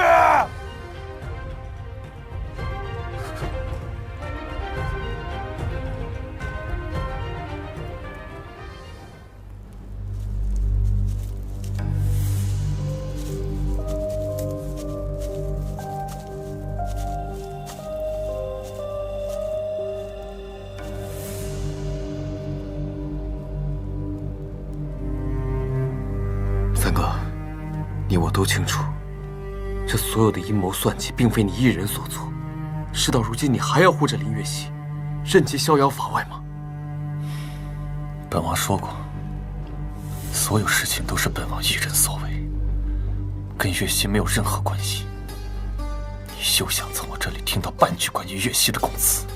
燕王殿下还真是痴情，你觉得你这么帮林月熙顶罪，他会记你的好吗？本王跟岳熙情深意笃，你少在这里挑拨离间。那既然这样，我们不妨让燕王殿下看一出好戏，让你好好看一看这个白莲花真正的嘴脸。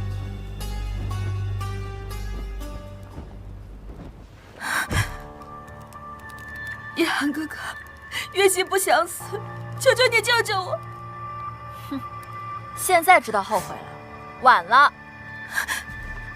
姐姐，月溪知道错了，月溪不应该跟你争风吃醋，也不应该处处针对你。你想怎么罚月溪都可以，但是给皇后下毒、谋反，这些事情都是萧南阳一人所为，月溪真的没有做过。杨哥哥，莲姐姐，请你们相信月溪好不好？月溪真的没有人可以依靠了。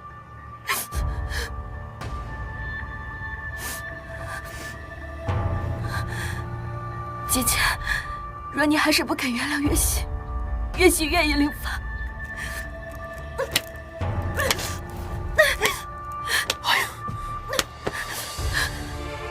你这样做何苦呢？毕竟本王和你有多年的情分，怎么可能眼睁睁地看着你丧命？杨哥哥，月溪就知道你一定不会见死不救的。你就在此稍后，本王这就去向父皇替你求情。萧夜寒，这个女人作恶多端，你到现在还要帮她，你是不是脑子坏掉了？放肆！本王行事，什么时候轮到你一介妇人来智慧了？行，你今天要是敢帮她，那我这个太子妃也不做了，你自己选吧。林若姐，是不是本王平时太纵着你了，才让你如此无法无天？今天，月溪本王帮定了。至于太子妃，你爱当不当。哎，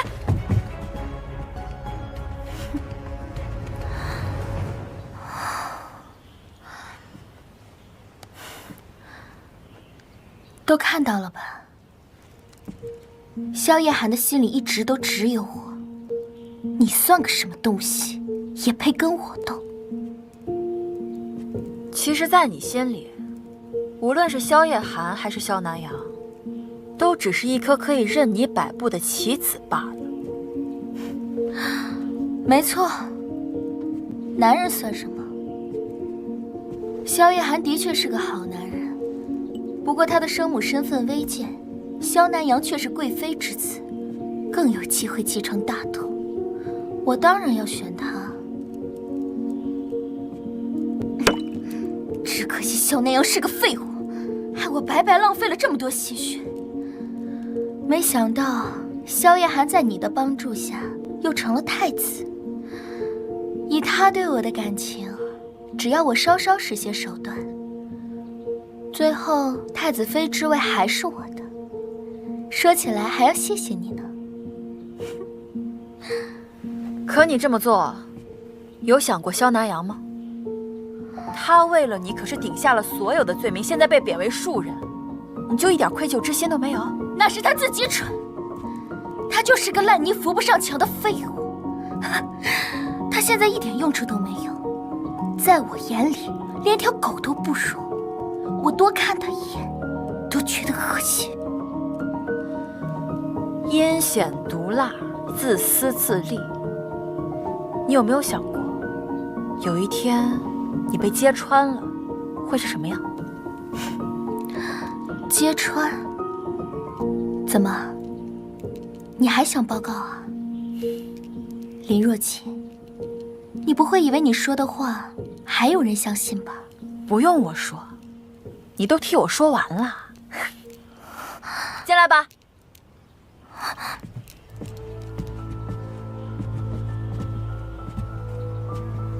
三哥，他说的这些你都听见了。殿下，殿下，不是你想的那样的。林月溪，本王对你一片情深，甚至不惜为你顶罪，而你却只把本王当作棋子，玩弄于股掌之间。本王真是瞎了眼，会看上你这样两面三刀的女人。殿下，你听我说，是他们设计我，是他们。够了，月溪，我现在就去父皇面前揭发你的恶行。殿下，殿下，殿下。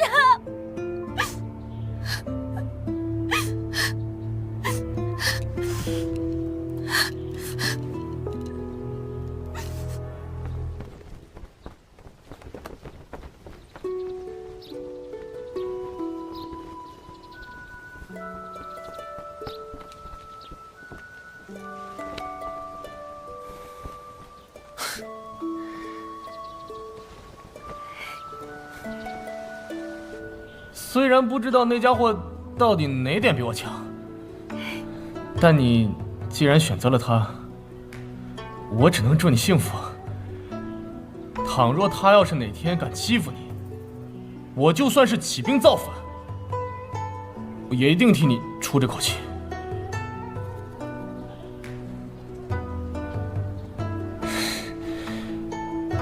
再见。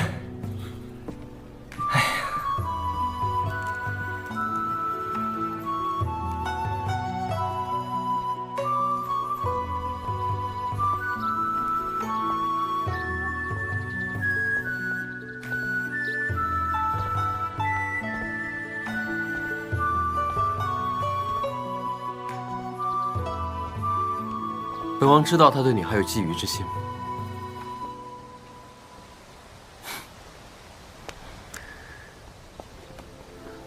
但这辈子，本王都不会给他这个机会。